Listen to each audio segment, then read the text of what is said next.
Check 1, check 2, check. Make sure this is working right. Go ahead and refresh my chat page. Oh no, that ain't working yet.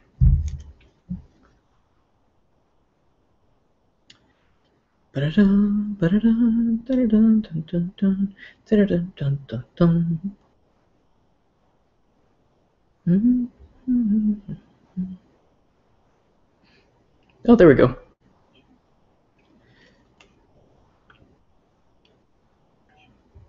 Alright, I should probably get closer to the mic. Alright, let me make sure, okay, my chat's a little bit delayed, so I'm gonna be quiet for a little bit and wait. Is this better? Is this good? Alright, looks like everyone can hear me. Huh, boss. I'm not no big boss. I'm no hero. Never was. Never will be. My trusty bottle of water here. Ha, sing for his hat. I don't think so. Nope, not this time. Okay, so a little bit of housekeeping to get out of the way first. This will be a little bit more restrictive than last time, so everyone who's coming in will be on a time limit. I really have no idea what sort of limit that is. I'm thinking maybe like 15 minutes for a conversation and then rotate out. There's quite a bit of people who wanted to jump in on this, so we're going to try and get to everybody. I am no longer taking requests for new guests. I am no longer taking new requests for this stream, at least. For tomorrow's stream, if you are involved in the gaming industry, that is as a developer, as a journalist, a well-known YouTube critic even, I would love to have you on. Please get in contact with me so we can set things up. I am especially looking for anti-gamergate people. I want to hear the other side. We want to hear the other side. It will be a moderated conversation, so there will be no risk of personal attacks or going off the rails or anything ridiculous like that. It's going to be civil, and I hope that we can get as many voices in there as possible from within the walls of the industry. Now, also, my voice is kind of messed up, and my nose is kind of messed up. My allergies decided to attack at the worst possible time last night. So, unfortunately, I will be sneezing and wiping my nose and sniffling quite a bit during this stream. I'll try to keep that to a minimum, or at least be as quiet as I possibly can about it. Apologies again for that. I really hate that, but unfortunately, that's what pollen does to me. It is ridiculous. Okay, I will try to bring my moderators in here. Let me go ahead and grab them. Synthvine is going to be one of my moderators, and Brise is going to be the other one. Becca, for those who remember her from the last stream. Based Becca will be back. Alright. And let me grab her.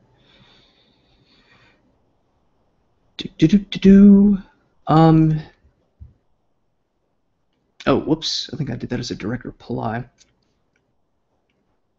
Was that a DM? Nope, that was a DM. Okay. In the meantime, any questions from people while we're waiting for moderators to jump in here? Will you do a recap of what happened since last stream? Okay. As far as like events, I guess I can talk about events. Oh, good lord! There. By the way, there's elephants upstairs. They're like 3- and 4-year-old children who I swear sound like elephants. So I don't know if you'll be able to hear them trumpeting throughout the stream, but you might. Okay, so what happened since the last stream? I guess new events. yeah, we had Milo get sent like 90 rolls of toilet paper and a syringe. Um, let's see, the escapist was DDoSed. Moot is still being ridiculous, and people are making this thing go. Oh, someone's on Twitter. There's still a spot open. Nope, there are no longer any spots open. I closed it at the start of the broadcast. So, yep, I should probably also put a Twitter. Whoops, nope, I do not want the link to the Hangout going out on there because everyone will be jumping in.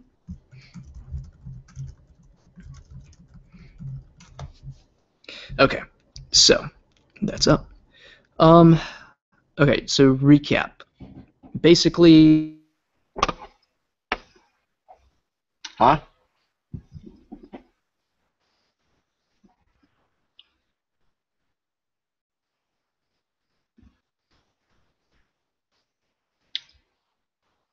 Let's see, is this working? I can hear you. Excellent. Okay. My voice is mostly functional, which is always a good thing. Yeah, I think we're all gonna be raspy considering like the amount that we've all been talking lately. Yeah, everyone's sick. Yeah, you got that weird fall season with the, I don't know where you're from, but I know in New England like the weather keeps, you get that weird fall weather where it's, super hot and super cold and it can mess with your, just everything. Oh, yeah, no, it does. Nah, in Texas, it's just always hot. It kind of dropped a bit, but that might be part of it. It's still ridiculous. I know it's killer for me because I have Lyme disease, so like my knees are kind of messed up. Oh, And when we get those hot and cold fronts that come in and interchange real quick within a matter of days, that like really messes with my knees. Normally it's not too bad, but when that happens, it's fucking terrible. ugh. But it's all right. It's not that bad. Yeah, I think it actually wasn't the 6-hour live stream that did it. It was the next day when I tried to make a video and I was talking for like hours and I was like, oh, all of this sucks. and then my voice died. Yeah. So what, you had like a bunch of different attempts at it? Yeah, that's what I get for trying to capitalize on my internet fame for talking to Total Biscuit. Hey, the chat was calling for you, so. Yeah, it's chat's fault. Chat made me sick. So anyway, that link that you sent me, is that link valid for everybody else too? Oh, he's not even. Where'd he go? He left. Yeah, I probably sound awful. Sorry. No, he left the fucking group. There he is. all right, here I am. Yeah, I was trying to ask you. Are we back live? Yeah, it kicked me off for some reason. I have no idea. Let me make sure that. I think it kicked you off because you made everyone sick. Oh, I hope not. I swear to God. I'm about done with that. But my only question is, that link that you gave me in PM, is that good for everybody? That should be good Or do you for have to make, like, everyone. an It's individual the one? same one I gave Becca, so I believe that should be okay for everyone to use. All right. So the people who you've asked to jump in can jump in. Yeah. The only thing, I know you want to get Xavier in first. I agree with that. Let him have a place to talk. But I don't know if you have any other suggestions. I know you have your list. I just think that this one guy would be good because they said he's a social critic, but he's also supportive of the movement. He just has, criticisms of the other side. And if we're going to try to do it this way, then that's someone I think we should have. Oh, absolutely. More criticism is always good to have.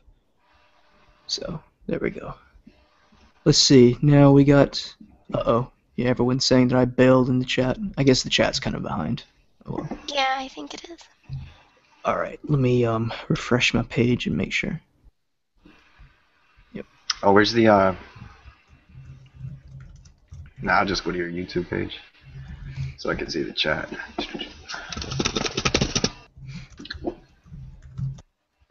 Everything all set up? You guys need links? We good? Everyone good? Ooh. Nah, All right. I'm good. I got the one from the PM, so. Okay. All right. So, gonna bring Xavier in here first. Sure, yeah. All right. Let me go ahead and grab the link. I guess everybody, I don't know, I'll send out a quick tweet. No, I don't think that's gonna happen, young Jim Potato. Uh-oh, what happened? Somebody asked for a specific woman to be in the stream so she could ruin it. Oh, huh. Didn't she jump off Twitter as a result of stuff? Who was that? I A girl don't in know. real life? I haven't followed it. Yeah, I think she quit Twitter, so we wouldn't be able to get in touch with her anyway. I mean, I sent the, I think Pixie was willing, but I don't know. I mean, I sent her a couple emails, but she never got back to me, and then I just saw a tweet, like, I don't know, maybe 10, 15 minutes ago. She's like, oh, I'm taking a break until tomorrow or something, so I don't know what's going to happen there. Scientific consensus is that playing violent video games increases aggression and aggressive behaviors. Amazing so many are still in denial. I love you, Male Anita. You're my hero. Oh boy. Violent video games make people angry. Well, I'm just saying- amazed that I'm just nobody saying, knows this. when those fucking cops jump all over my ass, I mean, I just so happened to hit a guy on the sidewalk. I didn't mean to, and suddenly I've got all of freaking LAPD after me.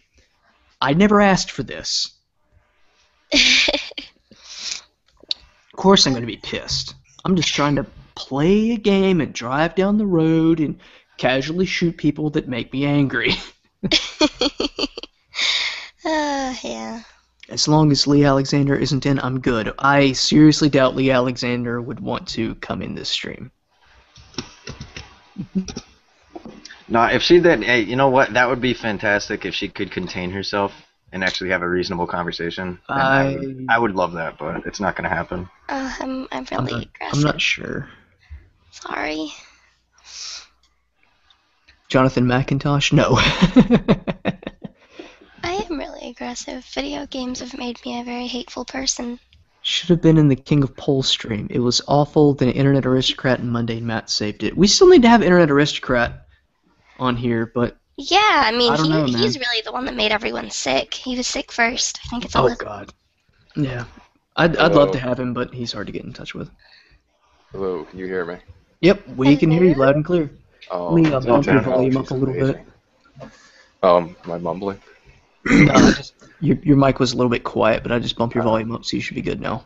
Sorry about that. I'm also sick, like everyone else in the fucking country. Well, it's allergy season. Ragweed is really bad down here, so. Well, you know, being a teacher, I'm exposed to everything the world has to offer. Well, you're a teacher. I know that feel. I dropped that recently. Didn't want to have to deal with it anymore. Teaching?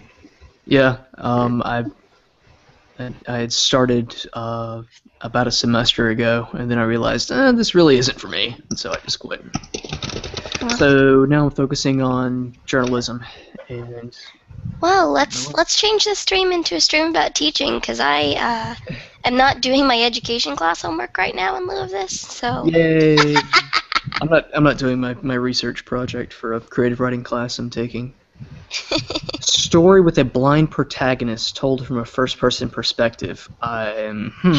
Interesting. How do I make it without being ableist or pissing Tumblr off to any degree? Nah, hat, man. You know what you please. should read? I think it's called Johnny Get Your Gun. Johnny, get your gun? Yeah. Johnny Get Your Gun, I think it is. Yeah, Johnny Got His Gun. It's mostly written by, Dalton Trumbo, and it's about a young soldier. World War I, he has no arms, legs, no face, eyes, ears, teeth, tongue, etc. And it's told from his perspective, and it's so pretentious, but it's an okay book. That's really weird. Oh, people have outed me. People have added me. I'm a shill. I'm trying to change the subject. There was a book that I read way back years and years and years ago called Stuck in Neutral, and it was told from the perspective of a guy with cerebral palsy, and it was kind of sad actually, because like he was a super genius and he had like a photographic memory, but he couldn't really do anything ever. Cerebral And then, palsy, yeah. and then at the end, his dad like smothered him to death. So it was kind of Well, like shit, really that- heartbreaking. That kind of escalated. I thought it was going to be some nice story, like he overcame his disability and ran a marathon. Nah, No, there's no way that would happen. But like Hey, Stories end in tragedy anyway. They're always catastrophic, man. yeah. I mean, it was kind of I don't want to say justified or anything, but you could sympathize with the dad because he was like, I want to put him out of his misery. And he didn't really know about what was going on, so I mean, you can sort of understand, but at the same time, it doesn't really make it right. yeah, but I mean, that must have sucked. Hey, your life sucks and then your dad kills you. Yeah, that's I bet it won one of those awards. You know, the ones that all the good children's books have. what, the Newbery or That's something? it. Yeah, Yeah, something like Newbery maybe. he won some award, I think. You know, the Raspberry Achievement of fucking not being Okay. shit award. Yeah. I think Chad is tired of me changing the subject into literature and Alright. teaching. Let's I talk think about I think everyone's tired of this. So let's actually get on What is topic with this shit. game about? All right, let's talk about Goobergate. Gamergate? Gamergate, something like that. What is this Gamergate thing? I mean, I have a video about that. who made a gate about gamer? Gamergate is a misogynistic Tumblr tag or Twitter tag. Oh no. Anyway, okay. Okay. For those who don't know, Xavier Mendel is a former mod of the games subreddit, and he's the guy who basically gave an interview that pissed a lot of people in Reddit's upper echelon off. Exposed a whole lot of bullshit, and now he's here to talk with us today. So, welcome, because we didn't already welcome you when you came in here. Thanks, I guess. All right. So what's up? What's going on? Well, you know, before I start, you know, get on that tangent, I'm sick, like I said, so at least it's not as bad as my last interview, where a lot of people sent me messages saying, "Are you high in this? Because you're coughing like fucking Shaggy," and not Shaggy the rapper, the hip hop artist, Shaggy the Scooby Doo guy. Well, no, maybe both. I don't know, but yeah. So I'm the Reddit mod that did the things, and yeah, I pissed off a lot of people. I'm sure people are pissed off at me right now. I bet there's like a guy in chat who's like, "God damn that fucking guy." I see one dude in the chat who I think might be pissed off at me. He hasn't said anything. Yeah, David Me, I see you. Are you pissed off at me? Do you I have know David Me. Uh-oh. I know him. Do you I have know a this link guy.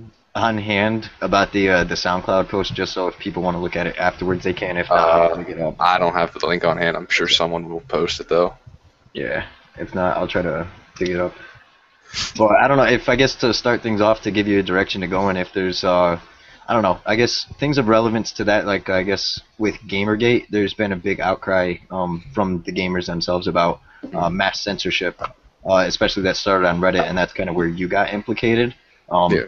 And I guess the easiest thing for the viewers at this point would just be to kind of summarize that, I guess, without stretching yourself too far to save your voice, if you want to do that. I don't really care about the voice, but to summarize the censorship on Reddit. Yeah, and just like what your opinion was, I guess a shorter form version of what you discussed in the SoundCloud thing. Well, I mean, I know everything that I know is either secondhand from conversations, etc. But I haven't been a mod of all the different subreddits, so I only know what goes on in those subreddits by talking to the mods of those subreddits. Everything from our games is firsthand. So, if you want to talk about like the censorship on our games, I mean that would be my area. But if you want to talk about the censorship in gaming, then I'm going to have to go on a lot of second information, you know. I think it'd be better to just go with first-hand experience. So yeah, go ahead and talk about the censorship that was going on in our games when you were there. Well, before I get into that, someone on chat just asked, why does Reddit hate this guy? And I guess I'll open up with that. There's a lot of stuff going on in our games. I'm trying not to swear all that much, but there's a lot of stuff going on in our games. It always has been going on, and I was the first person to really talk about that. Oh, I'm getting pinged like crazy right now. Hold on. Uh-oh. Okay, that's fine. But I was the first person to really want to talk about that. That wasn't entirely what would you call it, like illegitimate, someone with extremist opinions that would discredit them, you know? Mm-hmm. So we would have conspiracy theorists, racist, sexist people, you know, just want to talk about all these things they experience. And everyone on the mod, like different mods, would just say, oh, they're racist, they're sexist, they're a conspiracy theorists, they're insane, they're part of this crew, they're friends with this person, so no one would ever pay attention to them. I don't have any extremist opinions. I don't run with any stupid crew. I don't have that many friends who are into the different things. So if you wanted to try and discredit me, you have to either make shit up or you have to go so far back that it's really just not worth it. You know? Like, hey, you can't listen to this guy. He once punched that kid in 4th grade.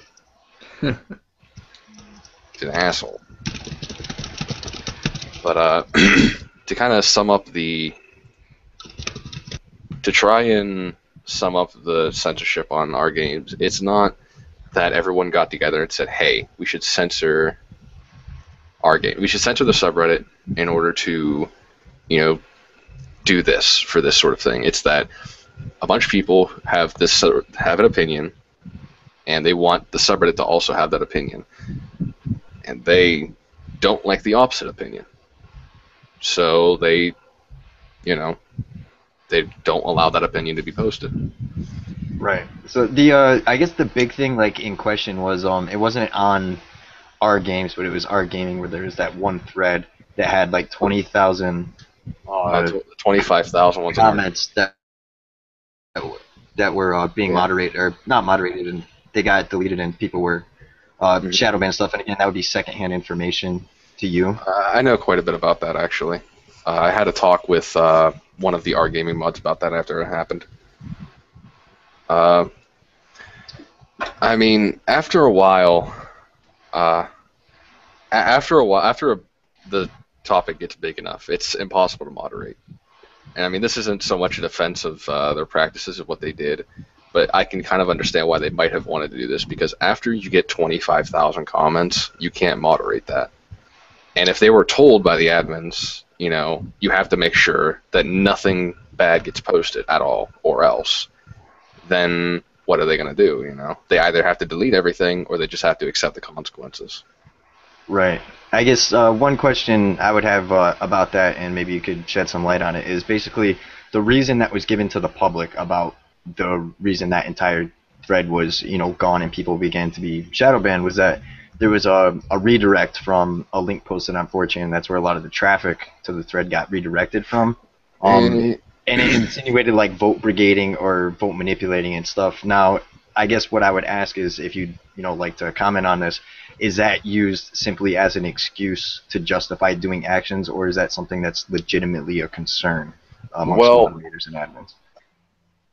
Is manipulation and brigading a concern? Yes, it does exist, it does happen, and a lot of what I do, or did, was kind of fight that, mostly by companies. Companies would either hire a PR firm to do this, or they would do it themselves to try and, you know, do whatever they want to do on Reddit. But on that particular thread, with that amount of traffic, there's no possible way it could have happened that easily. I mean, unless you had an army of bots constantly upvoting this, making new accounts, upvoting it again, making comments, it's not possible. It couldn't have happened. I mean, if that entire thread was manipulated, it would have been the single biggest manipulation of Reddit in history. It can't have happened. It's just impossible. It's unfathomable. So whenever I see what they did there, and they say that it was manipulation, I have to wonder if they really expect people to believe that, especially other mods who have dealt with it in the past. Where do they think the votes and whatnot came from? Not even 4chan has that amount of power, you know? So I definitely do think that manipulation regarding that was just the hand wave. We want to delete this, but we don't really have a good enough reason for you. So this is what we're going to say. Because again, we've all used the same thing in the past. If you want to delete something without people throwing a shit over it, say it was manipulated, say it was brigaded. Yeah, it seems strange to me. I guess it seems like it would be a valid reason to say that this thread is too big and there's potential for doxing, DDoS in here and stuff like that. But instead of using that as a legitimate reason, they opted to go for something else, which you just talked about, the vote manipulation and everything, and how that would technically be impossible. It would be the biggest example of that to ever happen in the history of Reddit. So I guess it's just something to speculate on why would they have chosen that instead of what would be an appropriate answer that would have justified the exact same thing. Well, if you were to say this thread has gotten too big, therefore we have to remove it, they'd go crazy, because they'd say this thread is big. Obviously, a lot of people want to talk about it. They're very interested in it. Why remove something that a lot of people are interested in? I can't think of many threads in all of Reddit that have ever gotten more than 25,000 replies. Some of them, I believe that the highest commented threads were one in Ask Reddit, that was just some stupid question, and the other was Barack Obama's AMA. Right. And I don't think either of them cracked 30,000. So people are obviously interested in this. That's not really a good reason to remove something.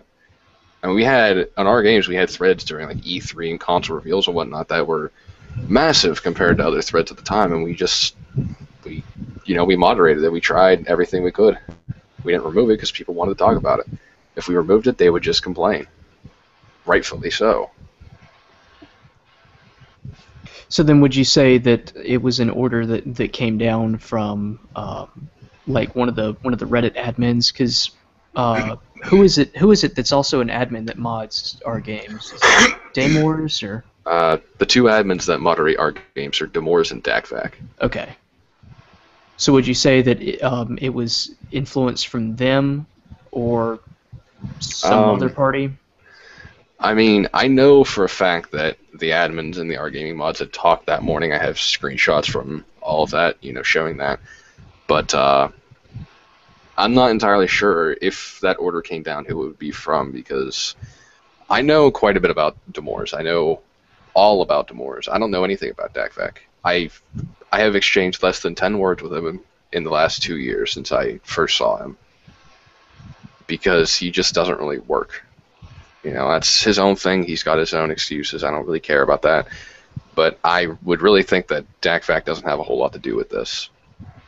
I don't think anyone knowledgeable about the situation would think that he has anything to do with it. Damors, on the other hand, is very involved in this. He's always been very involved in this kind of thing. He loves drama.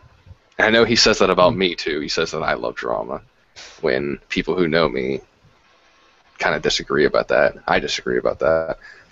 He loves to get involved in that. He has, I don't know, but if that order came down, it would either come from Cupcake or Damors. Right. I was actually just going to ask you that because somebody asked in chat, Gridunza asked, how does Chupa Cupcake fit into this? Not that Cupcake. Chupa Cupcake is the RGaming mod. Cupcake 17-something, I don't know, is a Reddit admin. She's the PR head, I think. Or one of the PR people, I guess. Yeah, she deals with community management most of the time. She's the one that we KotakuInAction mods talk to if something went down. She doesn't tend to talk to mods a whole lot. She'll talk to mods if they ask, but she doesn't idle on any of the IRCs. She doesn't use any of the chats. She doesn't do much of that. She's a very public kind of community manager, where she wants to manage the community itself, not the mod community. So I don't know all that much about her either. I use the website too much for me to matter, I guess. Yeah, no, fair enough. I guess with the Chupa Cupcake though, Chupa Cupcake is just a moderator, not an admin, right? Yeah, he's just a moderator. Someone, Dave and me, pointed out in the chat that the Obama AMA had 23,959 comments, so it had less comments than the RGaming thread. As for someone else saying how much of it how much the comments were a response to the mass deletions. It was easily 20,000 before it happened. Before at least it got set to auto delete, but because for a long time it was just being done manually. I'm really not sure though. I'd have to go back and look through some things and ask people. Yeah. All right. So, I mean, I don't know if the other. I know I feel a little bit unprepared here or anything like that. If you have other stuff that you want to discuss, or if any of the other people involved or the chat have questions that could be answered. I'm much better at answering questions than just coming up with stuff to talk about. Yeah, I'm trying to think. I mean, the only thing that I can think of off the top of my head is like even though Chupa Cupcake was only a moderator, they were accused of basically reaching out on I think it was on Twitter, reaching out to Zoe Quinn, I believe, and I hate to bring her up in this. I'd like to forget that aspect of it, but in terms of using that as leverage, like as evidence for some sort of collusion and as a reason to maybe ask the moderators to swing around and start shadow banning people and stuff like that. If you think that's something that regularly happens, it's a possibility. Well, a lot of Reddit moderators want to be, I guess they want to be useful, but they also want to be, I don't know, they want to be in the public light, And I get that, I really do understand that. So, I've been in the public light, and being in the public light is awesome.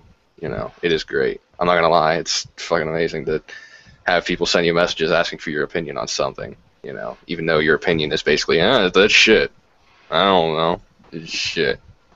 Yeah. But what Chupa Cupcake did was reach out to Zoe Quinn on Twitter on his own accord, and that was bad. That was complete. It's moderators should be neutral. I can't come out and say that everyone who moderates should be completely unbiased in every form. I want to be unbiased. I want to be that kind of person, but sometimes it's just not possible for everyone to do it.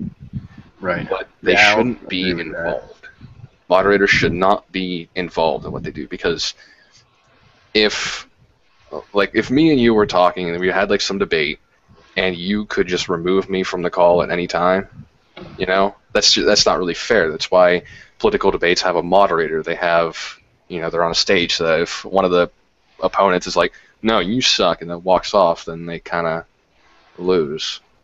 Yeah. So the moderators, the moderators who moderate the platform for this debate have to be neutral, or they at least have to act neutral and not act on any biases they have. And he obviously broke that. Whether or not he moderated based on his opinions is actually irrelevant, because he showed a favorable bias towards Zoe Quinn by reaching out as a friend. When I talked to Zoe Quinn, I tried to be as completely professional and neutral as possible. It was just another person with another question, another request. And I was alone in that. But I think that I did what Chupa Cupcake should have done. I did it the right way, in my opinion. Yeah, and face the wrath. I'm looking at questions in the chat. Yeah, feel free if any of them are. Yeah, there's one that I saw that, in case you didn't get it. Simon Nickel, I think, asked, was there any discussions on Mighty Number 9 debacle that you know of that were messed with, since she's kind of become involved? The situation with her, if you're not familiar. I'm familiar with it, actually. Oh, okay. At least I'm familiar with the drama that happened a while back. I'm sure there's some new drama with her, the community person, I'll go whatever ahead she is. and state it, just so people know in case they're not aware. Dina something or other is the community manager of the account on Twitter and on other places for Mighty Number 9, which is the Kickstarter-backed game that people were really into. And Mega Man, basically. And she has social justice-y tendencies. More recently, the debacle has been with there have been people who've been involved in the Gamergate tag on Twitter, and then they go to talk to the Mighty Number 9 Twitter, and they've been banned from it because she runs it, and All right. banned people who disagree with her. I heard about So, that. Yeah. just so Uh, people know. So have you heard about anything that happened on Reddit regarding that, or Uh, you're for the not really recent aware, for the recent or recent banning. otherwise? Yeah. For the recent banning, I haven't heard anything about that on Reddit because, of course, if anything was happening, I wouldn't exactly be privy to it anymore.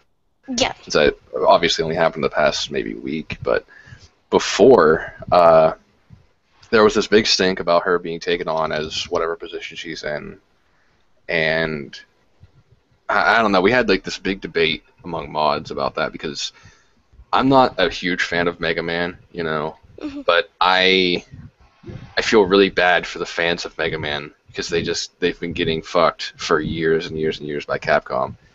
So I want Mighty Number 9 to be the greatest game ever. So I think I'd be like, finally a Mega Man game, a new Mega Man game. That's not Mega Man Legends. Huh. Yeah. And there was this huge thing about it, and I wanted to let people talk about this because, of course, I feel bad for the Mega Man fans. And they obviously had this problem with whoever she is. I don't remember her name, but I don't know. Some of the other mods didn't exactly agree with that. But in the end, I think it was talked about with a lot of heavy deletions and bannings because of whatever. But I don't know. I didn't even remember that until you brought it up. Yeah, it was a Yeah. while ago, so. I must Yeah, have I been actually very looked it young. up, and the Niche Gamer, they did an article on it. Actually, one of the people that we're going to bring in, he asked me to kind of give him a primer on stuff that's been going on, because he's not super involved, but I think his opinions will be worthwhile listening to. But anyway, so I dug up some stuff regarding the initial Mighty Number 9 thing, and that was actually, the article was December 2013, so it was almost a year ago that happened, and now it's, popping back up again. The with, Internet Aristocrat also made a video about it yeah. too. I'm still going through all these questions. What's my opinion on Ian Miles Ching Chong? I don't know who that is. Ian Miles Chong, is he the He Daily was Beast, I believe? well, he was Journalist. he was I think he was either an admin or a moderator, that basically sold his influence on Reddit to a couple of different magazines, and he's also worked, or at least he's gotten published on a couple of different places, but he basically got outed as a moderator, and Do you know what his kicked off the username team. was? His username, Sol Invictus? Yeah, Solon. I know him. Yeah. I have no idea what his name was, but I know the username. Yeah, I don't think I've talked to him directly, at least not in my knowledge. I can go through some logs and see if I have, but He's been very vocal on the anti-Gamergate side and said some questionable things, I guess you could say, or whatever like that, and he's kind of gotten called out it, but he just kind of shrugs it off and keeps going on about his own business, He sold his mod powers, he get a dick. That's really all I got to say about that. I mean, he took it's bribing. Bribes that ain't cool. This guy says, have they censored anything remotely close to this level before, possibly a precursor leading up to this? I mean, the admins? I don't know. I mean, off the top of my head, I can't really think of anything, but for mods themselves, oh yeah, I mean, it happens all the time. On our games, I mean, I'm usually very good about policing the our games mods to make sure that there's no censorship or various other bad stuff going on. Before I joined, I have no idea, but afterward, I can't really say that anything that was intentionally removed for that kind of thing would be censorship in the sense that they got together and said, hey, we don't want people to even think about this, so let's remove it. But more that they let their opinions kind of control their actions, which I don't think is wrong. Yeah, it's exactly, but not to the same extent. Oh, sorry, I was going to say, it's exactly like the analogy that you made with, a formal debate, especially in politics, where, you're there to moderate, and you shouldn't be letting your opinion influence who you give the floor to, or when you call time, or anything like that, Someone says, Julian Assange is behind us all the way. I'm a big fan of Julian Assange. Love that guy. Well, I mostly love WikiLeaks, but, he's kind of associated, so let's see, how much pull do the moderators of places like Shit Reddit Says, Double 2X Chromosomes have? Are they related at all to the Gamergate stuff? How much pull? What is his name? Tortoise is an SRS mod who is a former admin, still knows all the admins. He quit Reddit after some drama came out that it was proven that he had been banning hundreds and hundreds of people who he called problematic. You know, they had anti-SRS opinions, and he was just shadow banning them from the site, banning subreddits, etc. And he left Reddit on good terms. And I mean, he's still an SRS mod. I think they modded him right after he left the admin position. Yeah. Well, yeah, he'd always been involved with SRS, but not ever publicly on the same account. But as for other admins involved with SRS, I mean, I know that the mods of SRS and the admins have a very close relationship, but I mean, they obviously keep that kind of stuff way under wraps because, you know, for obvious reasons. I think you just made subreddit drama explode with that statement. Yeah, every time that anything comes out about that, subreddit drama explodes. They keep it way under wraps, but I've heard and seen a lot of things about that. As for how much pull do the mods of 2X chromosomes have, I don't know much about 2X, but given that they're a default now, and they were defaulted amid a lot of backlash by other mods, because they didn't really do much for the spot. I'm going to say they have quite a bit of pull. I haven't checked the mod list of 2X, though, so I'm not entirely sure who they are. I'll get back to you on that. Are they related at all to the Gamergate drama? I'm sure they are. If it's SRS, they got to be related to this. It's too juicy to pass up for them. Yeah. There's a question here. Was your removal as an admin abrupt, or was there a discussion? Just to say I was removed as a mod, not an admin. But as far as I know, well, there was a discussion about the leak prior to my removal. However, during that big discussion, in which I'm currently writing a blog post about it, like detailing minute by minute, going off the IRC logs of what went down. I mean, I kind of came to this. We came to this discussion, and everyone came to a point where we had no idea who the leaker was, because throughout the discussion, we had shown that there's no possible way for any of us to have known. I mean, it had to have been one of us, at least someone who had access to the IRC. However, access to that IRC is all that was required. So it could have been any of us. And all the others were convinced that it couldn't possibly have been, or not that it couldn't have possibly been me, but it most likely wasn't me or a couple other mods. So when I went to sleep, I kind of was like, yeah, so I got to figure out who this is. And I was banned, but I knew that there couldn't have possibly been anything linking it to me since it wasn't me. So it must have been abrupt. It happened at, I think, 4 in the morning, when only Demores and Alex were online. So it was pretty abrupt, I guess you could say. Other questions here, looking at these. Is it possible that because of the sudden notoriety in the subject matter, Quinn may have had feeling a little suicidal? That would explain the actions of the admins and the silence of the subject. I don't really know who the subject is in this, but I guess the whole Gamergate thing would be the subject. Right.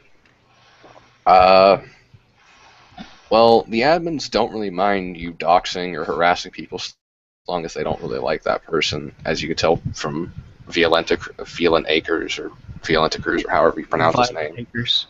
Yeah, everyone says that. I don't like that pronunciation. I don't know why. I think Violenta Cruz is just cooler. Anyway, That does sound I pretty mean, cool. he was doxxed, he was harassed. I mean, he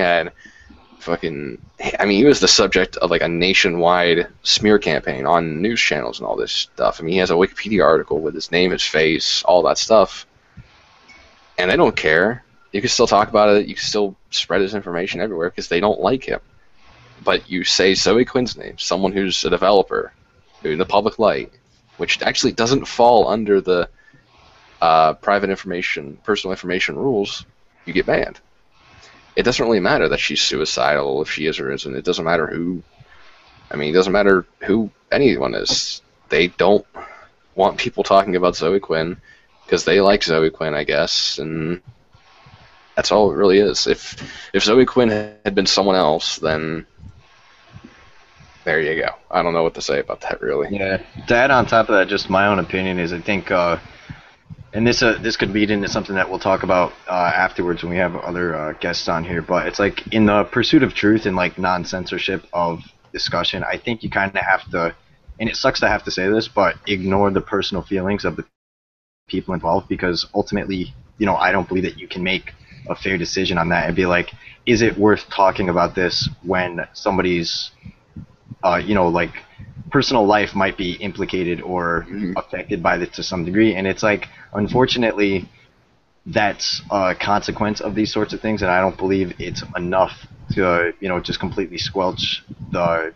discussion or pursuit of truth in that to that degree. It's just something that happens, and unfortunately, when bad things happen sometimes, or questionable things happen regarding censorship or the leaking of emails talking about supporting a person, that sometimes people are going to get hurt. But I think if you're going to be involved in that sort of thing where you might be questioned on it, then you have to accept the fact that you might be implicated. I don't advocate people being harassed. I don't advocate people being threatened, stuff like that. That's absolutely abhorrent, but we can't control the reactions of everybody, and those things are going to happen. And I think in the pursuit of truth and understanding and non-censorship, that yes, those things are acceptable. Well, the thing is that, I mean, there's two parts of this that I want to say. Is that first, I haven't had anyone successfully screw up my life over this, though a couple people that I know have tried. I just don't have much of a life to speak of, so there's not a whole lot to screw up.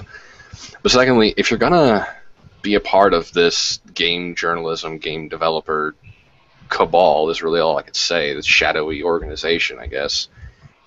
As crazy as that sounds, if you're gonna be part of this shadow organization of game developers and journalists, you're doing something wrong. It's against all journalistic protocols, all integrity, all ethics to do what you're doing.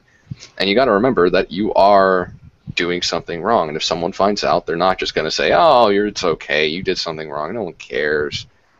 They're going to go public. They're going to go public with it, and people are going to react in insane ways. And it's not that gamers react in insane ways. I'm a gamer. I use the word gamer because I've been gaming since, before most social justice warriors were born. And I haven't reacted insanely at all. I haven't even taken to Twitter. I've made like 3 tweets since this started. And I've just been kind of going with whatever happens. Some people are absolutely crazy and will mail syringes full of AIDS blood or whatever to people involved. Some people are even crazier and will, I don't even know what's happened so far that's crazier than that, but I'm sure someone's going to do it. I wouldn't actually be surprised if something absolutely insane happens, like someone goes to BioWare and throws a bicycle at its CEO. I don't know what happens, but people are insane. It's not about gamers. It's not about their hobbies. People don't look at Vincent van Gogh and be like, man, all painters are absolutely insane. They cut their ears off and stuff. Stupid painters. No, it's just Vincent van Gogh was fucking crazy. Yeah, it's all that I hope that's how you say his name. And shit like that. They say to blame for it. I guess they used to use turpentine to make some kind of bootleg alcohol or something back then, back in Bohemia, and the usage in it would drive you nuts or something. Or I think it was used in absinthe that was very popular back then, and that caused a lot of the crazy stuff going on. That's why he cut off his ear and sent it to a hooker. Yeah, that's what they blamed it for. But no one since then has ever said painters are all crazy. We didn't have a Twitter hashtag that said not all painters or some shit. Yeah. We didn't have. Don't give them ideas. It's gonna happen now. We didn't have Paintergate. Because people looked at Vincent van Gogh and was like, yeah, he was pretty fucking crazy. And then they looked at, Adolf Hitler, looked at his paintings and says, wow, Adolf Hitler was pretty fucking crazy. But not all painters are people who commit genocide and cut their ears off for their lovers. It just so happens that 2 painters happen to be that way. So you look at gamers, and you see most gamers are just, 18 to 35-year-old people who play games a few hours, and then, go about their lives. But then you have that one crazy motherfucker who shoves a Molotov cocktail up his asshole and pays a visit to Valve. And you don't think you just don't think, hey, that one guy is absolutely insane. You think, wow, that one guy is a gamer. Therefore, gamers are all people who shove Molotov cocktails up their asses for fun. And, I mean, yes, we do have the occasional Saturday night Molotov cocktail ass-shoving parties. That's part of being a gamer. Hey, those are trade secrets, man. You can't be talking about that stuff. All right, I so know what the game of Molotov. You know what I know about the cocktail parties. Don't worry. It's part of the secret handshake, man. But all right, so sorry if it feels like. But yeah, not catching one. I know. I still can't get through. Yeah, no, I understand and agree with you 100%. It's unfortunate something like that happens, and then suddenly it's just because of how demonized the culture has been throughout pretty much its entire existence, and it goes even beyond just video games. If you go back to the 70s or maybe even the late 60s with the whole D&D Satanism craze and rock and roll and metal and shit, so it's not just video games. It's gone, it's been around for half a century at this point. I remember the D&D shit. I played D&D, every so often. I used to play it a lot of times. And whenever I first started playing D&D, I had to get like these people who are like, "Oh man, D&D is so fucking evil. It's for devil worshippers." And I'm like, "Man, look. You know what I do with this game? You know what I do? I sit in the library with like a bunch of other nerds, and we nerd out for like 3 hours talking about elves and shit, and then we go home." So you know what I want to know is how come whenever they do this, they never bring E.T. into the discussion, how Steven Spielberg is trying to convert your child to Satanism, because they played Dungeons & Dragons in E.T. It was in there for like 5 seconds in one scene when they're all sitting around a kitchen table. You know what else they played Dungeons & Dragons in? Dungeons & Dragons the movie, or Dungeons & Dragons the video game, that or Dungeons movie & Dragons the never TV shows. But no one ever cared about those things. But here's the thing. When I remember people would always say that games rot your brain, games make you violent, games make you sexist, games make you whatever. They see you playing a shooter, and they're like, games are going to make you go outside and shoot people. I remember that. It still happens all the time. But no one ever has a good answer for me when I'm sitting there playing Cooking Mama on the Wii and thinking, why the hell am I not a culinary chef right now? Because obviously games make me do whatever's happening in the game, but I mean, I'll play some Cooking Mama, I'll play Superman on the NES, or on any other system in the world. It's not the and I can't fly, I can't, cook a souffle or whatever. Yeah, that's the thing. They'd rather shoot people. They'd rather pretend when it's convenient that you're completely incapable of separating the video game from your real life, and obviously it's going to influence your decisions. It's you're not a thinking human being. You're just completely plasticine in that every thought is going to be molded by your media consumption. It's impossible to separate the two. Someone in chat brought up the ad campaign of "Winners Don't Do Drugs" back in the 80s and 90s in arcades and whatnot. And I mean, that brought me back. But they play D&D on stage at PAX. Yeah, I mean, the Penny Arcade guys play D&D, and they're, upstanding citizens besides the, frequent murder and sex with ostriches. I mean, who can't appreciate a long, slender neck? But seriously, like, I don't know. Everyone says the video games make you do this or make you do this. Jack Thompson bankrupted himself trying to make people believe that video games did this or this. And gamers kind of stood up together and said, Jack Thompson, you're an idiot. People would make... I mean, Jack Thompson was the laughingstock of every human being on Earth that didn't get paid by Fox News. You go to your grandma, and she'll be like, look at this idiot Jack Thompson. This idiot is so stupid. I don't know what he's stupid, because I have Alzheimer's, but he's stupid.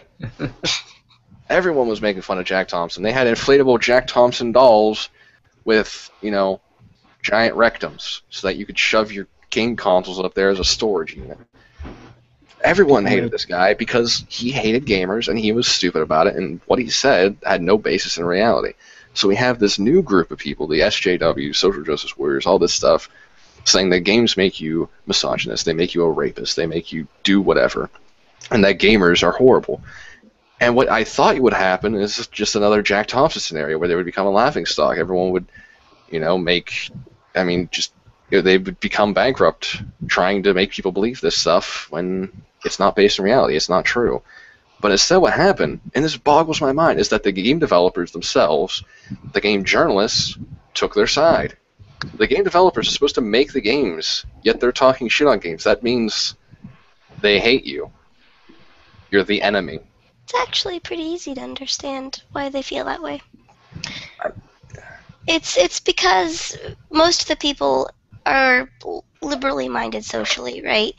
Like most people are. Most people, want, people to be happy and everything.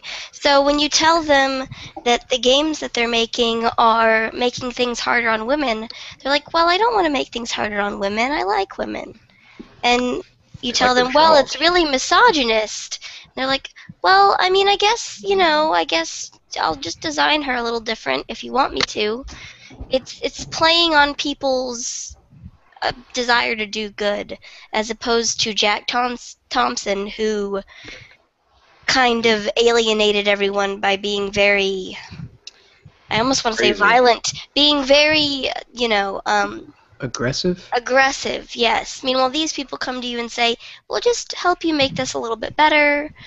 You're totally fine. There's nothing wrong. You just need to, check your privilege. It's really that simple. Because God knows you can explicitly show a guy getting his skull bashed in on a video game, but as soon as it turns into a woman getting her skull bashed in, there's a fucking problem. Here's something that I don't get about that. Okay. Anita Sarkeesian talked about how it was so horrible that you could kill a prostitute or something in, what was it? Hitman. Hitman. Yeah. I didn't play Hitman. I'm not that kind. I don't really care for the genre, but it's horrible that you killed this one prostitute. You could kill this one prostitute, and it would be, looked down upon. The game didn't want you to do that. And all I can think about is that, last week I played Call of Duty, and I killed like 1 million people. And the game was like, fuck yeah, that's awesome. Yeah, you get a helicopter now. And I'm like, what, do they just not matter now? I killed 1 million people. I mean, mostly with a knife. I mean, I see the light go out in their pixelated eyes. No, you kill this one woman, and that's the end of the world. It's the end of all things. Oh, you killed 1 million people in Call of Duty last week? What are you, a misogynist? Yeah. To go back on, I hate to, again, bring up Anita Sarkeesian, because, again, I would prefer to leave them out of it, because it's so much more now. It's more about the, corruption in journalism and the way that everything's being presented, misrepresentation of the user, the audience or whatever. But like what Becca was saying about how, these extreme radical leftist types will come up to you and make suggestions rather than demands.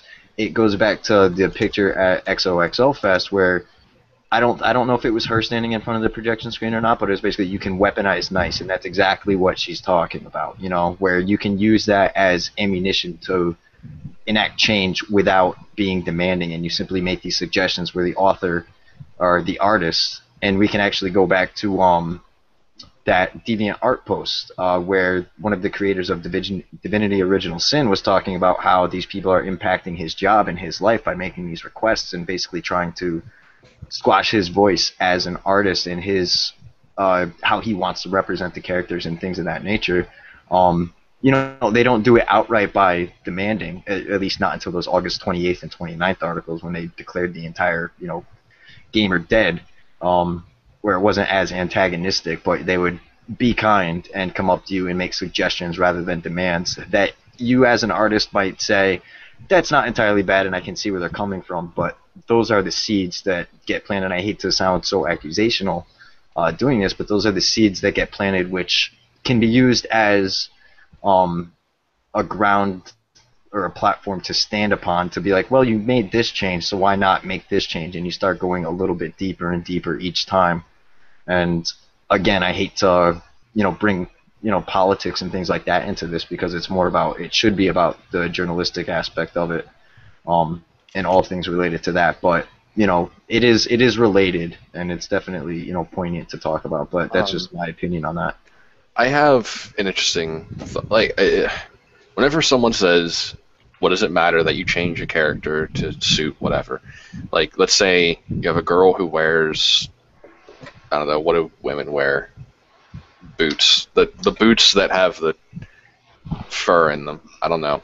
And Uggs. someone says, hey, that's sexist. They're called what? Uggs. Really? Yeah. I don't like. But that's what they're see called. people with them. But let's say someone says, hey, those boots are sexist. I don't know. So they say, change it. And you say, no, I don't want to change it. It's my, it's my design. And people are like, why does it even matter?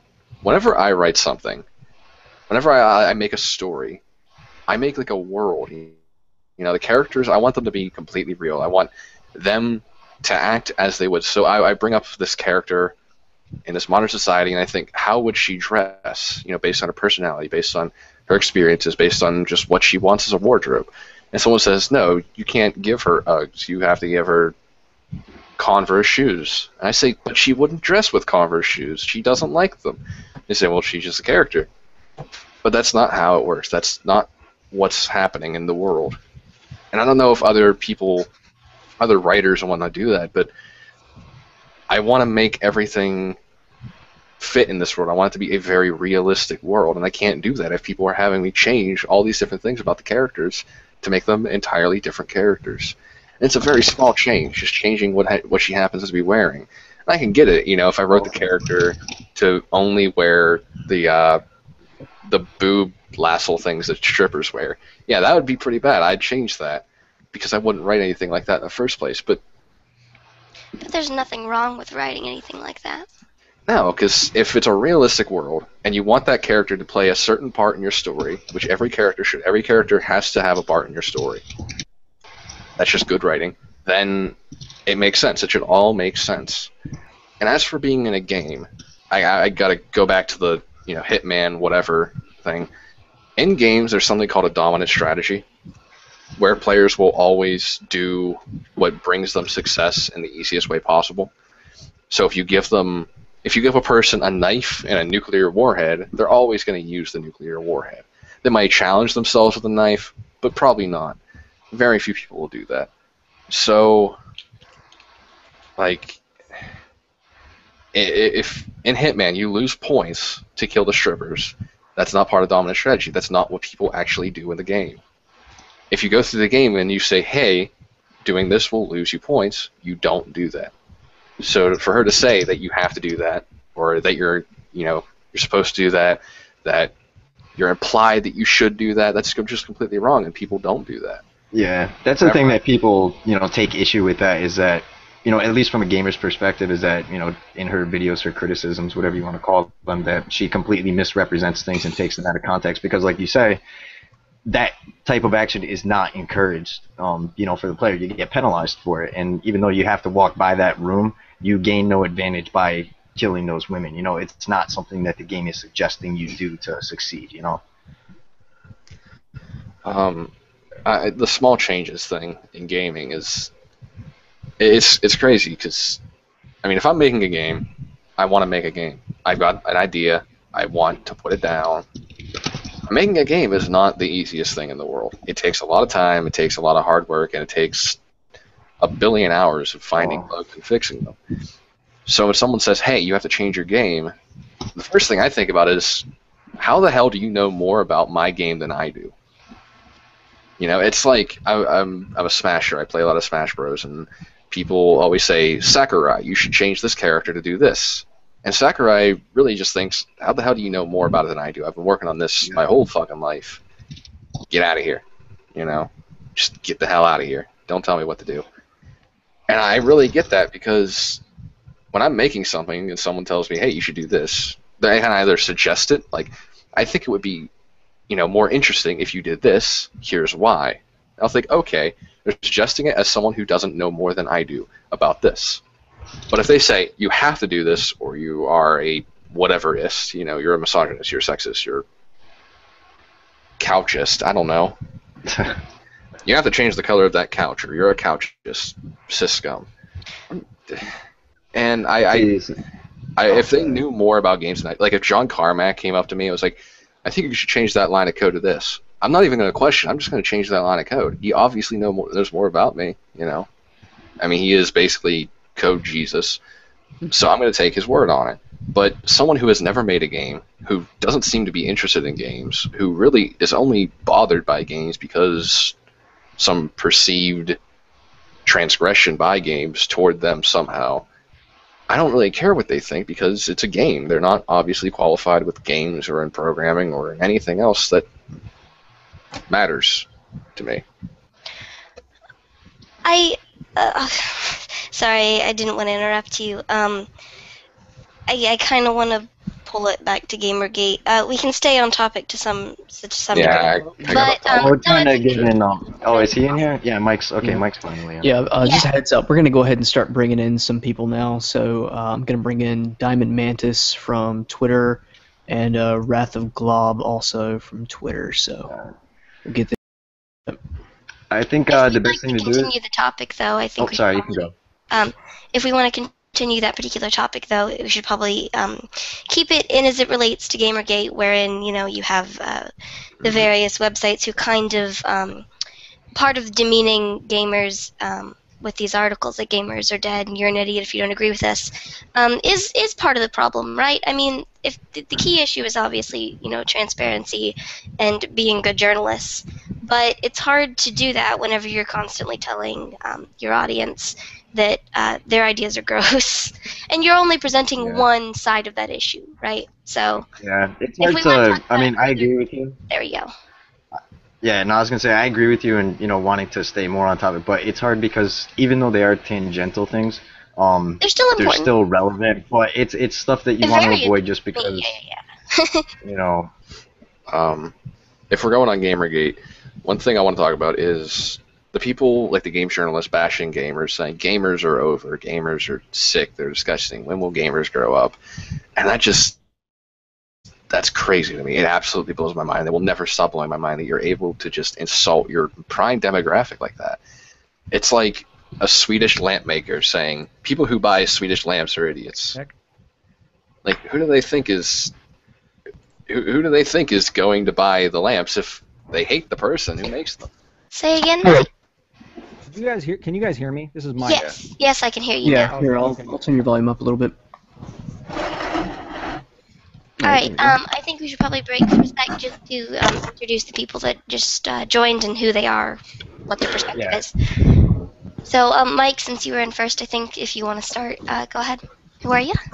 Well, I've been interacting on Twitter about Gamergate for a little while. I mean, if you can go back, I mean, my opinions are definitely evolving. Early on, I was kind of critical of Gamergate. I still kind of consider myself, I don't know what you would call it, agnostic, or whatever, because I can see things from both sides. That makes sense. But I don't know. I guess I'm not as privy to the lingo and some of the specific players that are involved. But I understand what's going on with Gamergate and why they're frustrated. I mean, it's interesting because there's not really another place like this where the media entity involved in gaming has such a divide from its audience, where basically there's like almost open disdain sometimes in gaming journalism towards gamers. Is that a wrong assessment to say that? No, that sounds accurate. Yeah. Okay. It's for I would say a certain aspect of games media. It's definitely not an all-inclusive thing, but the types of websites that I guess are harboring this opinion are kind of all in the same camp ideologically, and that's where a lot of the backlash is being directed. Yeah, so it's just been very interesting to see and to watch for me, because I'm a gamer myself. I don't know if I call myself a gamer. I play video games, but I follow a lot of things online. Like I'm in the skeptic community. I'm big on like science literacy. So a lot of this with people throwing out like logical fallacies and all this other stuff. It seems like it's becoming this like tit for tat thing between. I don't even know, like SJW wasn't even the big talking point like 3 weeks ago, I feel like, but now when I go on Twitter, that's like the big thing people are hitting home. Well, I can kind of elaborate on why that kind of is. I can also elaborate on why lots of logical fallacies happen. Yeah, let's introduce Oh, we the other yeah, we need to keep introducing people. I'm sorry. Yeah, let's introduce the other people. Hey, can everyone hear me? Yep, we can hear you good. All right, wonderful. hear me Hey, good? I am. My name is Wrath, and I'm part of what you would call social science. Okay. So I've been following this since its inception, and I've been following specifically feminist theory for quite some time. I did a bunch of work translating Simone de Beauvoir's works, so I'm pretty well acquainted with what evolved into the social justice movement, and it's been on my radar for quite some time on a more academic side than from the gaming side. But being a gamer my entire life, this has particular interest to me, so I can weigh in from that perspective. Okay. And who else did we have? Diamond Mantis. Yeah, I've been waiting for quite some time to join in, but yeah, I can actually explain the reasoning behind why so many logical fallacies happen and why sometimes people tend to, Just tell us a little bit about yourself first. Yeah. About myself, I live in Iceland.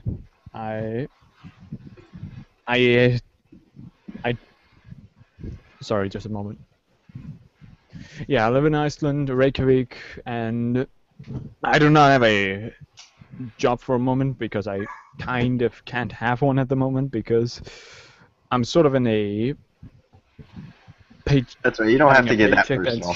Yeah. Okay. It was just more of I guess your interest on a personal level in this, like how we have with Mike, him being I guess, did you say that you're like sort of a social critic, Mike? I think I read that on your Twitter. Yeah, right? and I follow a lot of like skeptic movements and things like that. Like I don't know. So I guess listen to this guy for the universe. Yeah, so that's all that we're asking as far as, tell us about yourself, like what your interest in is this. The diamond. What? Sorry. Oh no, just as far as about who you are, like just how we have a feminist critic or someone who followed that movement in I'm sorry, what's your name? Grob. Yeah. And then with Mike being a social critic and also a gamer, it's just what your personal interest in is this, or if you're just a regular person talking, or what. That's all we're asking. Well, I kind of have two things that I want to point out, but mostly on the fact that I do understand where some of the feminists are coming from, because you do not have to be a woman in order to be a feminist. Let's get that out of the way first. You don't have to be a feminist to be a woman either. Yeah. Fun fact. Throwing that out there. Yeah, and the thing about that, I've actually been looking into some of them, and the thing that most people tend to, associate with, shutting arguments down, kind of like censorship, the checking your privilege kind of thing. I can see where they're coming from, but it's the fact that how they use that quote, that checking your privilege is, like saying in 19 something, when black people were kind of treated like slaves at that time, where are the black people being oppressed? I don't know, maybe we should ask the white people, but that should not censor the person with the argument. After all, truth coming from a child is still truth, but it still, makes a fair point of, you might not be a best critic, but your argument is still worth something, but it's, you have to look at your personal biases first. So, okay, so just to be clear, you're suggesting that it's important for us to look at the people who are talking, whether or not they are, part of the social justice movement, or, as is often levied as an accusation, the men's rights. According to the internet, you have to fall into one of those two. So you're suggesting that people writing about games and being the journalists or the critics should put their biases out there in the open? Or I don't know if what I think he's saying is that they should at least acknowledge that they have biases. Yeah. Yeah. that is what the point of the argument is. But right now, the people who are using that argument are they just completely miss the point. They are using it to censor other people, and that is kind of also the reason why we tend to associate feminists with, and social justice warrior with the absolute stereotypical morons that are plaguing Well, wait. Twitter Let me. right now. Can I come in for a second? I think it's bad for the movement as a whole if we use what's going on here as a way to attack feminism or say that I'm it's not stereotyping attacking feminism. Yeah, which is fine. But we need to make a very, very clean break between the extremism that is found in the social justice movement on Tumblr from what could be called first, second, or third wave feminism. Because there's a time and a place to discuss gender equality and the problems that are still existent in the world today. But the way that it's being approached by some of the people, literally who and Sarkeesian, all of these sorts of people, they're appropriating something that is a serious issue and using it for what I think comes down to base profiteering, and that's my problem. The problem is, Anita Sarkeesian's critics should be, feminists themselves, because after all, it's like No, they universal. don't have to be. Yeah. I'm just mostly saying, feminists should call her out like universal healthcare advocates should oppose Obamacare. It's mostly, looking at the situation and having the most, what would you call it? Well, to have the most knowledgeable person. most knowledgeable person. Yeah. To apply it to Gamergate more directly, though, I think the issue isn't so much that people in these fields are feminists. It's the problem that they promote Anita's views solo, like there's no commentary with it, or there's just positive commentary, as opposed to promoting any of her legitimate criticisms, right? I talked about this on the last stream, but there's a girl named Kite Tails who did a response video to the original Damsel in Distress video, and that wasn't, and other videos like that weren't ever really given attention because they don't really care about that. I think that part of the problem is the clickbaitiness of these websites. So Anita draws attention because she has a volatile. Yeah, Anita draws attention because she has a volatile history due to her. The past of the Kickstarter and everything, and people not really liking her. Which means that whenever you post articles about her, you get a lot of clicks, which means you get a lot of money. So it's more economically feasible to agree with her rather than to try to be some decent platform. Yeah, which is, I think that's one of the larger problems that I'm noticing here. I like that the archive has started being used when looking towards tweets and things of that nature from all of these people who shall not be named. The reality of it is that it for them, to me, it looks like for them, perhaps the feminism isn't the real issue for them. It's a job to cause problems. I mean, you look at Anita's, the pictures that came out of Anita's talk at, what is it, XOXO Fest, where she somewhat jokingly used a line from 1984, and that is the only reason you do that is for the clickbait. You want to drive the views. Now, if we had someone who is willing to come forward and not monetize their videos and discuss this sort of stuff, we could have a much better discussion of the problems that are in some way, shape, or form inherent in game design. But the way that it's being attacked now, it's the Jack Thompson sleazy. way. Yeah, it's very sleazy. The media has taken sides, clearly, or especially the internet media. Yes, that's how it all goes. It's the problem of men freely believe that which they desire to be true, and that is an inherent issue in us as just human species. People would rather believe what they feel good about should be the truth rather than attempting to find the truth for themselves. They would prefer others thinking for them rather than thinking for themselves. They don't want to question what they wish to feel good about because that might result in an answer that they don't like. They would much rather believe a complete lie instead of finding a truth that doesn't fit their agenda. People should be taught how to question everything. You should focus on finding the truth, not as you wish it were, but as you find it. I don't really think that Gamergate should even be a gender debate. The No, whole yeah, I'm feminism kind thing of I'm is, kind of getting tired of and that's the that problem. aspect And of it. ultimately, what I want to do just to step in here is, one of the hosts. I don't want to call myself a moderator or anything. Is just to kind of swing things back to be more relevant to the topics at hand and stuff that happened recently regarding Gamergate. If we want to bring that up, they are relevant to talk about in terms of, I guess, if you want to approach the topics that we've been talking about for the past 10 minutes or so or anything. But I think that we need to refocus, No at problem. least this conversation in particular, back on things relevant to Gamergate rather than just these political things that are relevant to Gamergate, but they need to be talked about within the context of Right. things relevant to Gamergate. Well, I can give you this is Mike here. I can give you a couple of other things, even though I'm becoming a lot more sympathetic with Gamergate, definitely. I can give you a couple of things that I saw kind of as a middle ground perspective that I saw was problematic, or what my criticisms were, if you want to hear Yes, those. please.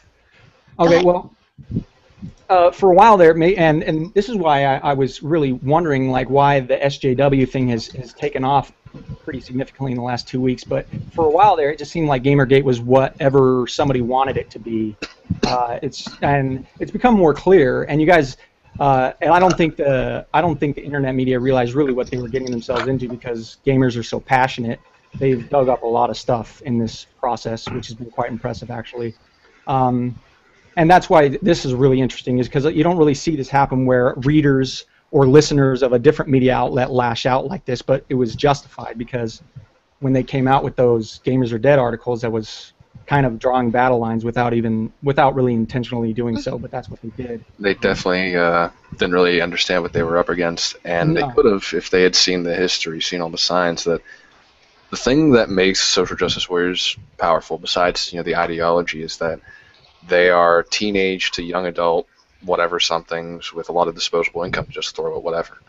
Gamers are the exact same way. We have a lot of, not me, but everyone else in the world has disposable income to just throw at whatever they want, because they are 18 to 25 something or other college students, usually high school students, whatever. And all they've got all this money. I mean, we've got people buying $10,000 computer rigs. They've got the money, they've got the time, they've got whatever to just do whatever they want, just like the social justice warriors. Yeah. Some of us don't. Some of us, have stuff to do for a fucking living, but The thing that really is blowing my mind right now is that, one, I'm very happy that the term Gamergate actually got used, because it really does throw back to, we're seeing a lot of the same stuff that happened during Watergate. I know probably none of us here are old enough to remember that, but the burying of evidence from the very beginning, I think it's moved. It's not just a gender thing. It's a question of these sources that we used to look to for guidance when it came to buying a game. We're finding out more and more have been burying evidence, have been colluding with one another in such a way that it's almost unbelievable, the scale that it's on. And from the get-go, we're lying about it. Immediately started trying to lie about it and bury that sort of stuff. Here's the thing. Whenever someone does immoral stuff in one place, they're generally going to do immoral stuff in another place. You know what I mean? So on Reddit, on our games at least, I've known all these journalists, not all of them, but I've known quite a few journalists who would break Reddit's rules, do vote manipulation. They'd make other accounts and upvote their stuff, do whatever. They would break all these rules, and when I'd catch them for it, they would be like, "Oh man, please just let me do this. I won't do it again. Trust me." And I'd be like, "No." Or if I did give them a pass, they would just do it again. And I'm sure if some people wanted to look back through Reddit's history, they can find a lot of these people that I've caught and did this too. So when I see them doing immoral stuff again, I'm like, "Hey, I know him. I know him too. Hey, I know him. Why am I not surprised about any of this stuff?" Because they already broke my rules. Why are they not going to break their own rules? Yeah. So someone said that there are a lot of parallels between Gamergate and Watergate. I'm not old enough to remember Watergate. That happened in like 59, 61, something like that. I don't remember. But Well, that actually goes into... sorry. Sorry. Well, I was just going to say that actually goes into another one of my major criticisms was, and I see that there is definitely some shady stuff going on with gaming journalism, and I don't dispute that. But there's it, and I think that this has caused it to be so polarized, is that, obviously SJWs have what they want, their agenda, but Gamergate, and you bring up Watergate, I mean, there's all this like invoking like revolution rhetoric, like we're in some kind of war. And to me, that's kind of ridiculous. Like, that was one of my biggest criticisms with it. People are like quoting 1984, and I mean, it was just, and the other thing is... I have a question. Go ahead. Can you explain, and I know this sounds like a dumb question, but can you explain what you find ridiculous about that? This isn't a war. This isn't. Obviously this isn't it's the not French a Revolution. war. This isn't. No, not the war aspect, but making comparisons to various other situations in literature and things like that. That's how it started turning into basically an echo chamber. Is Twitter started turning into this like high-fiving each other with these flowery quotes about how great we're doing, and we're bringing down the corrupt bad guy. And so that's when it just started drifting more and more to these ideologies that were against each other. Feeling good about yourself, like it. These ideologies that were against each other, and then you got Breitbart on your side, which is a conservative think tank, and now the SJW has that to say, oh, boom, these guys are taking on like a neoconservative perspective. Right, but do you understand how that's an illegitimate complaint, the Breitbart thing? It doesn't matter. Public relations have a lot to do with this, and SJWs are winning the public relations battle. I understand that, but like, if we're going to solve this in any kind of way, right? There's no way someone like Leigh Alexander is ever going to care about what any of us say, right? Yeah. We should just probably call so people you're out. kind of searching for the people who are going to listen to you, Mm-hmm. and if people aren't going to listen to you because some gay guy who works for a conservative online thing Publication supports you, outlet. Whatever. they're not really thinking logically anyway. I don't really want them to listen to me. Well, there's But a I lot of think, people not thinking very logically in this whole thing, and I think that's one of the big problems. Right, yeah, of course. Yeah, but I actually have to disagree with you. I think it is fair to compare this to something like Watergate. I studied that quite a bit, and just the what? It's just a joke about. There's a video about it titled Watergate, essentially making, because the hotel was named Watergate and gate being the... Yeah, it's just one of those associations that people make, even though the gate part of it really has nothing to do with it. It's just it's a convenient thing, and I think it's just that's where the way it the started. internet That's works. where it came from. Yeah, well, of course, But, and I think it's anyway, I think it's fair. to go back the same to way that, in much the same way that go back to continue on your point. Yeah, so in much the same way that, just a brief history lesson, Watergate didn't start out as, oh, Nixon's this evil, terrible president. It started out as some people broke into a place, did something bad, and then it started to explode and spiral out of control in much the same way as what's going on right now. I mean, I posted a video about a year and a half ago while I was doing a presentation for the American Bar Association for the 40th anniversary of Watergate, of Archibald Cox, who was the special prosecutor for the Nixon trial, and it really mirrors in a lot of ways what's going on, where it starts out with perhaps not the best, literally who being the beginning of it, and then seeing that there are connections far beyond that, and I think personally it's gone past just the scope of gaming, and it's more of a censorship issue at this point. I personally, I'm all about having a free internet, and looking at this. And I don't care whether it's a conservative group, a liberal group, I don't care what group it is.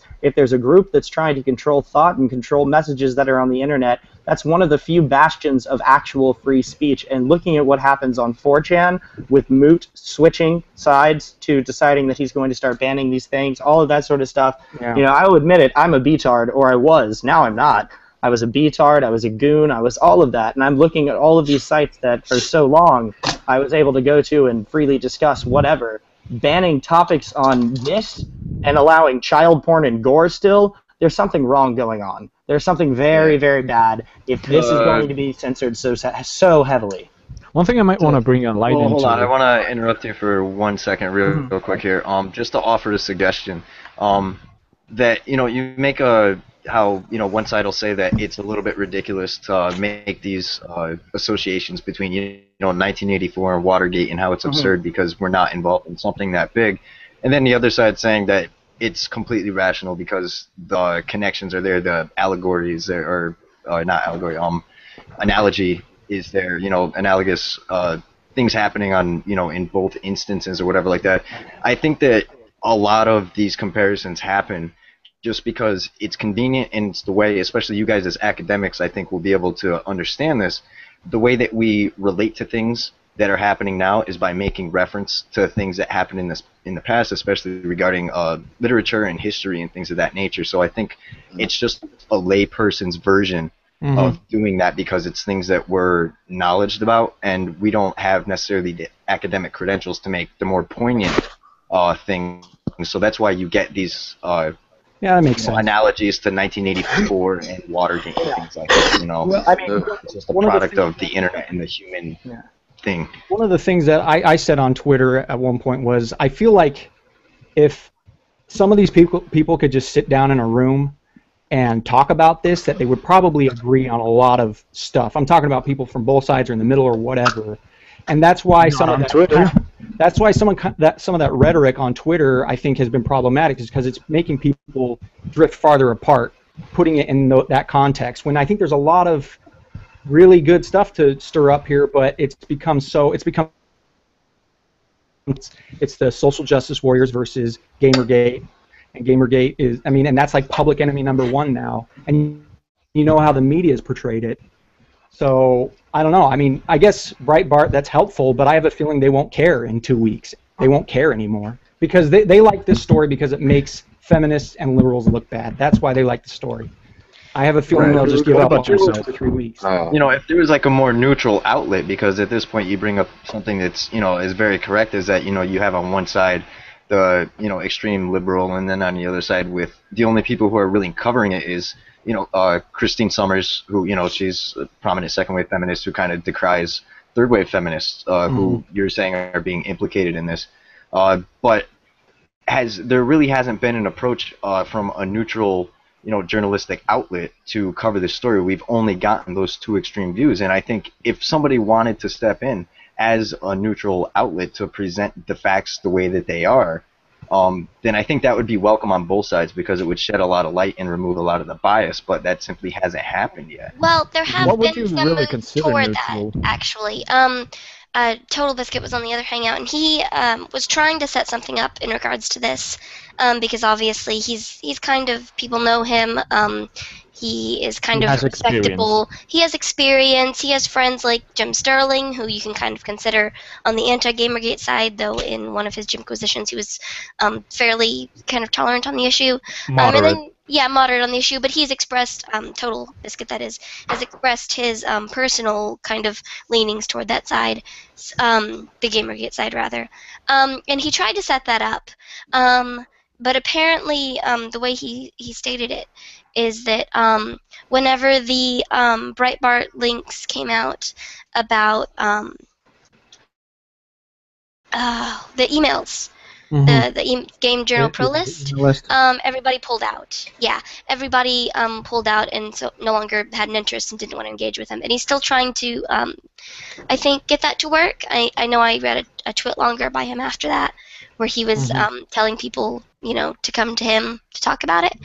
But until something like that happens, I think you're right. I think everybody acknowledges that Twitter is kind of a really bad setting for this.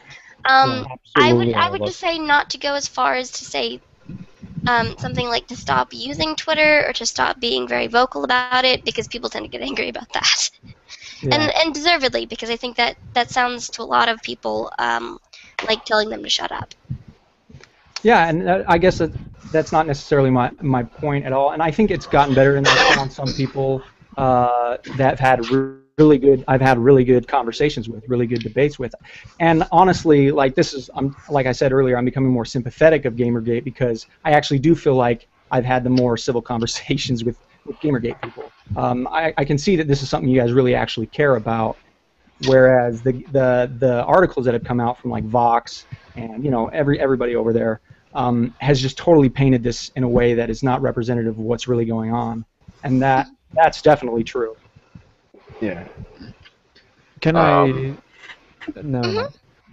I've got a couple people asking me to talk about some Reddit stuff over and over and over again. So, although I do love the History Channel and Watergate and whatnot, and I totally want to talk more about Total Biscuit, because I don't get enough about that all all the do. time. I do want to say a couple things about Reddit, because that is my only existence. But there was a big thread about Total Biscuit on, I think, R Gaming, where 25,000 comments were removed, and I mean it was a comment graveyard. The whole page was just deleted.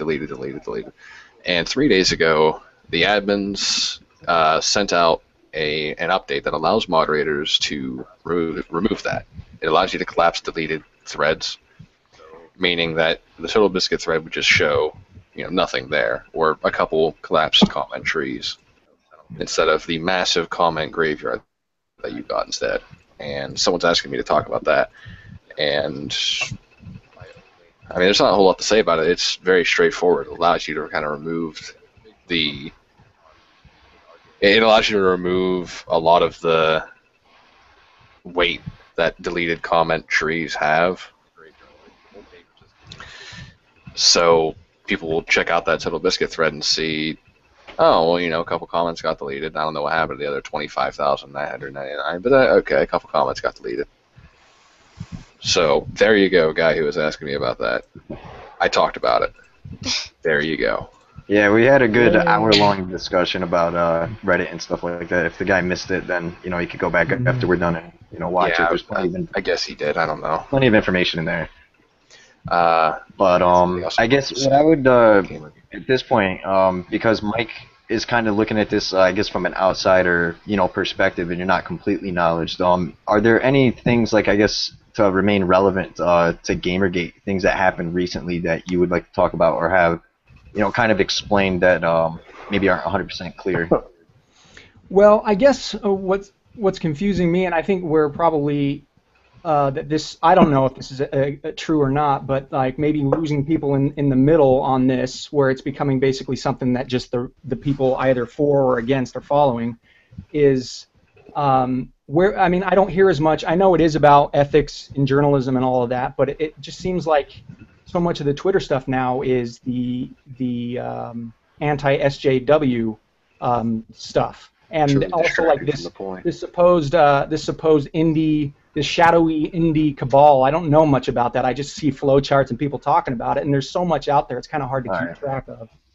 Yeah, I know a lot of the information on that. 'Cause I don't know if you've seen it, but basically there was a pay spin that came out, what was it, September 10th, that I worked on with 4 other collaborators.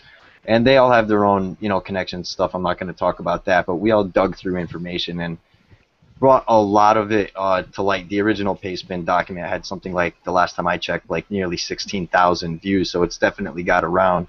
But essentially the biggest culprit in this, I guess if you want to, in order to connect that side of it to Gamergate and its relevance, is UBM Tech is this massive corporation. They've been around since the middle of the 1800s. They do a whole bunch of stuff regarding PR and networking and all kinds of high-end business stuff. But they own Gama Sutra and GDC, which hosts the IGF, and GDC is the Game Developers Conference. IGF is Indie Game Festival.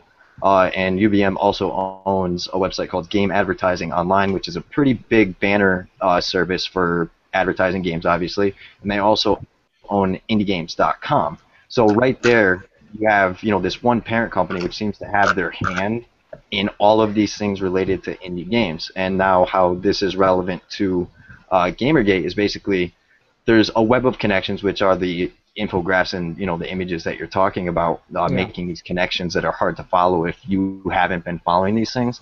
But essentially what you have is, in the beginning, this all came out because of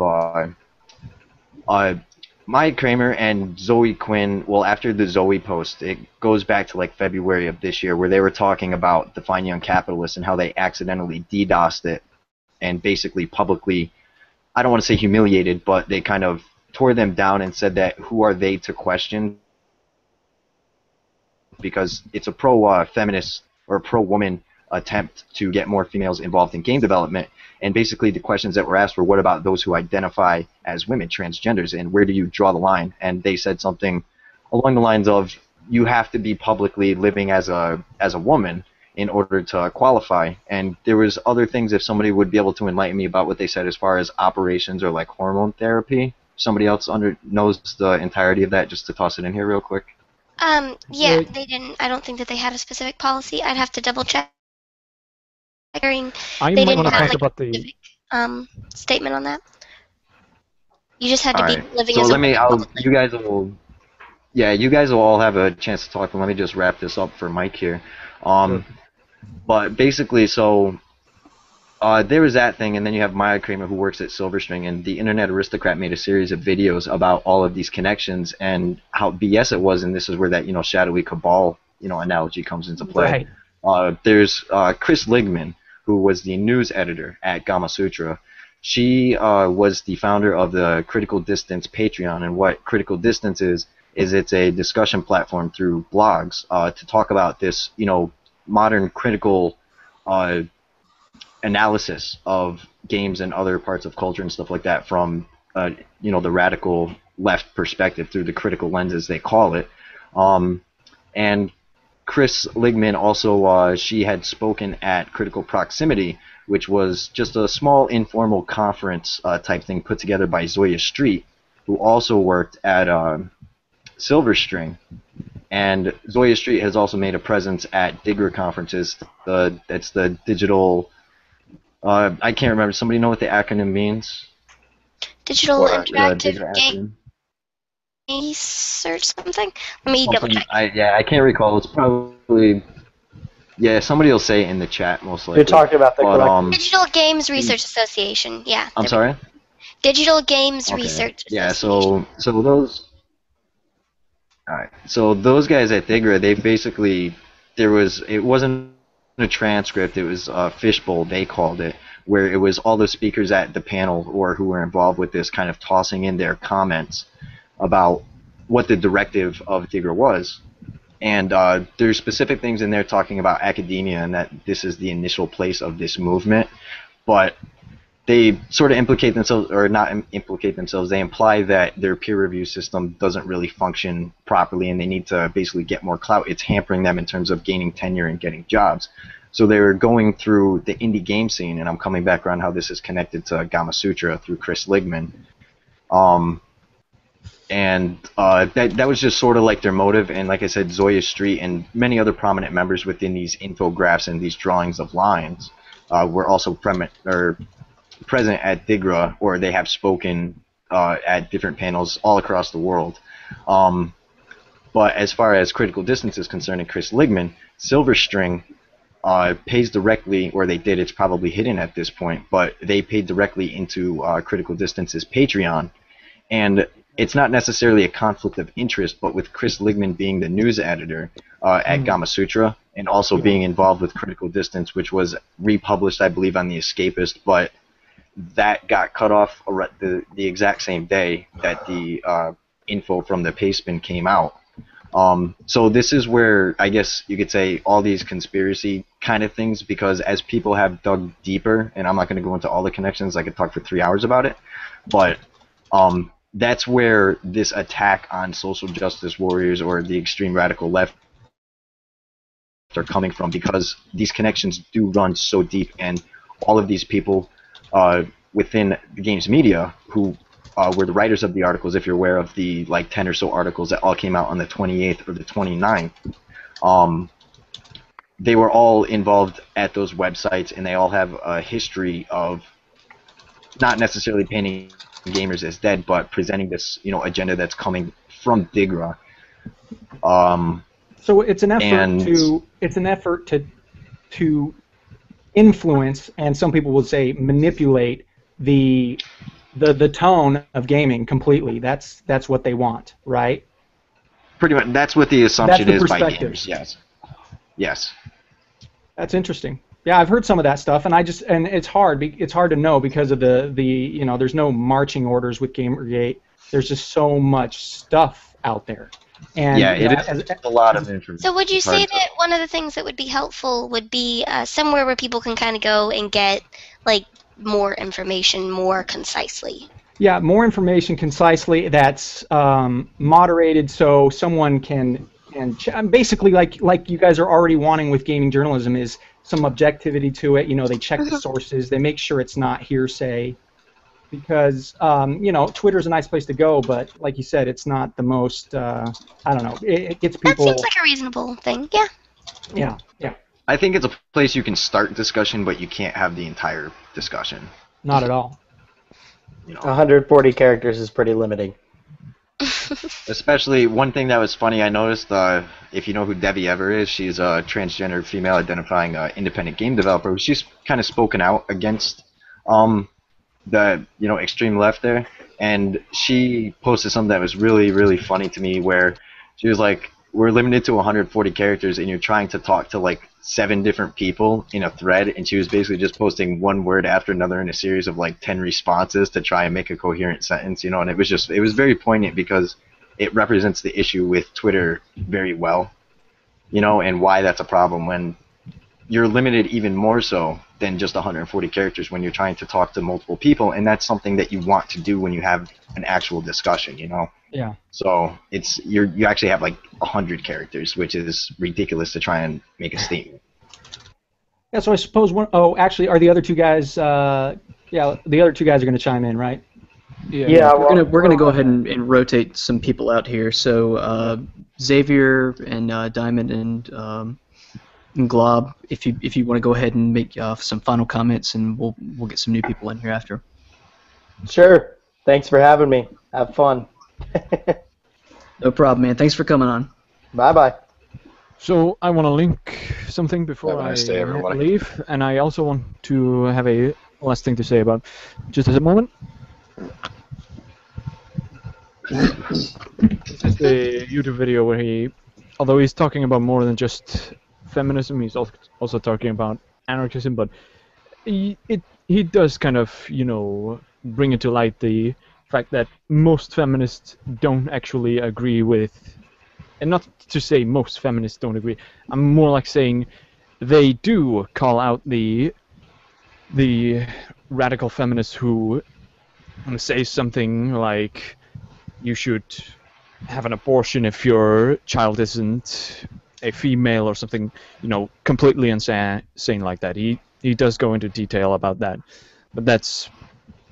but yeah, that's all I gotta say. Anyways, I'll see you guys around later. This was a fun discussion, although I do feel a little short, but anyways, I'll see you later. Alrighty, thanks for coming on, man. As for my last words before I die, or wait, no, that's wrong.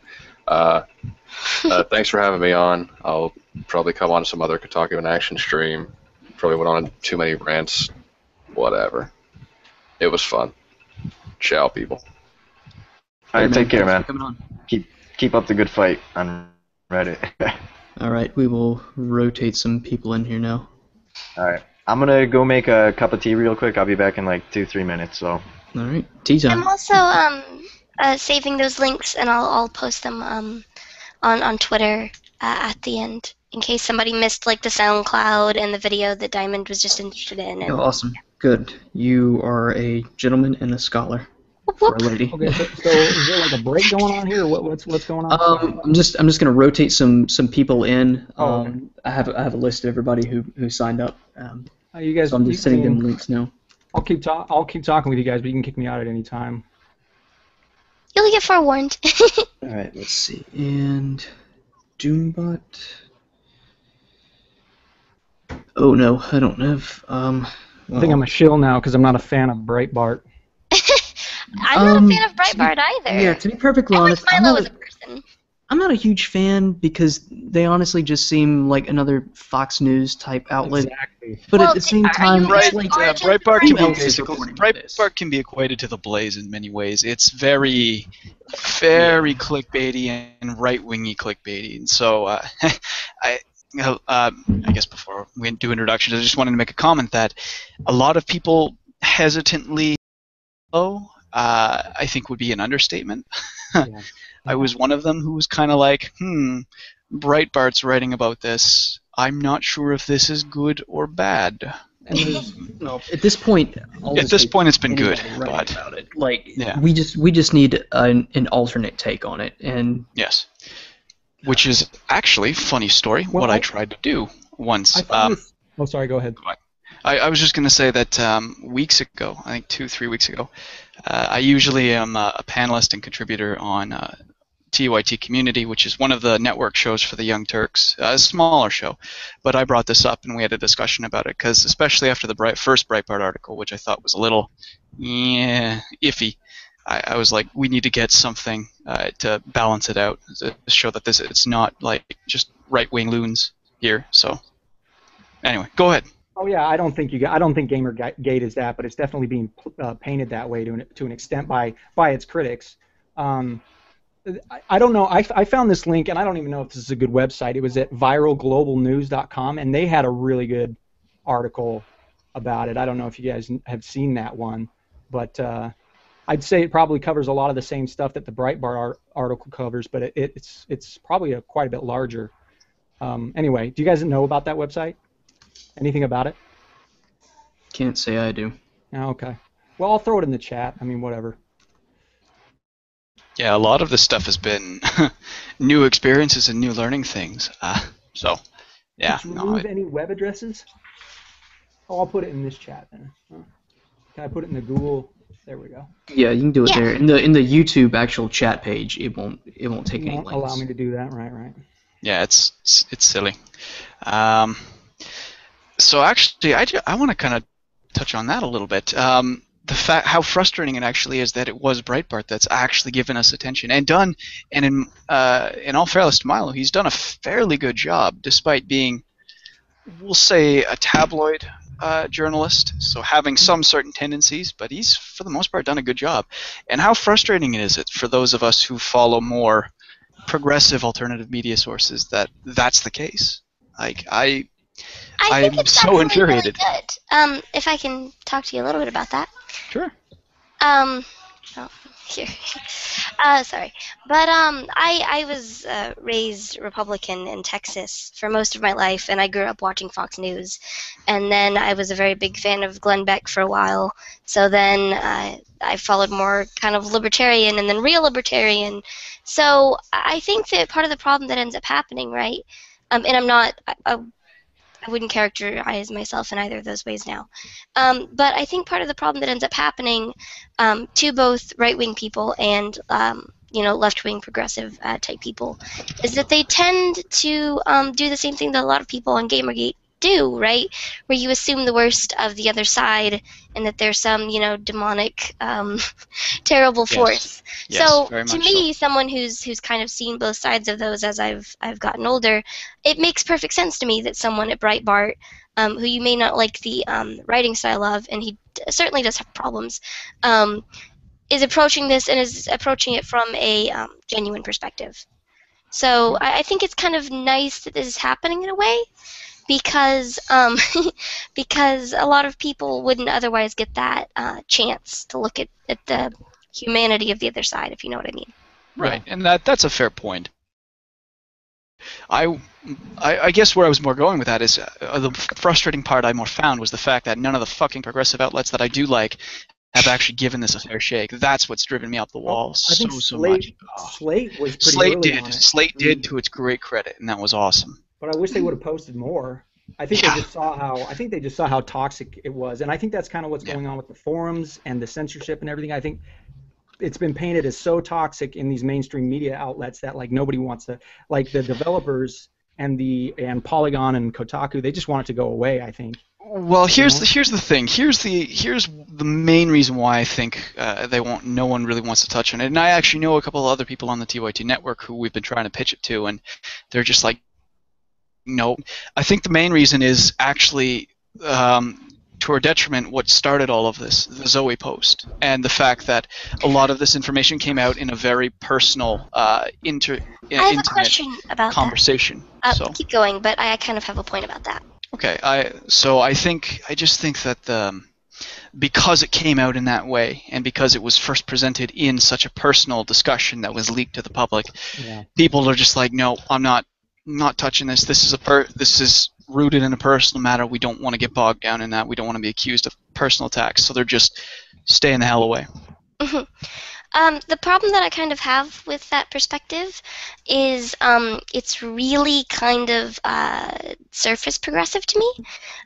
Because if you actually read, I'm not saying that you haven't read the Zoe post, but I mean, if people actually look at the Zoe post and follow his evidence, none of that has really been rebutted. So if you take that as given, right, it's obviously still personal information, but it's personal information in the same way that video or any other evidence of the NFL guy abusing his wife is. If you take that evidence as not being refuted yet, and as genuine, then we're looking at a case of a scandal that started with a situation of an abuser being outed.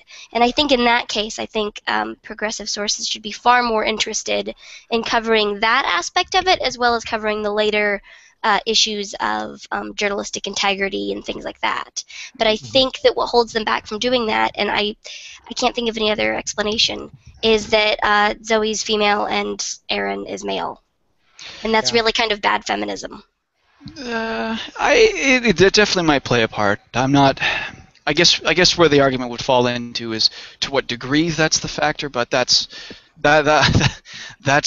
something we will never resolve for God only knows how long. So, but I would say you're right. It is you're definitely right that the details in the Zoe post are very, very interesting, and they have not really been refuted. It's mostly, it's personal, so don't want to touch it. And that you can tell because that's how the frickin' gaming press and their affiliated, or I guess, overarching companies have approached it as well. They're just like, personal.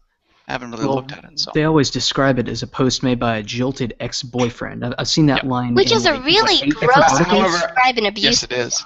Hey guys, actually, by the way. On that note, I just wanted to mention, I was listening to, what's his name? Phil's breakdown of it. The first one he did. It's like 56 minutes long.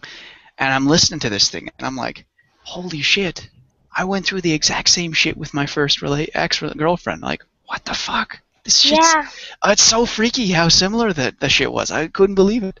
It's depressing how common that type of abuse is, and how it's not really recognized. Yeah. No kidding. It's like, God. Anyway. Hey guys. Oh, hello. I think there are a couple new people that haven't gotten a chance to... Yeah, how's everybody doing tonight? The new people. We should do that. We're doing all right. Making it easy. Pretty good. Yeah, everybody, I guess we'll start with, have you explained your interest? Me? Okay. You can call me Fewer. That's the internet alias I like. That's what I use for a lot of stuff. So if you're wondering how it's said, just say Fewer. Okay. My real name is Nick. I guess the relevant part is that I've been a Navigamer for a long time, and I'm also sort of politically active, and as I've said, I'm kind of a panelist on the TYT show, so this kind of fit into both of those categories. And I've also been dealing with social justice warriors to varying degrees throughout my time in university and graduate school, so I just thought I might have something to offer to discussion. That's about it. Alright, I guess we'll go to Ice. How are you? Doing all right, and you? How you doing? Doing okay. I want to thank you guys for bringing me on your live stream. The the whole thing where I kind of just messaged Hat as a total stranger and said, hey, I might be able to speak to a few issues that you guys are talking about, but I can't tell you who I am and I can't tell you what games I've worked on. And he was kind enough to be like, okay, you can come on. So I do appreciate that. I haven't really decided what my level of anonymity is going to end up being in this discussion, because I normally do not get politically active about anything. When I started realizing that there were a couple of people that I was familiar with and have known for a long time involved in this whole thing, and how many people on Twitter are angry over it, and some of the vitriol that was being slung around, I found myself more and more interested in the issue, at least for the time being. And I've also worked on titles where we have had social justice types. I don't want to be too disrespectful when I say that, but we have had some social justice related objections to content that we made. and we had really no option to address it due to budget considerations and stuff like that. So that's kind of the impetus for my involvement here. All right, that's it. I definitely have a couple questions for you then, and then I guess from there we'll move on to James. Hey, so my name's James. I prefer to go by the handle Cool Daddy.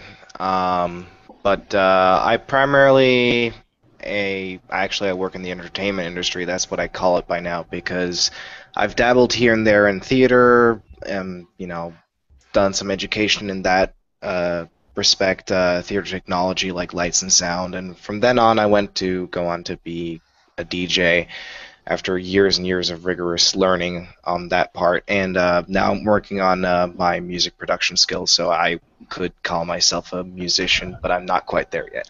I'm an avid gamer. I've been playing since I'm 6 years old, and I have some opinions on Gamergate, and I've only just recently really started to speak out about the issues. I've mostly been following it, but as an avid gamer and a natural skeptic, I have some, I would say, balanced but still, you know, directed opinions.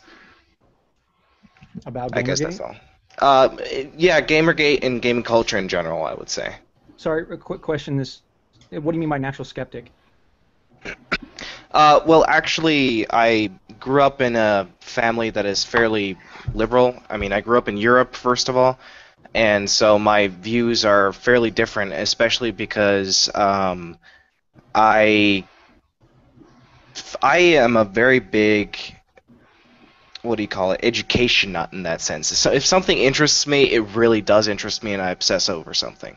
Oh, gotcha. So I like facts, and I really just hate to assume. Like, if I want to know something, I like to research it and find evidence before I actually put something to the table. I'd like to speculate, yes, but then I would say it's a speculation. That's what I thought you meant. I was just making sure, because there's a lot of people who call themselves skeptics who are just not really skeptics. They like the title, though. No, I like to stay honest about what I call myself. Right on. Well, if you've had any academic experience, at least in the sciences, and I can't speak to the humanities, as I could. But yes, I know a couple of you can.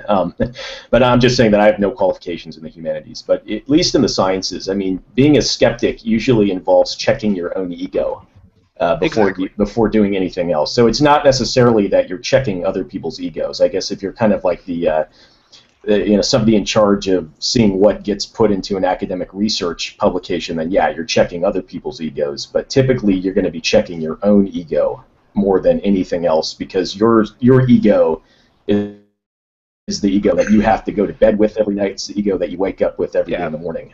So that's kind of the difference between the whole skeptic, hashtag skeptic identity, and what it actually means in my mind to be a skeptic is that whole willingness to check oneself in terms of commonly. I mean, it's the same. It's the same thing in the humanities. I find history, which has been my specialty in this field of study, is the same way. I mean, the objectivity in that sense isn't quite journalistic objectivity. Basically, the constant goal to strive for in the humanities, in particular history, is here's what I have. This is what I think it is, but I'm willing to be proven wrong and change my mind based on what comes of this. So anyway. Well, I think that's why I've had interest in Gamergate, is because I think on both sides of this, there's just been a lot of things thrown out there that you have to be skeptical about before. So that's why I've found it so fascinating. I mean, I understand people are passionate about it, and it means a lot to them, and it does to me too. I'm a gamer, but that was my initial interest, is all these things that were coming out, and it was a lot of he said, she said, and that kind of stuff. For me as a skeptic, I really took to. Right. I mean, I found it very interesting also as a skeptic to basically listen to this story, and first I was like, this can't be happening. Where's the evidence? And then when the evidence started to roll in, I was like, there might be something there, and I researched it more thoroughly, and then I said, oh, actually, yeah, this is bigger than I anticipated.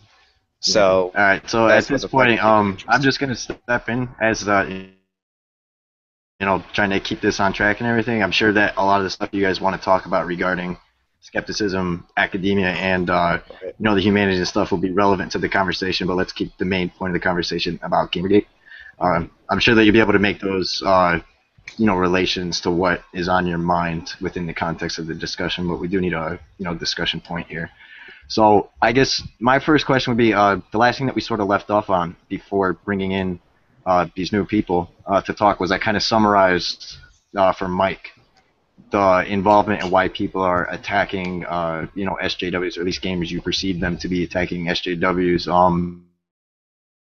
I don't think that we really give you a chance to right. Well, talk about that if you'd like to. Yeah, I can.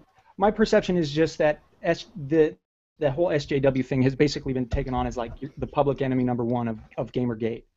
And that's, I think, a big reason why people are hands off with this is because it's so politically charged now and it's so polarized that you aren't going to get maybe more of these independent journalists wanting anything to do with it because, I mean, honestly, like if feminists have a lot of friends in the media and so they're not sure what to do with it. I mean, Slate got there early, and since then I haven't seen. Has anything else come out from Slate? I don't think so.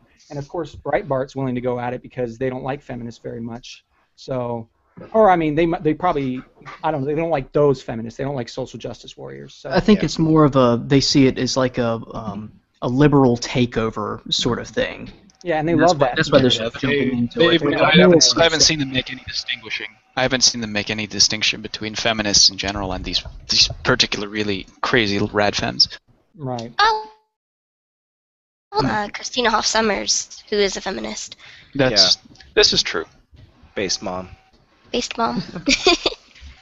I gotta say that's a fantastic nickname, but in order to add to that, I suppose the way the movement is going, I think it's not just about the social justice words. It is really primarily about the journalism, or we're trying to make it that, as far as I see it.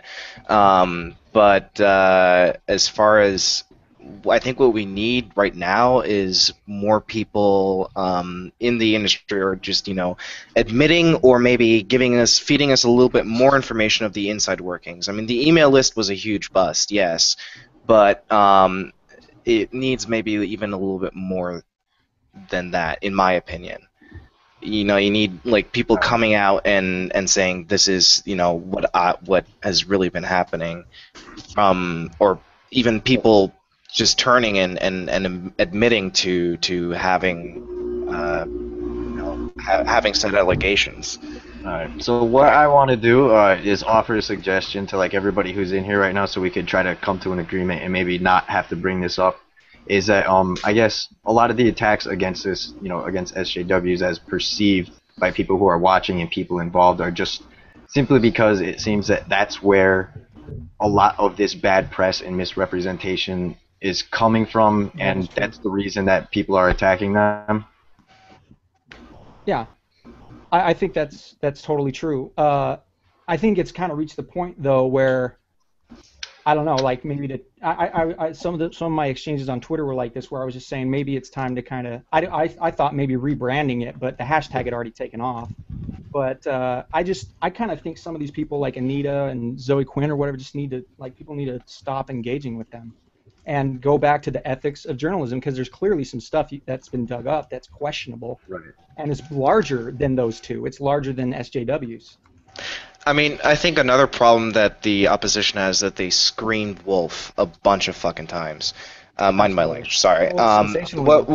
Yeah, right, but we have, I mean, Thunderfoot made a video on this where he said, well, wait a minute, if you have credible death threats, you go to the FBI, and the first thing that the FBI tells you is to not respond. However, he did the opposite and started going to news outlets, which is something I don't understand, because if it was really credible, why would you go ahead and spread the word? If I got death threats that were serious, and were like someone is in my area and he's out for my life, I'd be like, yeah, I think I would call the cops and then discuss with them what I should do before I go ahead and say, hey, I got death threats. I think the problem with that line of reasoning, and I think we kind of should at least, even though the way that she's behaved in regards to it is not maybe the optimal way to behave,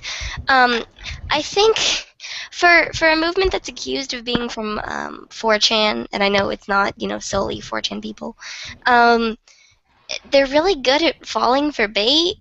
And if you keep and I'm not like trying to get onto you or whatever, but I think if people keep talking about how Anita clearly doesn't know how to handle death threats, and Zoe keeps trying to insert Capitalize on herself it. into everything, I think that's only going to harm the situation.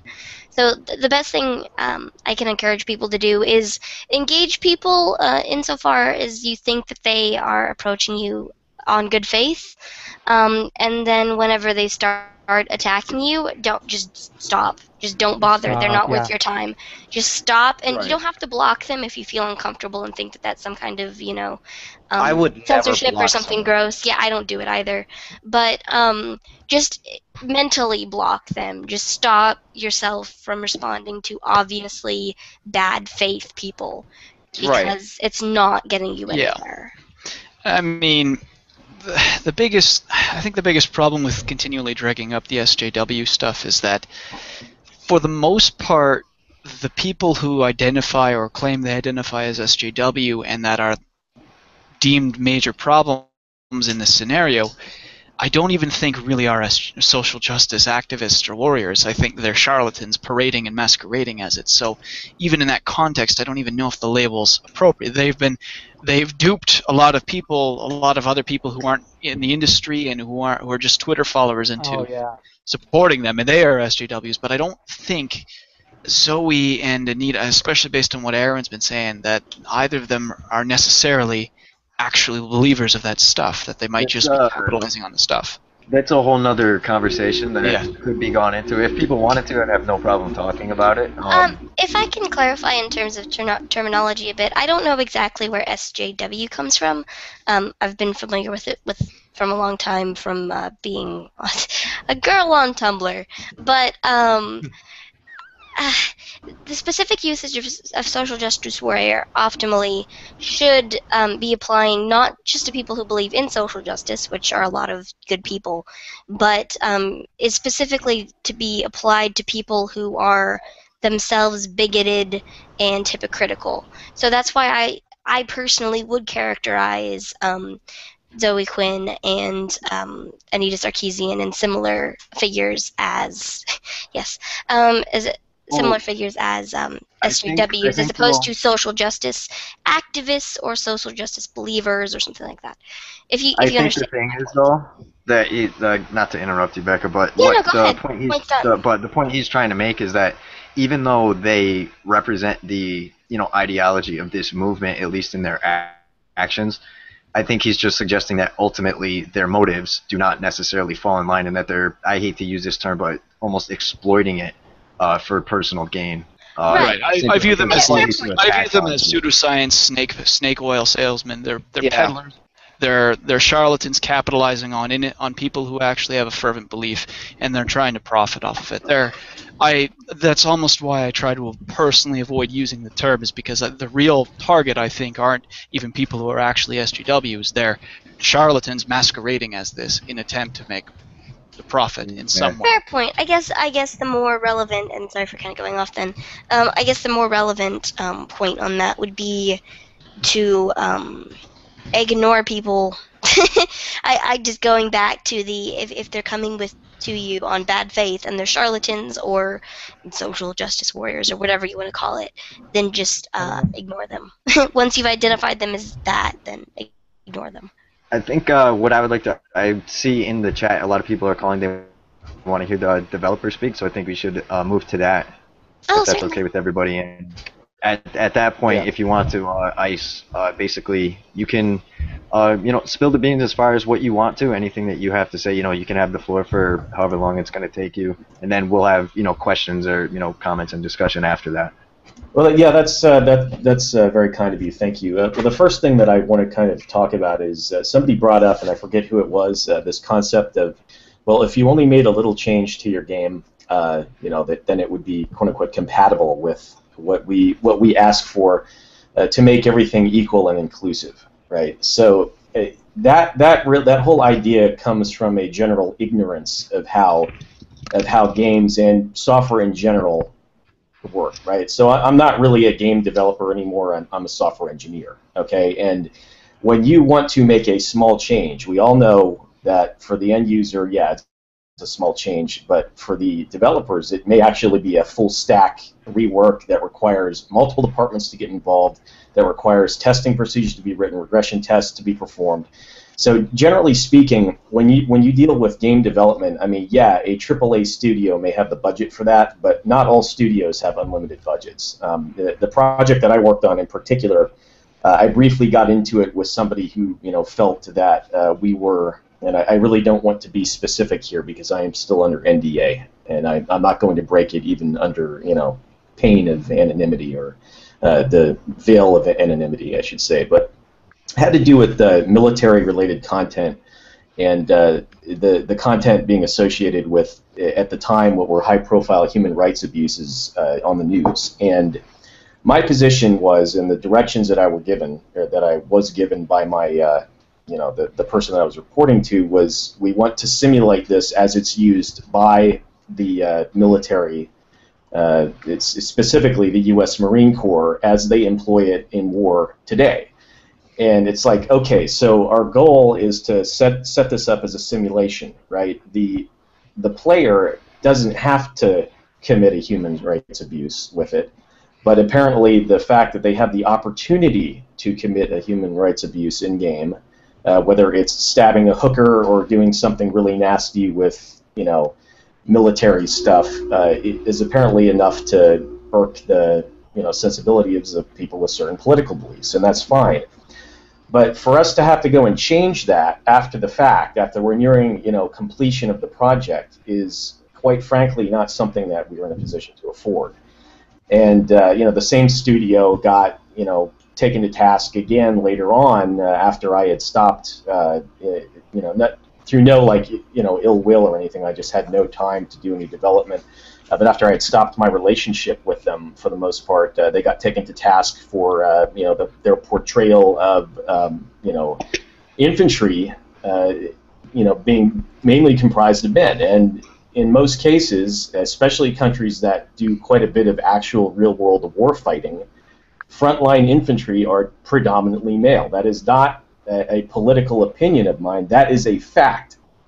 Even though we have had the whole women allowed in combat arms today, and of course there are female pilots, I know plenty of female pilots, if you are in a combat MOS, you are probably going to be a man, like within some high 99 percentile, and that is just the way it works. And if we're gonna, if you're gonna make a game that's meant to portray infantry in combat, then chances are, if you want a real-world portrayal, it's going to be mostly men. So the money was spent on making male models, doing animations for male infantrymen, and then people are like, well, why can't you have women? Well, you could have women. It would just cost an amount of money that the studio probably can't afford. So who's in the wrong here, right? I mean, is it really a matter of, well, you don't want your game to be released if it's not all inclusive, even though it really is actually an accurate representation of reality, or are we going to set it up so that we have to like draw a line in the sand and piss a bunch of people off for what I really thought was a minor squabble? I mean, I understand that, like, if you were a certain race or gender and they're portraying conflict in a part of the world where you have people of certain genders and maybe a certain ethnicity fighting, then yeah, I mean, you're not going to be included in that. But at the same time, I mean, it's a game, right? It's, whoever decided to make it obviously wanted to portray a certain conflict in a certain part of the world. So why should we be upset with that? Why can't we say, well, why don't we make our next game portray another different kind of conflict, or maybe, make another game that's more inclusive? That what I don't understand is really the hostility and the impetus for the hostility coming from, some of these people who call themselves social justice enthusiasts or SJWs or whatever. I mean, it doesn't appear to me to be really necessary when there's such a rich canvas for for game development, especially now that it's so accessible to everyone. I mean, it used to be very, very difficult to get into this. It isn't as much anymore, and that's an encouraging thing, but it's also something that we have to deal with because all of a sudden you don't need a comp sci degree or a master's in comp sci to start developing games. You can get into it from a lot of different angles. So that's the one thing. I would like to hear. Sorry. I just want to say I'd like to hear Mike respond to that, coming sort of from an outsider perspective, and just to add on top of that, this sort of goes in line with something I brought up briefly before, where there was a DeviantArt post from one of the workers, one of the artists for Divinity: Original Sin, who commented on this same sort of thing. Not necessarily to such a degree where you're talking about, where it's like when you're talking about frontline and people who are in combat positions, it's mostly going to be men, and that's something that we can all take as fact. But it was more from an artistic side, where they wanted to draw the females. It was a fantasy game in a certain kind of armor, and basically this opinion group came in, was basically saying no, you have to change it, or suggesting change because they weren't happy with the way that females were portrayed in that game. So it's analogous in that regard, but that's basically it. But Mike, I would like to hear and then I was going to say fewer after Mike, but in terms of immediacy, I'd like to hear Mike's response to that, or any questions you have. Well, I mean, I understand with some games, a lot of AAA games, I see AAA games are probably where there's more of what I would call cliches of hypermasculinity or a lack of gender representation or whatever. But I don't know how big of a problem that actually is. But what I'm wondering, and maybe the developer fellow can answer this. Sorry, I forgot your name. Is how significant are these? Someone's music not coming on? Oh, wait. Someone has some background noise. Okay. I think it's free. But yeah, go ahead. How significant are there people actually asking for games not to be released until they get changed? Is that really what's going on? Because that's sometimes the sort of talk that's happening, is that literally SJWs are trying to stop these games from being made, stop them from being released unless they change them. And is that really, like, how much impact do they or influence do they actually have? Is it being overstated? That's another thing that I've been noticing, is I don't know really. It's hard to tell when you read from both sides really how impactful some of these people are. This this social agenda movement within the gaming industry. Well, I think before you respond, I think to put it into a more answerable question real quick would be, would you say, or something I think would be poignant to address would be, would you say that if you did not make the changes that were requested, would it impact the publicity or sales of your game?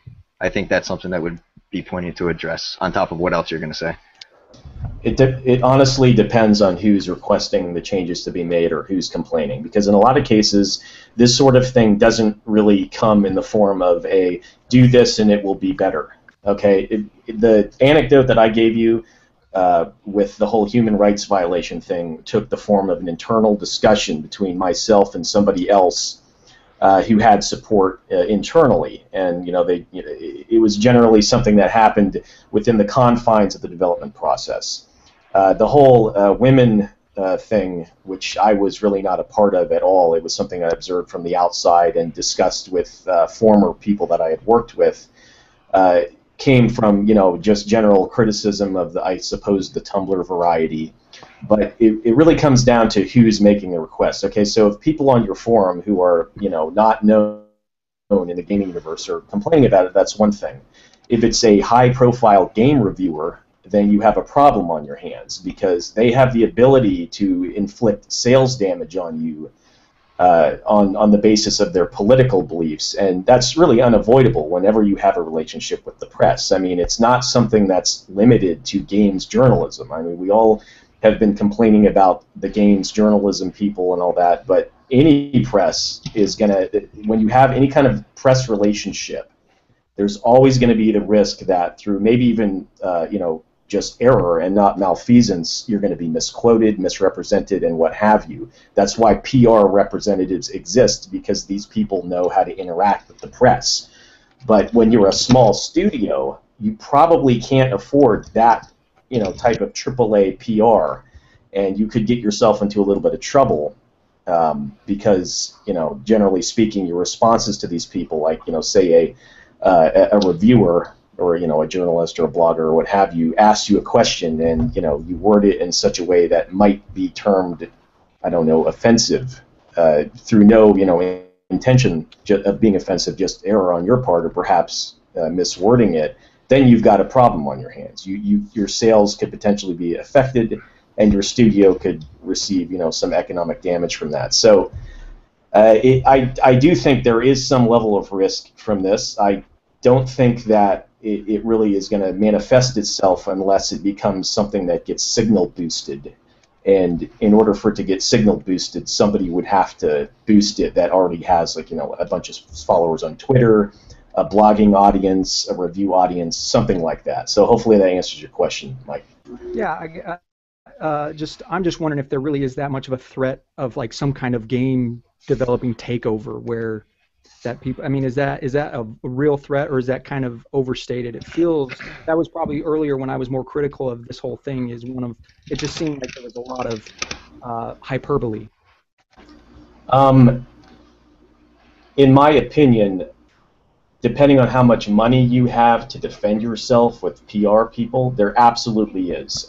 If you want to look at somebody like Brad Wardell, who had, this apparently a false sexual harassment claim made against him, and I only say that it's false because it came out in court that it was false, and the person had to apologize.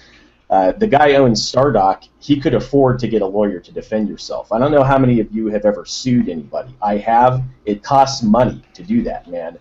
And sometimes you don't have enough money to defend yourself, and certainly it takes your personal time away from doing what you want to do, develop games, and that's always going to have an impact. So yeah, I mean, depending on the size of your studio, you could theoretically get, shut down, and we've seen some of this happening with the fine young capitalists. I mean, they apparently took a hit in the 5 figures from what I've read on Twitter and what's been reported. I mean, that you think that's chump change? These guys are trying to get something together from the ground up, and they're not Stardock. They're a bunch of independents. I mean, yeah, that's going to really hurt your ability to develop software. And let's say you do want to develop games, and that's the first thing that happens to you. You think you're going to get back into the industry after that? Probably not. Especially if you have talent, you're probably going to get hired to work on something non-gaming related in the software industry, because that's where the money is. You don't make a lot of money in the games industry as a developer. Believe me, I'd still be involved if you did. So yeah, I mean, that's really the crux of it. There are ways to hurt people if you know what buttons to press, and if the person doesn't have a lot of money. And who to get on your side? Well, thanks for the heads up. Would that be is that a good answer? Because I want to give Fewer a chance to respond, and then James, so that everybody can keep their thoughts collected with things that just were talked about. Yeah, that was good. All right. So Fewer, you have something to say about it? Yeah. So I found the talk about the female soldier element in video games a very interesting one, because based on what I'd seen overall, the strategy I'd seen was that I think I'll call them the SJWs, recognize that there are certain games that if they attack in a certain way and saying there's no female representation in this, there's going to be pushback of a legitimate nature that most people, even who would normally agree with them, will be like, well, that makes sense, yeah. For example, the soldier one, I mean, where we mentioned statistics of, like only maybe 1% of the people in the armed forces globally are female. I feel like most people who would publicize that and say, oh, there's none of this, it's sexist, would be like, well, that makes sense. And so my understanding was they then changed tack to say, oh, these types of games are just a boys' club because only boys would be interested in playing it, and that they attack it from that angle. So from what I understood and from what I had previously thought, the intention was to try and I guess more to go for the shut down these boys clubs games, and the games where they can try and make a swap to a female character or get more equal representation, they push on those or push for more designs of those and other things like that. Is that what you've seen? I'm trying to remember the comment about the female soldiers and how that kind of came up, but Well, okay, so I mean, the answer is yes, and quite often, developers are going to be doing whatever makes economic sense to keep making games. A lot of these companies that make, quote unquote, simulation software are kind of splitting it, and sometimes it's more than one company. Sometimes the engine is owned by a third party, and they both license it. But sometimes there's actually like a government contract involved in producing this sort of simulation software. And honestly, the simulation games community is very small. If you go on a site like SimHQ and you look at like its Alexa ranking, and then you go on like the Escapist or pick a gaming website, it's really a very small demographic that's predominantly male. So when you get companies that make these games and then they take criticism, well, I mean, you are paying the price economically by limiting your demographic, and if that's the kind of game you want to make, then great. I mean, I'm a real big fan of flight simulators. I love flight simulators, and I'm a pilot. I make no bones about it, but I also know that most people are not going to want to spend $500 on joysticks, rudder pedals, track IR, blah blah blah. So I'm going to have to live with the fact that my demographic is kind of small, and that if I work on a flight simulator game, then I'm probably not going to make EA level monies like they're making on The Sims, right? So if you look at some studios, they've kind of bridged the gap. They'll have like a military simulation game, or another game that appeals to wider audience, and that I think is really the way to go if you want to address these issues. But unfortunately, it takes funding to do that. I don't want to stifle the interest of any given person or studio in what games they want to make. I mean, if they're passionate about making a hardcore simulator, like you don't even have to make it military. Look at the for years, I forget what it's called, but it is like the premier Formula One racing simulator. And I mean, do you really think that a lot of people are interested in this game, and yet the developers are incredibly passionate about it, to the point where they've done a wonderful job on it, and people are actually having races in it. I mean, it's great from that standpoint, but it probably alienates a lot of people who have no interest in Formula One racing, and I mean, that's okay, No, it's not Gran Turismo. It's I don't know. I know what he's talking about. I can't remember the name of it, but there's actually been, on top of that, there's been a lot of community involvement. What were you going to say? For instance, I gotta say my favorite game is actually Arma 3. It's I love military simulation in that respect, and I mean that point really hits home to me. Is especially I got Arma 3 when it was in early access, so when it first popped up on Steam, I pretty much bought it immediately, and I've been there since the alpha. And as the new features rolled in, what we found was that there were features implemented into that game that then either really worked to the detriment of the game itself, and basically the modding community then saved a part of the integrity of the game. Is basically the modding community is the only thing that's keeping Arma alive right now, in my opinion. But what I think is when people come in and say, oh, you're not inclusive enough, if it doesn't fit the theme or the idea or the purpose of the game and the mechanics, it shouldn't be there in the first place. As being innovative for the sake of being innovative. It's stupid.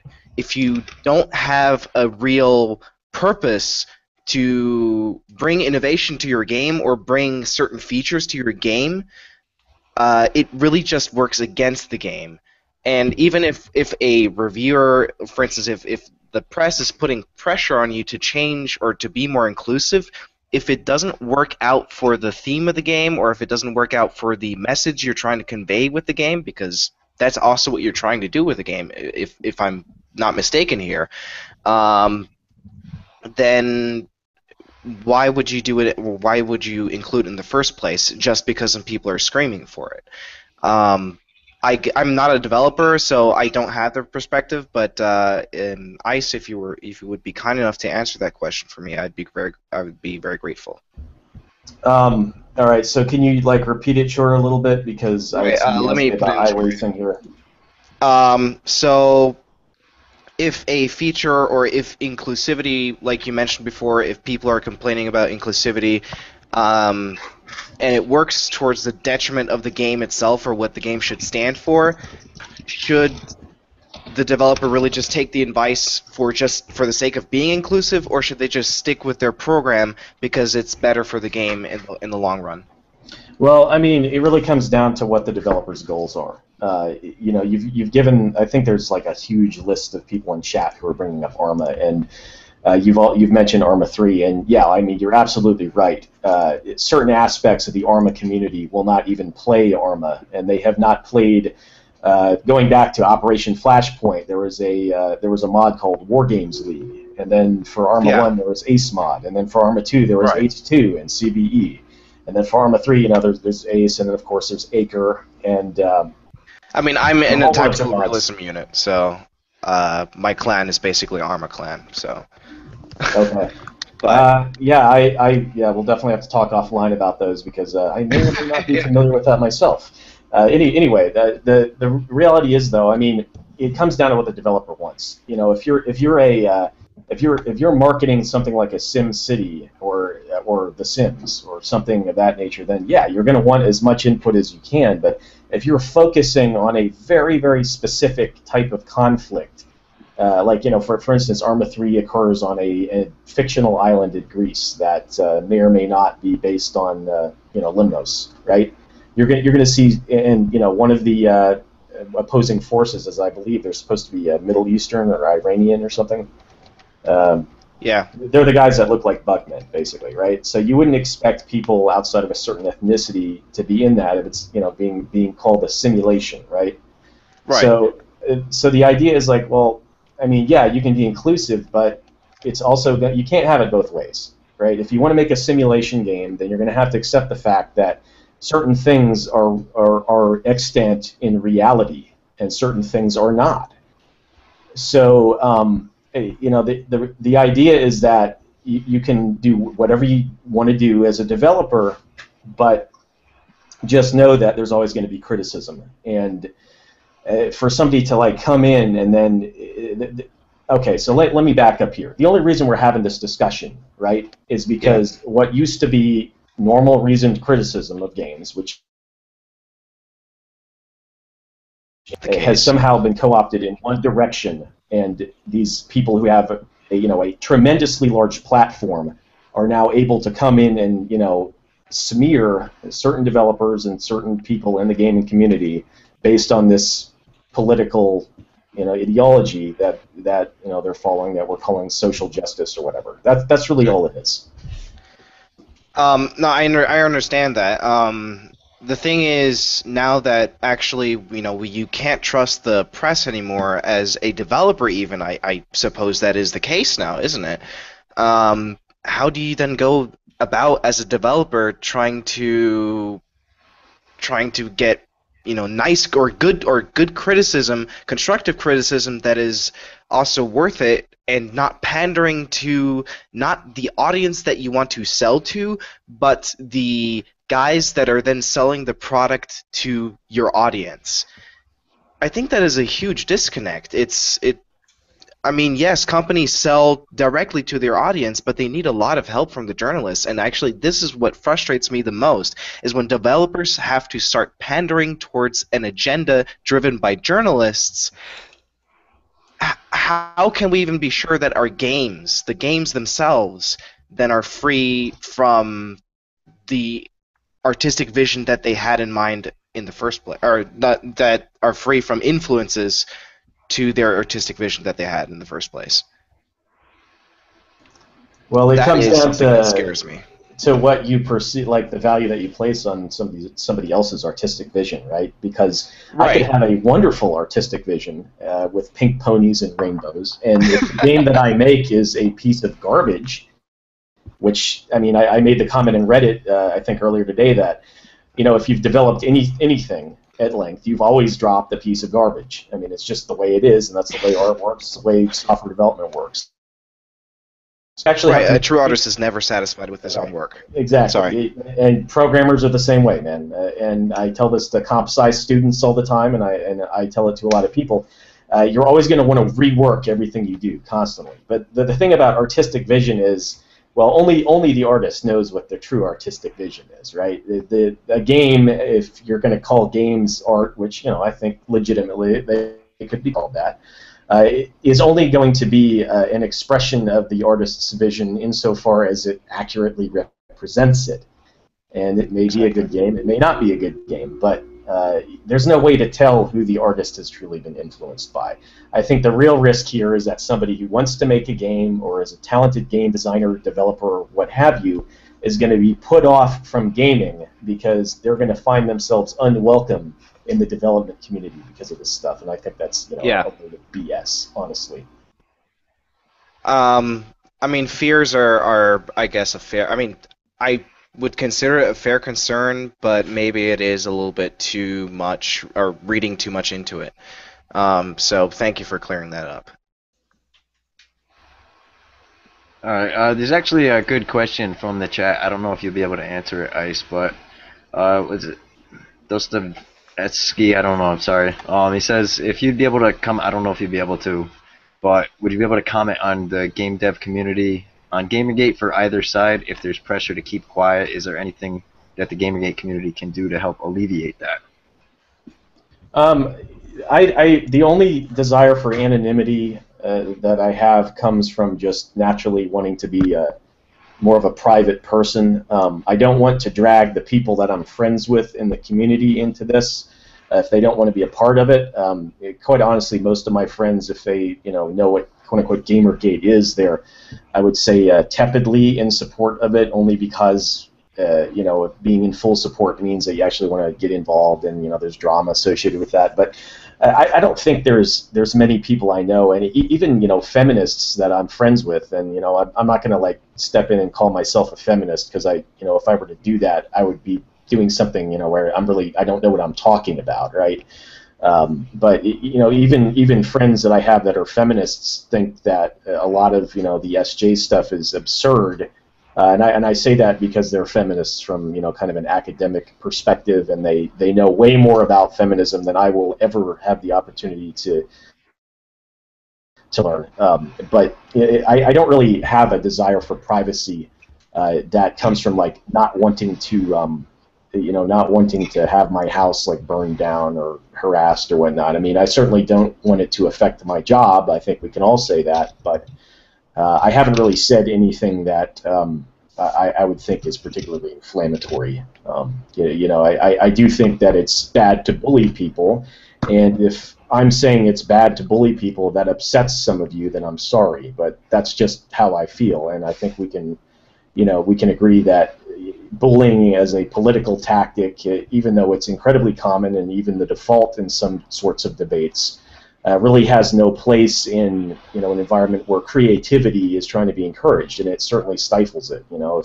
If you're at risk of losing your friends because you can't articulate your idea and it's not particularly controversial, then that's a bad thing, and I don't want to see that happen to people that I know, people that I've worked.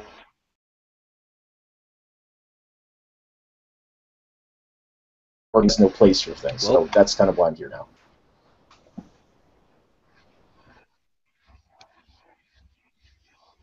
Yeah, one of my biggest concerns. I'm sorry, you can go. No. You go ahead, Synth. Never mind. All right, I was just gonna say one of my biggest concerns, and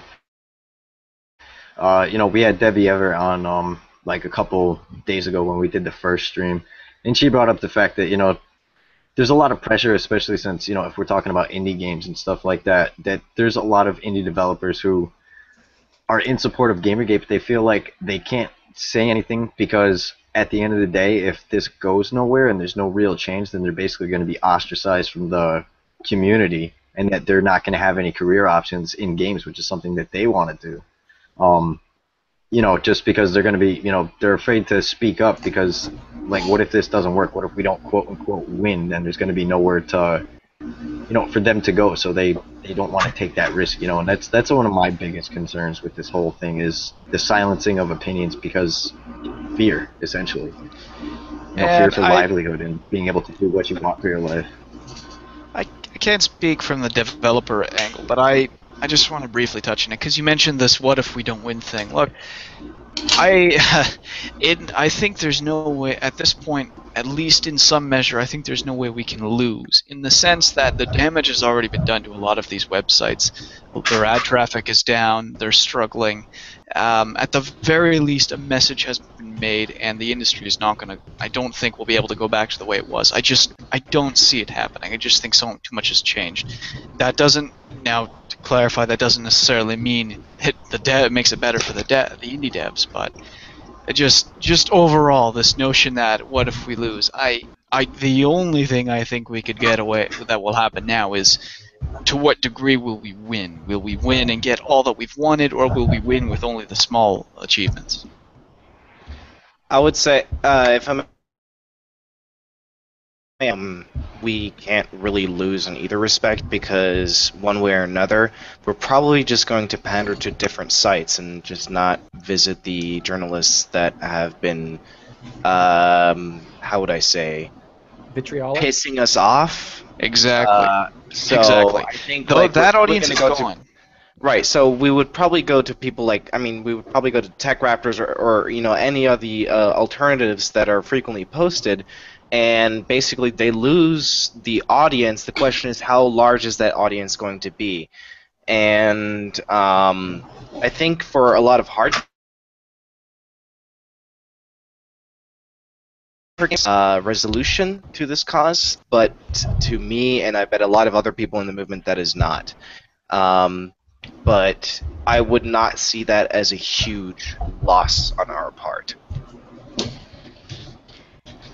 It could be a lot worse. Yeah. I don't. Oh, Yeah, I'll let sorry. Rebecca go. Well, I was just going to say I don't think there's really a win-lose scenario here because these things happen with kind of attitude shifts on the part of the community. They don't happen where like, okay, we're going to call this a win for the SJ Dubs people. It's never going to happen that way, and it never has happened that way. Typically, I think the end result, for better or for worse, is going to be kind of an attitude shift in one direction or the other, and people becoming hopefully more educated on how this stuff works, and how the whole quote-unquote games journalism thing works. As far as people being shut out from game development, I think that Synth articulated it far better than I did.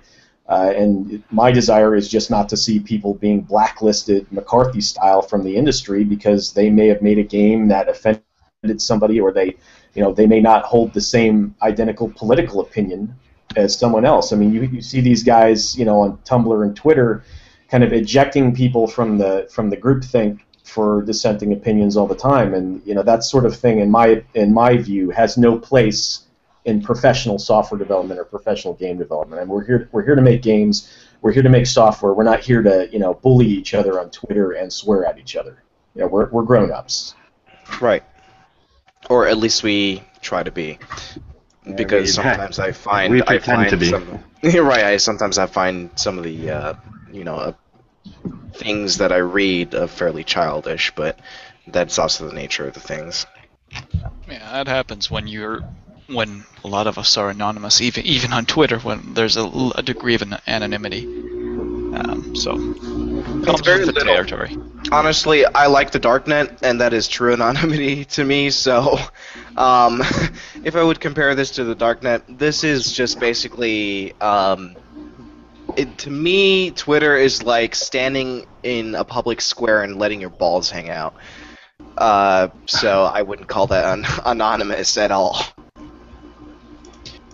No, I more meant you don't. I more meant because we can get into the psychology behind online personas and online profiles, and that they're the person that you wish you were or that you wish you could be, not necessarily the person you are, and that in that sense it's not necessarily a reflection of you. But never mind, that's just getting off the top. Yeah, I mean that's fair enough. What I was gonna say was I totally. Oh, as far as the anonymity aspect of it and everything like that. I mean, I think there's, you're gonna have people on both sides where you have, people who do make social presence that's directly connected with their, personal life on Twitter and Facebook and, blogs and everything like that. But there's definitely a degree of anonymity when it comes to the ease of making an account and simply using it to, as we've seen, there's plenty of instances, at least, it's hard to judge how credible they are, or the significance of them, or if people are saying, I get a lot more than this, but here's just one example that I'm going to show you. So it's really hard to judge of, in terms of being, threatened or being doxxed or people saying they have your information, and if you don't shut up, then I'm going to leak it out to people, so it's really convenient to be able to do that and actually, get in on the harassing, just because, the ease of creating these accounts. And then also on the same side, when it comes to not necessarily anonymity, but back on being a public presence, it's way too convenient to be able to simply block somebody, is something we've already talked about, and simply shut out that voice so you don't have to worry about hearing an alternative opinion, regardless of the way that it's presented to you. It could be completely, genuine and in a non-confrontational manner, but you can say, I know that I'm not going to win this battle, so I'm just going to pretend that it's not happening. So it's not necessarily anonymity, but to a degree, I think, it fits into that argument. But I don't know, that's just my little spiel on that, and how, just because you're out in public doesn't mean, I do agree with you where it's, like what Cool Daddy was saying about how it's like going out in public and letting your balls hang free. Absolutely, and some people do treat it that way. Yeah. But, I think it's too convenient to do a couple things and just, it's like not gonna, whatever the, non-inflammatory term of it, running up to somebody's door, ringing the doorbell at 2 o'clock in the morning and running away, hiding in the bushes. It's like, Right. it's essentially what happens on Twitter. You're just pressing people's buttons and trying to elicit a response because for the lulz. Right. Well, but the thing is, when I say anonymity, it's, for me, anonymity is the case when you remove the person from the statement, and Twitter's everything but that, because it actually more attaches the person to the statement. Because it's, as soon as you have something like a popularity contest, which that's how I see it, or that's how I see any social media for that matter, what he said, but who said exactly what. And it's not a model that I like or prefer, but I think that's just the model the world is going with, so I guess I'll have to bide my time. But yeah, Twitter is a shout box, to say the least, but it's a shout box to push opinions quite effectively, so I have no major complaints. No disagreement there, and quite honestly, like, I don't really care, that somebody wants to share their opinion with me. You can tell me that I'm being problematic, in quotes, all you want. Just don't be a bully. I mean, that's the thing, right? Exactly, yeah. Speaking Well, of the thing which, is- do you mind if I No, please. It was a while back in chat, but I didn't want to interrupt anyone. Speaking of people being bullies in industry matters, somebody asked Ice about Ben Kuchera. So, or I guess maybe other journalists too, if there's some like relevance to him. I've interacted with him a long time ago, and this is going back to how Ben got his start in the quote-unquote games journalism thing, actually on RST. And you have to understand that RST was not always like a quote-unquote AAA news outlet or tech news outlet. The RST community came out actually out of Harvard primarily. It was a guy who was a Harvard grad student, if I recall correctly. And of course, this is going off of memory, so it's worth exactly what you paid for it, $0. And it was mainly just a tech forum that people would go to talk tech primarily. It had a small gaming community, and for whatever reason, Ben would blog for the site and knew the moderators on the forum, and I think he moderated the game forum for a while. I'm not entirely sure. But that's really how he got his start, right? So then RST got picked up by Condé Nast. I hope I'm pronouncing it correctly, and that's pretty much all I remember, because at that point I was no longer a part of the community. I mean, this is going back like 10 years. But I mean, it kind of shocked me when I was reading Penny Arcade one day, and they're talking him up and like saying, hey, we need this guy, and it didn't shock me because I, hated Ben or didn't like him at the time. I'm like, whoa, dude. I mean, like that's how you get to become a journalist. Like you blog. And the thing is, like, I've always kind of felt that these people were mainly bloggers. That's how they got started. I mean, the dude was working at EB Games back when it was EB Games, before he started writing articles for Arts-T. So it's like, I mean, yeah, it's true that anybody can blog and anybody can make a website on the internet, but it doesn't necessarily mean that you have journalistic training. And I can tell you right now that most of the people who started out writing for that site got their break by simply being, in my opinion, the right place at the right time, subject matter experts in their field, and also, somewhat knowledgeable of whatever they were writing about. And that was pretty much it. Now, on a site like RST, most of those people were legitimately experts. I mean, you had people who were highly educated in technology. You had programming language experts with graduate-level degrees. I mean, people who were eminently qualified to write on the subject. Like, somebody like, I think the guy's name is John Timmer. I mean, if you look at his resume, I mean, if I want to know something about computing from him, then yeah, obviously I'm going to be asking and taking his articles seriously. But the thing about Ben was always that, I mean, the dude plays video games, worked in a game store. I'm not entirely sure if you've got, like, if you look at like the whole shebang over him and Eric Kane. I mean, does he really like deserve that amount of power over other people? I mean, that's the question that you need to be asking, and I don't know how much these guys make, but I think people in general always desire power, so it really is a question of how much.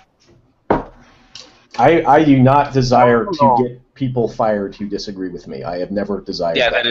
That is absolutely true. And I true. say that as somebody who used to work on Wall Street. I've known my share of major assholes, and I can tell you right now that the only people that I have ever desired to get fired are people who have either directly threatened us, made horrible decisions as to their HR level conduct, vanilla reasons for firing somebody. If I dislike someone's published opinion, that doesn't mean that I'm going to go and hound them to get their job. And I consider that, like I said earlier, to be bullying, and I don't like bullies. So yes, but here's the most important thing: would you ever do some horrible bosses style shit? That is actually something you could probably only answer once you actually have that power. Well, no, I mean I've hired plenty of people. I'm not I'm not in my 20s anymore. I've been in charge of other people, and I can tell you that when you have power over somebody else, it adds to the headache of management. It doesn't necessarily give you this endorphin rush of power points, and then you go out and I mean, some people I'm sure it does, but I've never really felt the responsibility over others to be anything other than just that, a responsibility. And that sort of thing needs to be taken seriously, because you have a severe effect on the quality of a person's life if they work for you. If they just, I mean, you just do, especially in the United States and in the current economy that we have now. The only thing is, I'm not sure exactly how much power that he actually has, just through an anonymous person that talked to me or whatever like that. It's just they basically referred to Ben Kuchera as the dumb jock of that group of media outlets, and that he's actually gets kind of shit on a little bit and stuff like that, and he tries to say the right things, but he doesn't always, and he just kind of sticks his foot in his mouth, and he gets a lot of shit from it. So I don't know exactly how much power he would actually have. I mean, it's a good point to bring up, but I think that there's a lot of stuff that goes on in the background that we're not privy to, that maybe he, I don't know, presents himself in a certain way. I don't want to accuse him, but or maybe because he does get so much shit from his comrades, his peers and stuff like that, that maybe he tries to present himself as being more of an authority than he actually is. I don't know. I mean, I don't know the guy. I've never really known him. I've interacted with him before, and I know what his background is to some extent. And, you know, it's not like the guy has a journalism degree or came from, you know, like actual news journalism or old school journalism. I mean, he came from video games and being a video game enthusiast, and there is nothing wrong with that. But it doesn't confer some level of journalistic integrity automatically. You have to bring that to the table yourself. And it's up to the person whether or not they want to do that. That's all I'm saying. All right, fair enough. That's absolutely fine. I don't know if anybody else has any more talking points, but I think it's time to maybe get a rotation in since we're going on about an hour with this group. Yep. Yep, I reckon so. Again, I will. I'll ask Mike if he wants to stick around because he's about the closest thing that we have to anti-gamergate perspective. So. Yeah. What's our running time right now? About 3 hours. Something like that. Yeah. So how long are you guys going, you think? As long as we need to. We need to get every one of the guests in here, so it'll be quite a while. No It's problem. I mean it's up to you. If you got to take off or something like that, we're not gonna Yeah, I'll strap you let to you. a chair or anything. No, So. no. I thought we were gonna rotate out. So.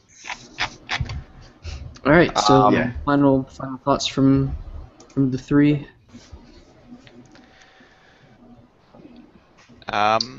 Yeah, I don't have much to say. Ice brought a fascinating perspective to this conversation, and I want to thank him for that. So thank you, Ice. Yeah, I appreciate you letting me on, and you know, if I can be of help in the future, definitely let me know. I just want to reiterate that I don't think the core of so-called Gamergate, at least the people who aren't trolls, are out for anybody's job. I think that they want to get back to doing what they like to do, either playing, developing, or whatever with games. We're not looking for social ostracism. We're not looking for bullying. It's just gotten to the point where there's so much crap being flung around Twitter that people are right to be pissed off, and they're expressing themselves. And every now and then you get people who do so inarticulately. But don't take that to be the average, gamer. I mean, most of the country games now, it's not the 80s anymore. It's stay off drugs, do your homework, and do what your parents say. Good night. Is it my turn? I guess so. Well, I would say thank you for having me on, and I will hopefully be able to speak to you guys at some other point. But I've enjoyed this. It was very insightful, and I hope to, just hear from you in the future. So, cheers. I'm going to have some more vodka lemons and get drunk. Peace. See you later, man. With you there, bud. Take care.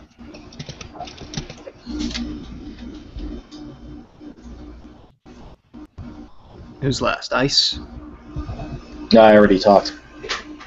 Okay, then has everyone talked, or did I just sort of zone out for a second there? Everyone that's cycling out, I think. Yeah, All right. we've all talked, so. Oh, wait. Maybe we should all give our handlers or something, the ones that want to show their stuff.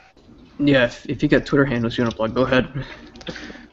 Right. I mean, me, you can follow at CoolDaddy3. So cool and daddy spelled the normal way, and with a 3 on the end. And my YouTube is the same. I'd prefer if you subscribe there because I'm probably going to have a few hangouts and or videos on Gamergate, and maybe some montage parodies on Gamergate. I'm still brainstorming to do that, but yeah, that's all. All right. Anyone else want to plug a Twitter handle? Sure. My Twitter handle is @FewerFreyut, but you just at FEWRFREYUT. Good luck remembering that, but okay. It'll be in the video description at the end. So if anyone missed it, make sure to go there. Sounds good.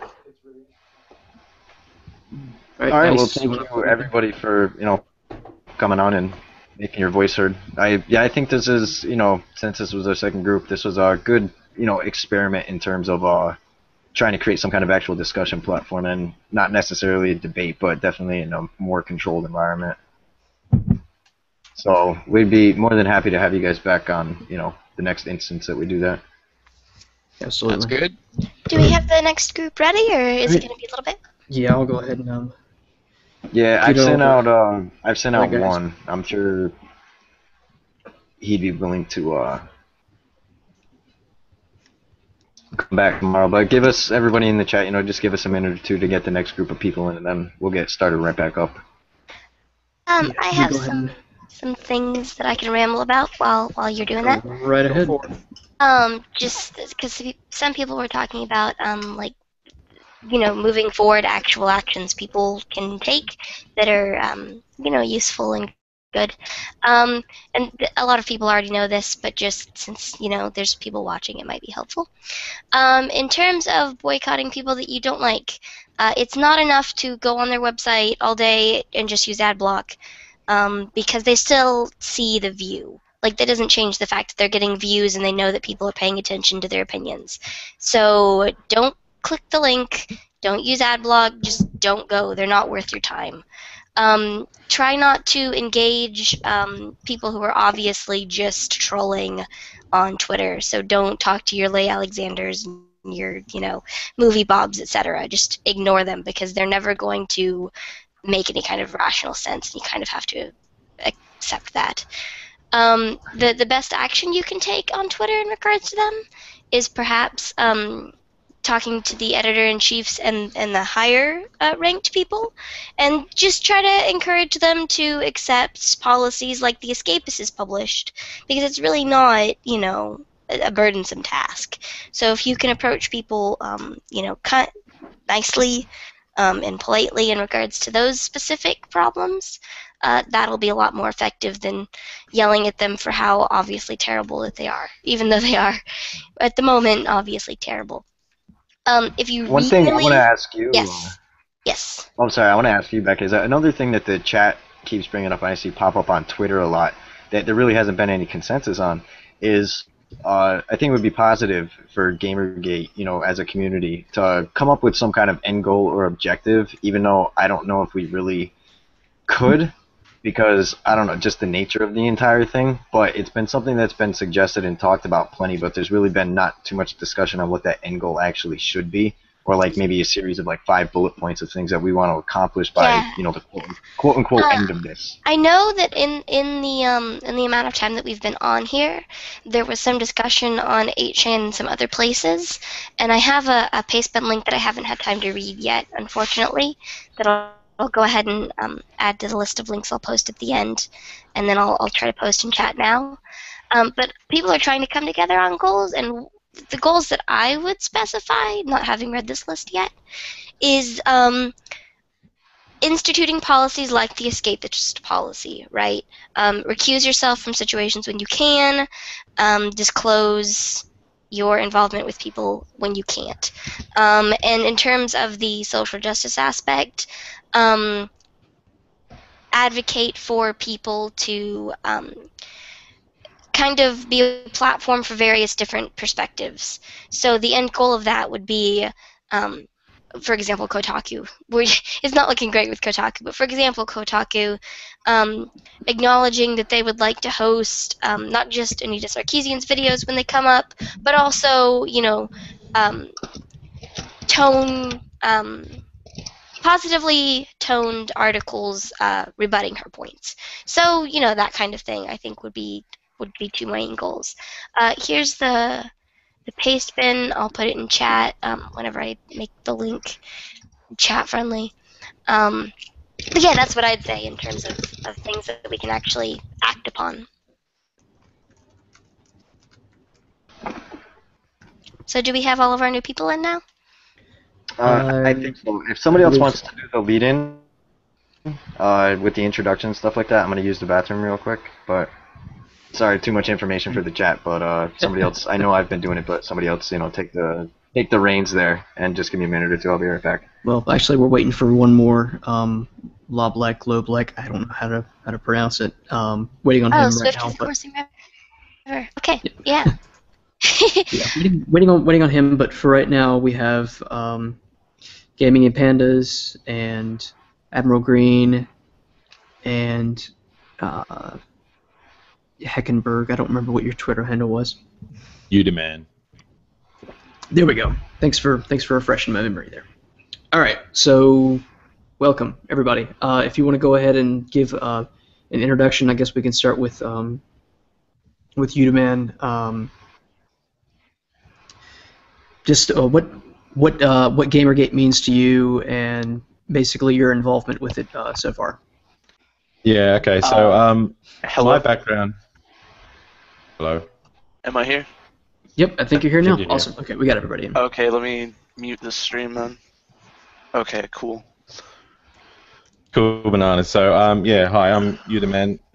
My name's Stu Heckenberg. I'm a first-time game developer.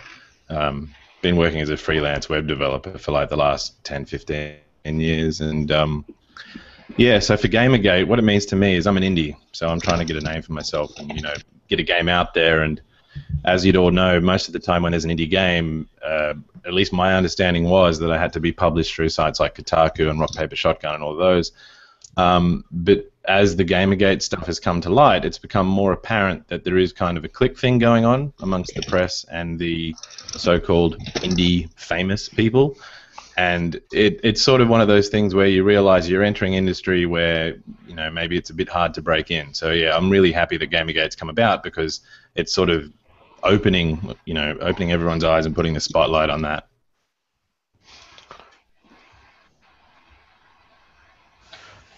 All right, we want to move on to Admiral Green. All right, hey, I'm Admiral Green. My mic's working, right? Yep, it's working all right. fine. Cool. I'm pretty much a nobody. I've just been checking out Gamergate and all this stuff. Just recently started Twitter because I've never bothered with that before. So really, I'm just here to talk about my opinions. I don't have too much besides that to offer, so that's me. Thank you. All right, you want to move on to Based Panda, since that's what the chat's been calling you. Yeah, that's very nice of them. I'm Lo Ping, concerned citizen of Gamergate, and I am basically here participating out of general concern for the great unwashed that is us, and out of general disgust at the overall duplicity and dishonesty I'm seeing that's happening in the industry, and it's really just not something that I'm approval of. And warning in advance, I'm sorry, but I'm on some pain medication for my back, so if I get slurry or fade in and out, that's why. So I'm not totally at my A game here, sorry. So, but yeah, that's basically who I am and what's wrong with my mouth right now. So there you go. Is that everyone? Have we No, have we said? I think so. We got Actually, hello? Loblek. I'm here. Yeah. Oh, Yeah. I'm Loblek.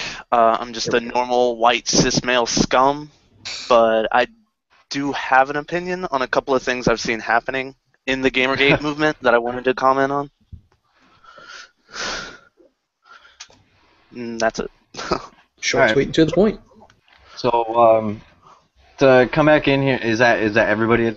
should I At this point, has everybody said hi? Since I've been here for like 4 hours or 3 hours, excuse me. Yeah. I'm Go for it. Yeah, I'm just, Yeah, I'm go just for it, kind of, I mean, I consider myself a gamer, but also I'm here basically because I've been somewhat skeptical of Gamergate, more so at the beginning, but I see a lot more going on, and actually hearing from the developer fellow, is it Parker? Was that?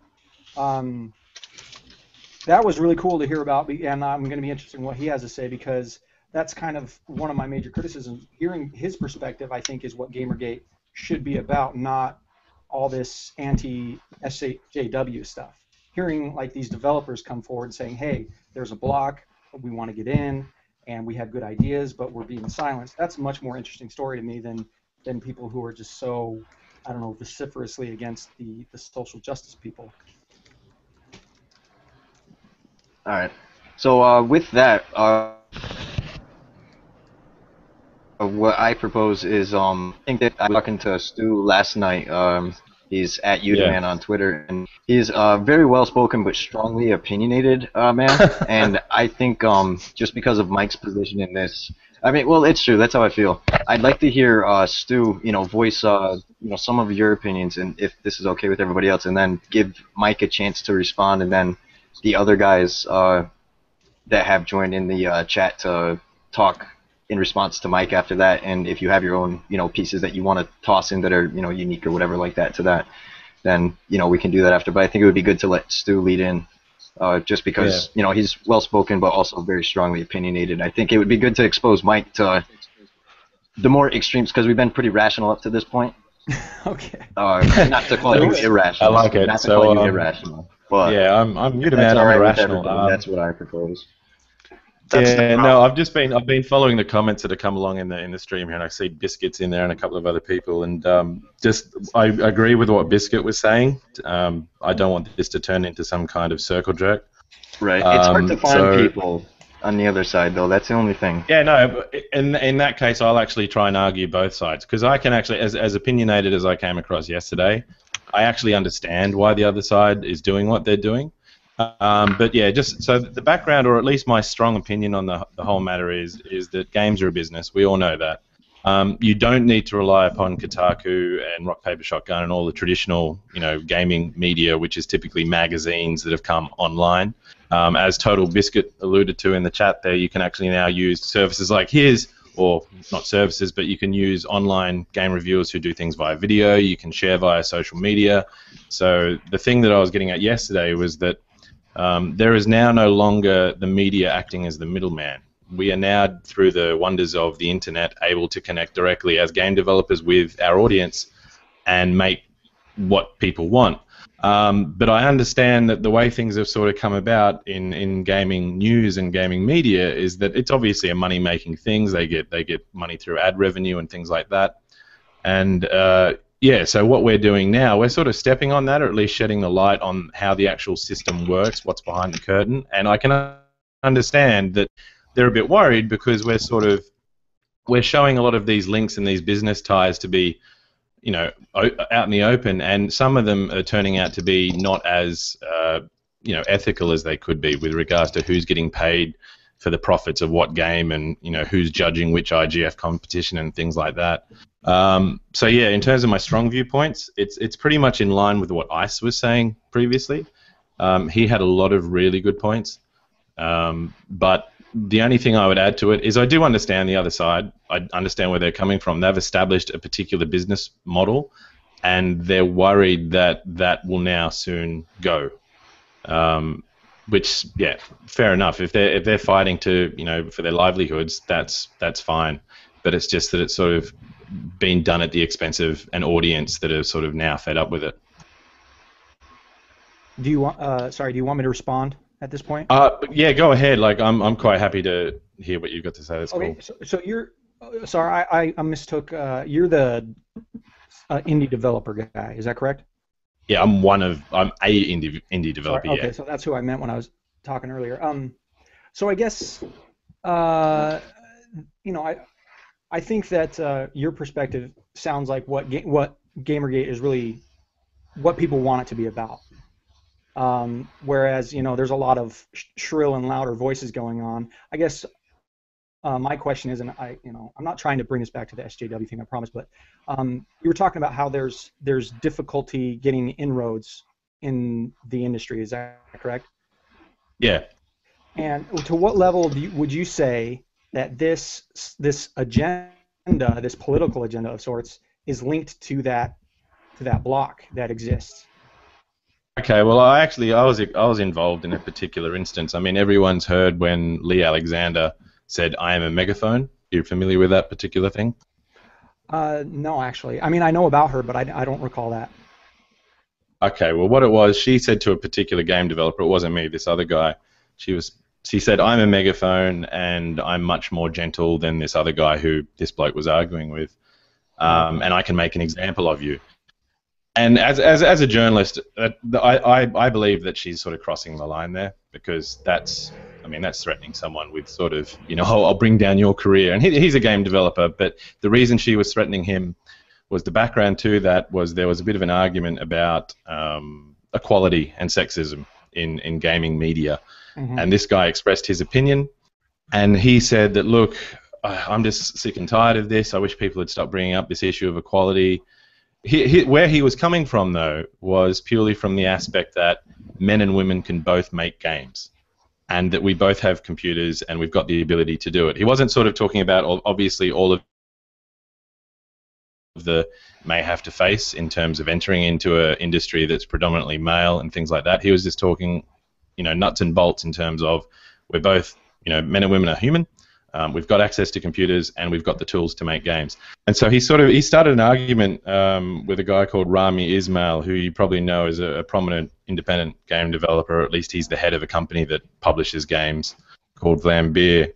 And this Rami guy, he sort of said to this guy in response, look, most women would disagree with you. And that's what got me involved. For some guy, I mean, from an equality standpoint, for some guy to say that's what most women would think, Mm-hmm. then I jumped in and I sort of said, well, There's look, a double dude, standard. correct. And so I got involved then, and from that point on, there was an avalanche. Basically, both of us got harassed or attacked by, not to use the pejorative, but by SJWs. Right. In the most extreme sense, including like one of the guys that was one of the 5 guys that Robin Arnott, he even chimed in at one stage. We had the various sort of PR people like your Maya Kramers and other people connected with Rami sort of adding their 2 cents, and then Lee Alexander comes in. Now, initially they tried to get me on the whole sexism angle, and I just kept reiterating my original argument, which was both men and women can make games, and they kept trying to misconstrue that as me being sexist. And then they turned it around into race, because they couldn't get me on the gender card, so they tried to get me on the racism card, and Rami pointed out that I'm a white cis male, and whatever else, and that he's Arabic and he gets discriminated against at airports because he gets checked by the TSA, which he constantly mentions on Twitter. And I just didn't even enter into that. I said, look, dude, this is not about race. This was originally about gender, and I'm not going to get involved with that kind of stuff. You're the one actually being racist if you're pointing out the fact that I'm white has something to do with my opinion. Anyway, they ended up getting the other guy who wasn't as able to sort of lucidly or clearly express his argument. And they ended up getting him to say something that they construed as racist, which you could. He said something like, look, the reason you get checked at airports is because you're of Arabic descent, and the people that did 9/11 were of Arabic descent. And as soon as he can... Yeah, I see. They played him into a corner, and then after that, that's when Lee Alexander got involved. I'll make an example of you, and everyone just dogpiled, and it was really sad to see, because they even notified his university publicly on Twitter, shaming him. Wow. And his university capitulated and said, yeah, this guy's not a good representative of us. So this guy's career is basically destroyed before it began. And that was the sad part. And then on top of that, like a day or so or whatever later, Tim Schafer, of all people, he wasn't even involved in the conversation, but I know he's got ties to these people because they all exhibit at the XOXO conferences and things like that, and they've all connected via PR companies. He chimed in. He basically said Rami was a bulldog standing up to 2 teacup Pekingese. So I got referred to as a little yapping dog by like one of my game development idols, and from that moment on, that blew it for me. I was just like, well, this whole interconnected stuff for me is just terrible. And this was well before Gamergate. This is months back, right? Okay. And so when this happened and all, but this whole, just to finish off, like this whole Gamergate thing for me just brings it out to light. Yeah. So Mike, yeah, go ahead. It almost sounds like, behind the scenes, they recognized what had happened, and it was turning a certain direction against you unfairly, apparently. And some of these people it sounds like we're talking about this and kind of piled on, like you said. Mm. Is that how? Yeah, and that's typically, yeah, exactly. And this is how things go on social media, right? You can have an open conversation with someone, and people who are on the periphery of it, they catch one word or they cherry pick, or they even sometimes totally misread what your intention is. Yeah. And then you're basically fending off 5 or 10 people. And I mean, the best way to fend them off is actually not reply to all of them, but sometimes you feel that slighted that you feel that you must defend yourself, otherwise you get misrepresented. A little bit like that, and I felt this poor guy. He really got jumped on. Like, he sent me a direct message. He said, "God," like, he was upset. He's like, "I don't know what to do. Everyone's having a go at me. I'm just gonna." He went off Twitter for a few days, and that's for me where I felt that the social justice warrior thing was very ironic, because they were it's supposed to be a movement that's fights for inclusivity, and because he expressed an opinion that was contrary in terms of, he was saying that, look, I wish people would stop talking about the inequality of men and women in games, because I don't think there is, because they have the same tools. He got jumped on, and that was just really, really unfair and silly. Yeah, and so I guess sorry, go ahead if you want to steer it. Oh, no, that's fine. What I'm going to do here is, I think I'm going to give you a chance to respond to this, and then we're going to, give some other people a chance to, I guess, add on top of that or give their opinions here, if you guys are both, I guess, content with the discussion that you've had. Yeah, no problem. So yeah, just I guess real quick, and just because I'm trying to do my best to kind of give a perspective of how this might appear to, someone kind of from the periphery. It seems like there's these types on both sides that they have a specific goal to, like, silence people, or because I don't know if they're gamergaters or not, but there were the trolls or the people harassing. Maybe that's been overstated. Maybe there's been hyperbole on that.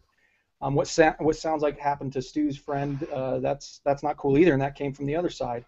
And I think that the whole, and this is the media's fault mostly, because those are the good story, those are the juicy stories, are these these social media campaigns of people going at each other with these political agendas, and that's kind of what people want to read about, when in the background there's more of a real problem going on, where there's these developers that maybe aren't able to get into the industry. Like, I just feel like there's a deeper story going on, and it's being hijacked by this political hyperbole from these two sides, where, I guess, call them trolls, call them whatever you want, these people who don't know how to have an argument without calling somebody a name.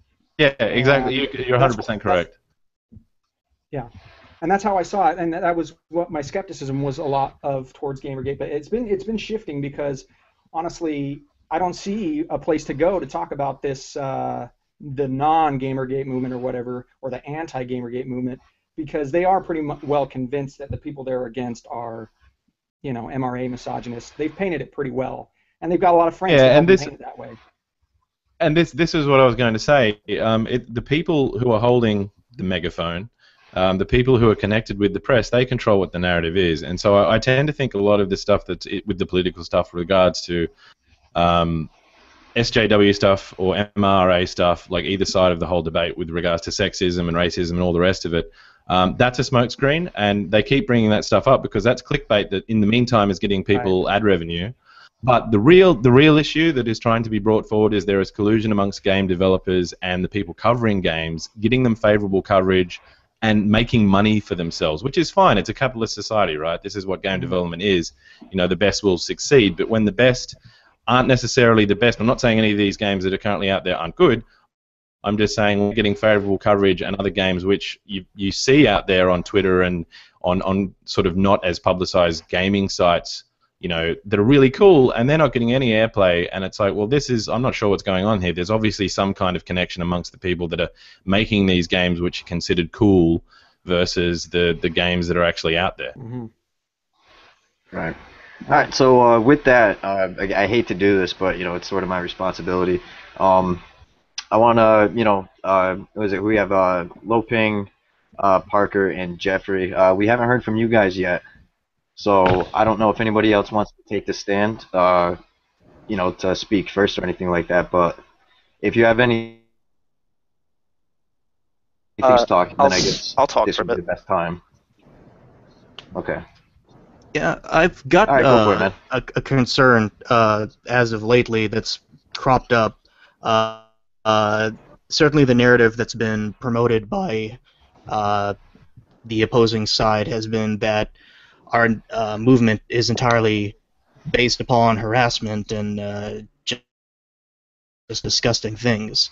And recently there's been a certain occurrences that have been made against people who have been quite vocal and spoken in favor of the movement, and the opposition and the press, they just seem to be strangely silent on the matter. I mean, when the narrative was that we were doing the things, you know, they were tripping all over each other to be the first ones to cover this sort of thing, and now they're just giving a sort of silent complacency to what's going on and what's happening to the people out there right now, and it's giving the impression that they're satisfied in what they're seeing, that, you know, they're seeing that these people are getting their, I guess, just desserts for speaking up against them, and to me, it's just morally reprehensible to see this kind of duplicity. I mean, you have people here claiming they're taking the high road, and they're just, in actuality, on a high horse, and it's just absolutely, totally just this dissonance to what they're wanting to display versus what they're actually displaying. Oh man, I'm rambling. I'm sorry,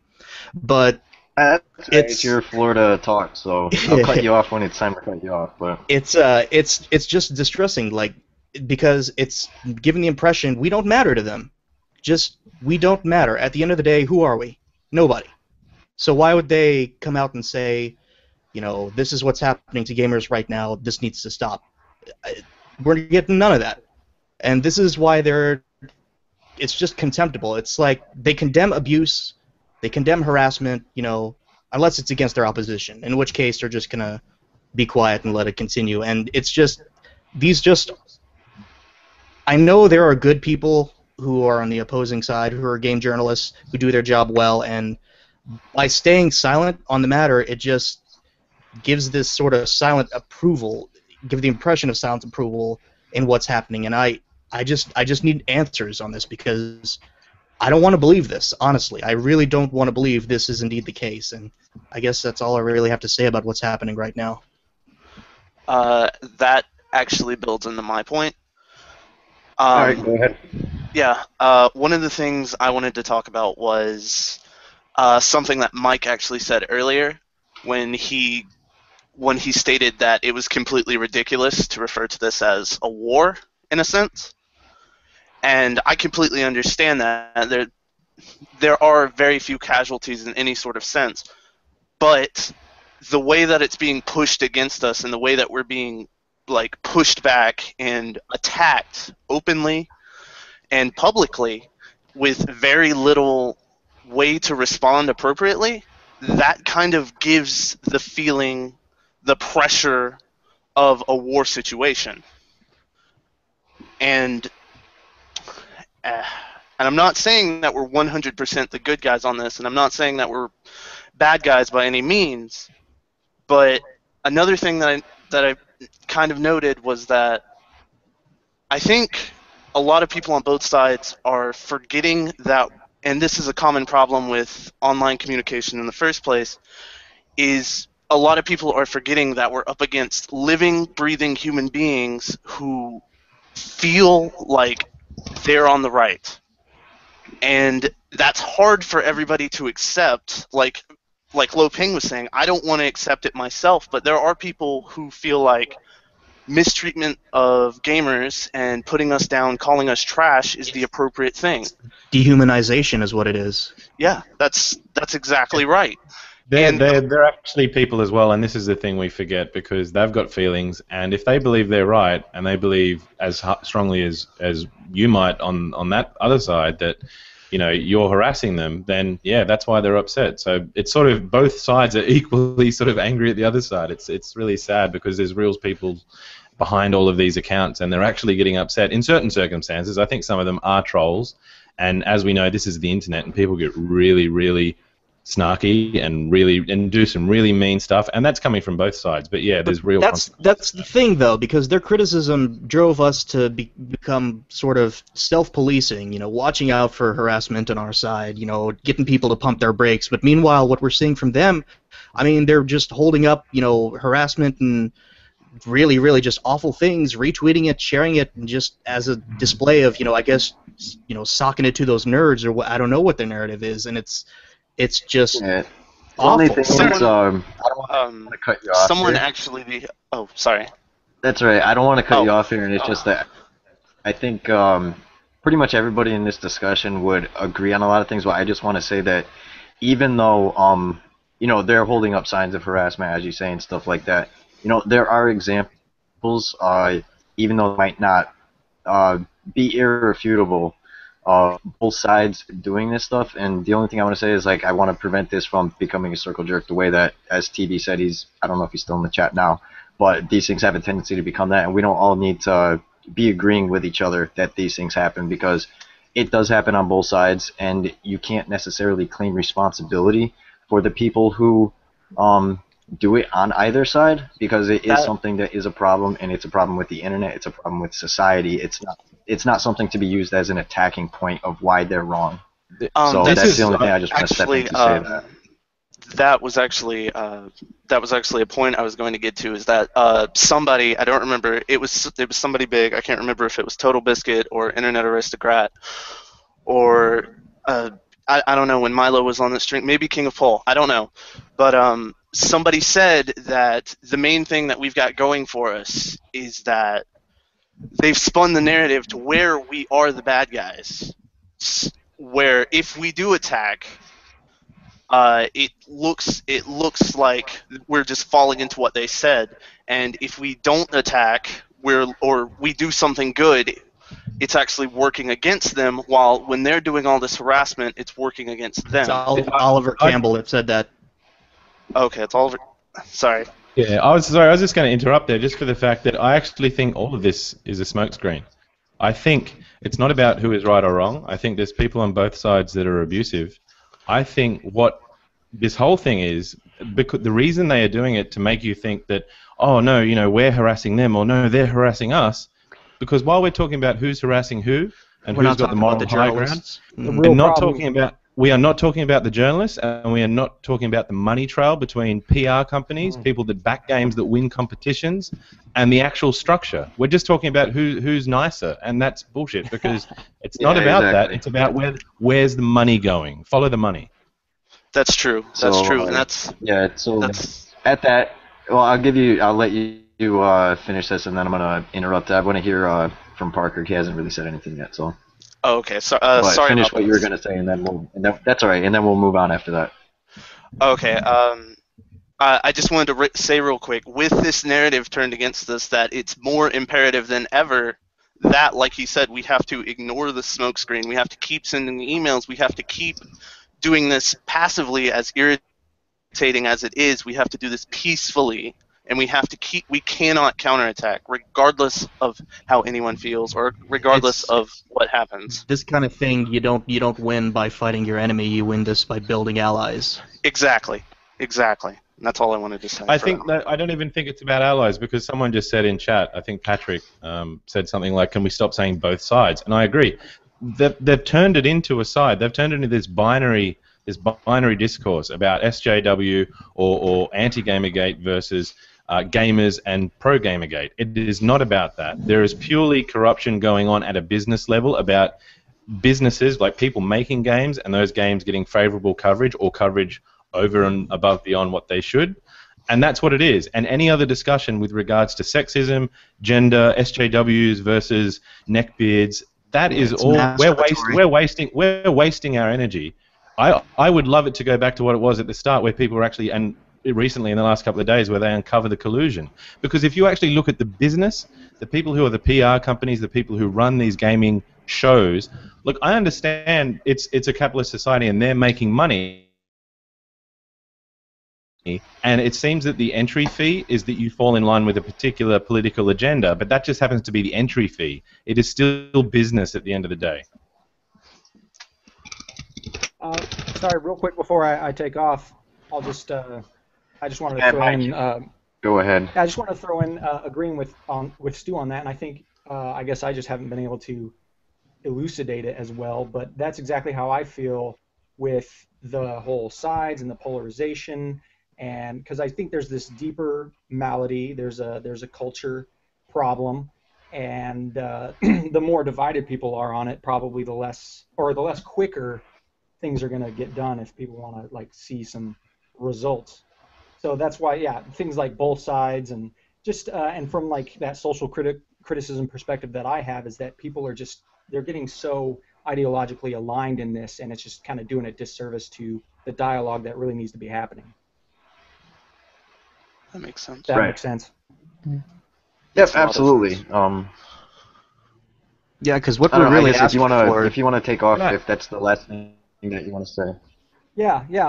It's been great. Thanks for throwing me the tweet this morning. I didn't expect that, but I'm glad I could participate. Yeah, we need to have more voices, and I just want to say, as you're taking a step out here, that you know that we are willing to listen.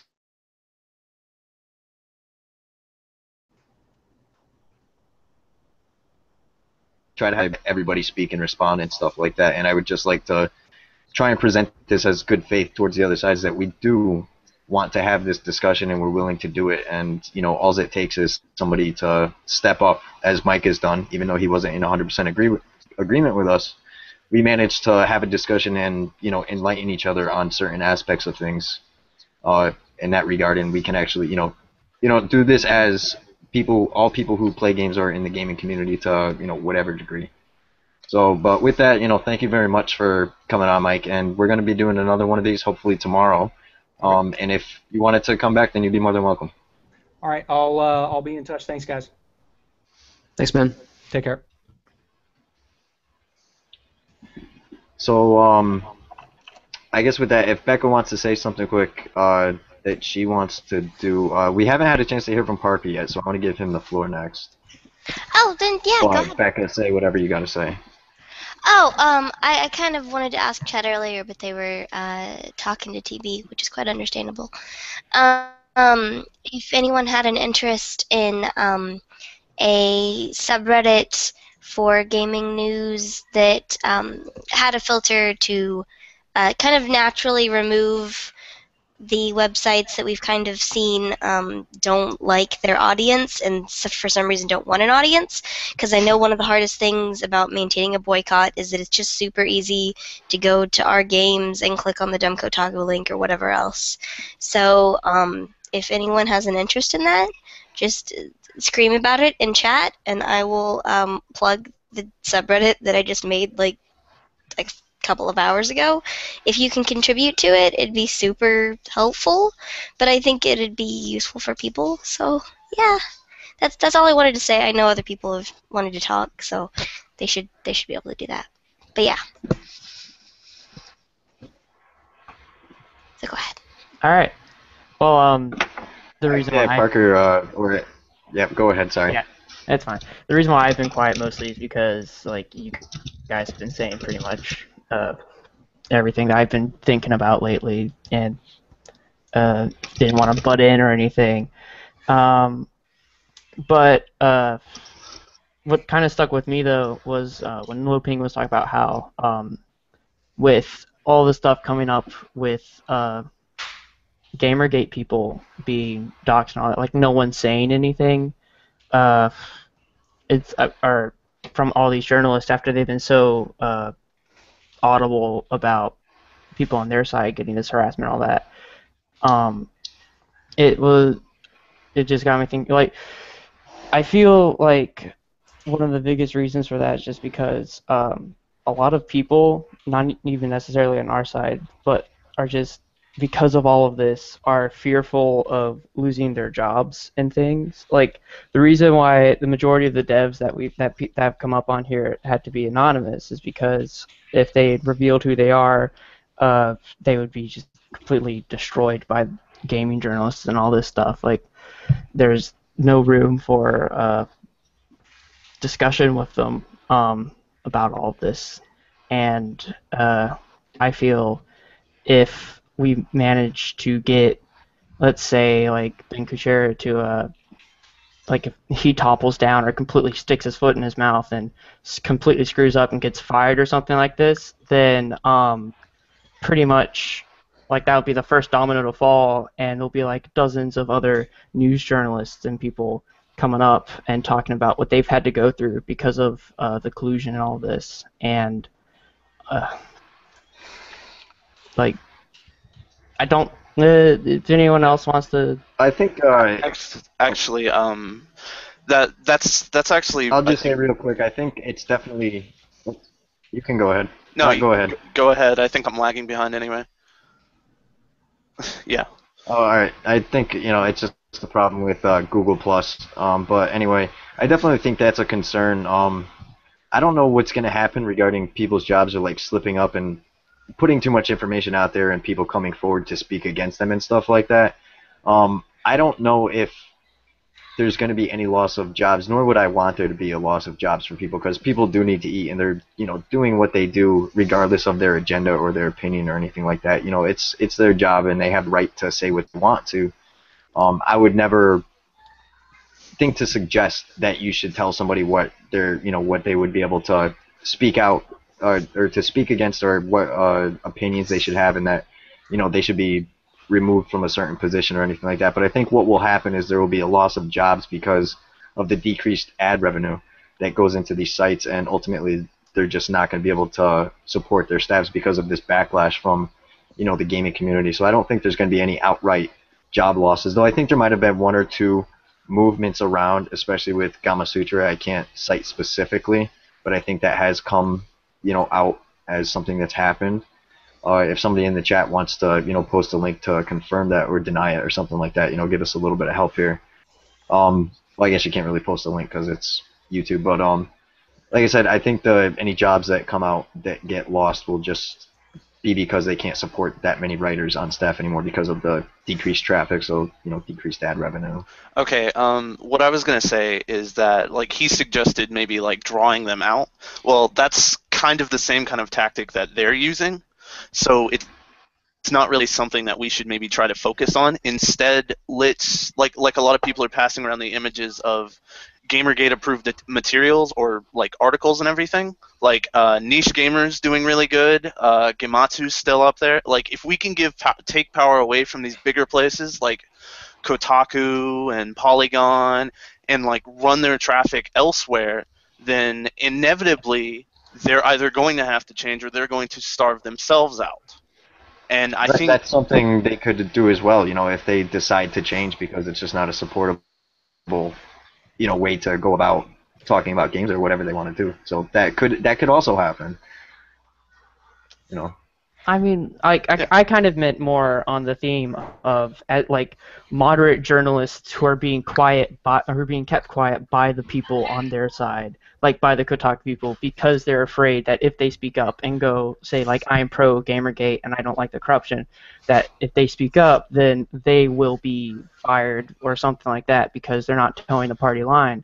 And like I didn't mean like we go out and actively hunt down people and like be like you agreed with Ben Kuchera or Anita and therefore we're going to want to get you fired. I meant like they're afraid at this moment of being fired because of what's going on with all the censorship and the complete lack of the complete like just demonization of the other side. Well, not other, but of the other opinions and all that Gamergate has.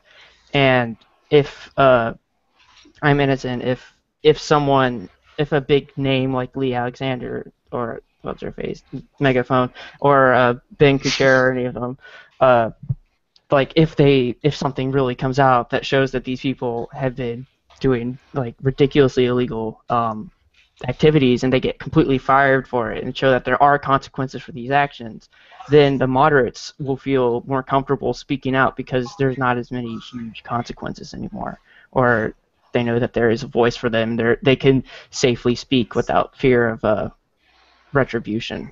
I think that's another problem that we've been seeing a lot of is that these editors, these CEOs, like what's his name, Bobby Pitchford, like with all those things that Anthony Birch said, that Randy Pitchford. Sorry, I don't know. Okay. I was thinking Bobby. I mixed up Bobby Kotick. Yeah, I was mixing it up.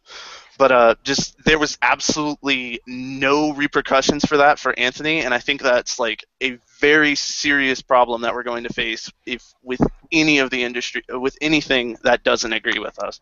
That's corrupt. Made a game for him that sold like 11 billion copies, so yeah, that's probably why Randy is a little hesitant to speak out against his meal ticket. That is very true. The other thing I'd like to pitch in there with Randy not speaking out, like if you've ever worked as part of a team, it's not good for team morale if the team captain singles someone out and just hangs them out to drum that team. You're like, well, yeah, this is true. That could happen to me. Go on about this. Yeah. Coin, So if you have a I'm person sorry, I on the didn't mean to team interrupt who's you, but I remember that's right. You said because you said something last night along these lines, which is very appropriate for this. So take the floor and talk about that for a second. okay, cool. So yeah, like with the, I stood up. Yes, I saw stuff by Internet Aristocrat and I think Fart to continue, and they were sort of digging into Pitchford to sort of say, well, look, you really need to hang this guy out to dry, and is this what you kind of support? Now, I actually understand Pitchford's point of view. He's got a team to run, and it's a business, and he's got a talented programmer. And sure, that talented programmer actually made a mistake. He misinterpreted the whole attack on Zoe Quinn as being about sexism, when purely it was just about corruption in journalism. And in doing so, he tweets out, "Oh, I don't know why they're sort of attacking Zoe. Is it because she's a girl? I'm a guy, and I've also had favorable reviews by friends." And what he didn't realize in saying that, what he thought he was doing was defending him. He was actually giving evidence against the real reason behind Gamergate, which is uncovering collusion between reviewers. And this is what people should be up in arms about, and I think a lot of are, but then there's sort of this peripheral thing about sexism and whatnot. And so, yeah, sure, if your boss, he'll probably get disciplined, or at least your boss will have a word to him. But that's behind closed doors, and that's their business. Now, obviously, you've got a public face on Twitter, but yeah, he's not going to hang this guy out to dry. This guy has made him money, and this guy is actually talented. And a journalist is out there, and their opinions are their bread and butter. They actually make their money by writing. A game developer, they sit behind a keyboard and they make a game. So if he expresses a personal opinion of his, it doesn't really matter so much, because he is not a mouthpiece, he is not a megaphone, he is just a guy sitting behind a computer. And the boss isn't going to, get rid of him, because this guy is he was hired based on his skill, which is what equality is all about. He's hired on his skill, and equality isn't about only hiring people that fit your political views. If you've been part of any sporting team or any group, you'll know that you're aligned with most of the people there on the one thing that you're doing, whether that's playing a particular sport, or whether it's writing magazine articles if you're part of a journalist group, or whether you're developing a game and you're part of a game crew.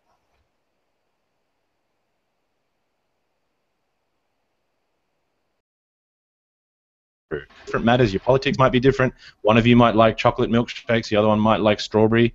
And you don't hate each other because of that. You abide each other's differences of opinion because you're going towards a common goal. So I understand where the journalists are coming from, because they don't want to lose their job. And there are plenty of writers who don't write any political stuff, but work for these big organizations that do have writers that do, and they shouldn't be punished.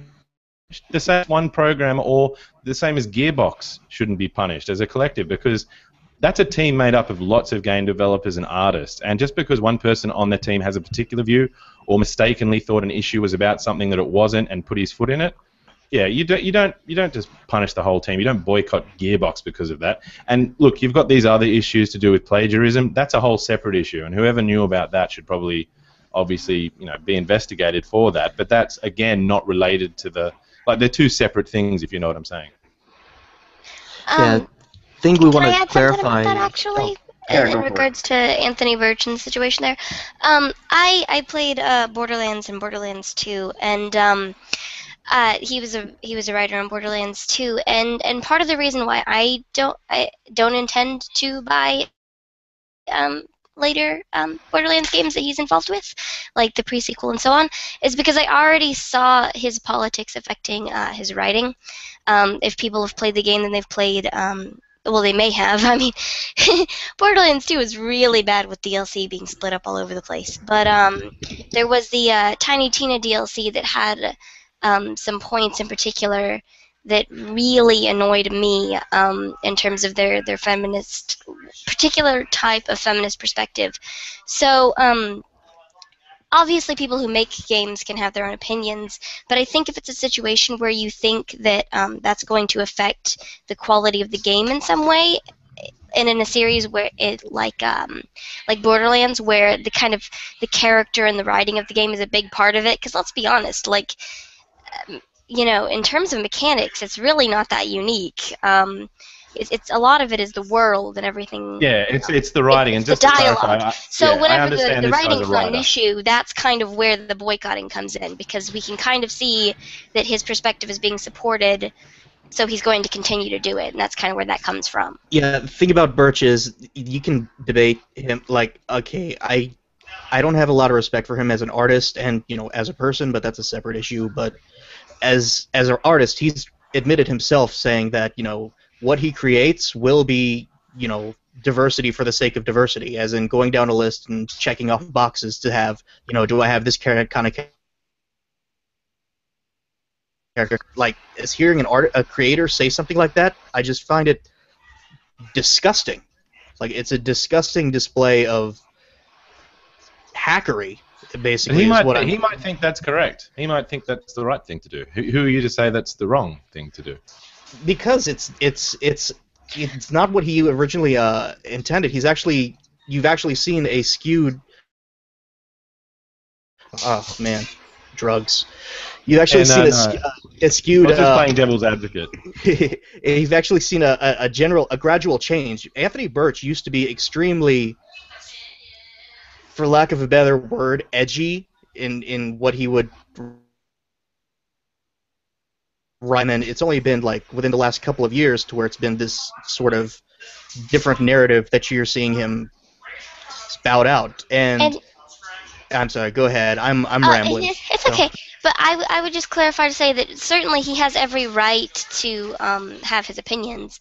It's just that the consumer then has a right, whenever it's obvious that his opinions will continue to affect the tone of the game, to then not do what I'm saying there.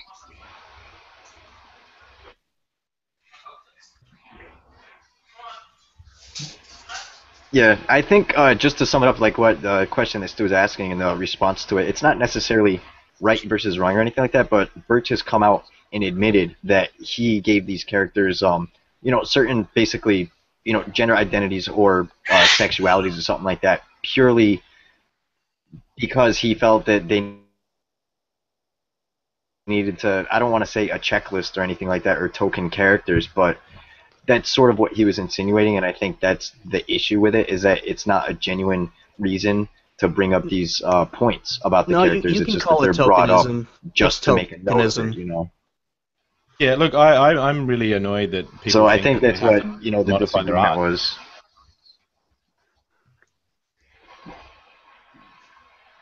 Like a lot of games now, they've been watered down, or there's this sort of move towards, oh shit, you male character lead, you have to have a woman in there, and there's a lot of customization to be more inclusive so that people can sort of put themselves in the game more so. But a lot of games, they've lost sight of the actual mechanics. So in other words, most first-person shooters, you're pointing at something on the screen, and it's about your reaction, about pointing something on the screen, not necessarily aware that you're, living in a particular avatar that's of a particular gender or race. You're just focused on clicking on things on the screen. So, I mean, obviously with more story-based games, it does sort of matter. So if you've got a plot that revolves around what the main character, of course, their sex or their race or religion or whatever else can play into that. But again, this is completely up to the game developer to make their art. I mean, you can't. They'll make something that will sell, and I think what they're trying to do is an economic thing, and they're trying to position games so that they will be more inclusive. They'll attract a wider audience and get more sales. They're not necessarily doing it from an ethical standpoint, although there is that as well. But I don't feel that an artist should modify their approach just based on political correctness.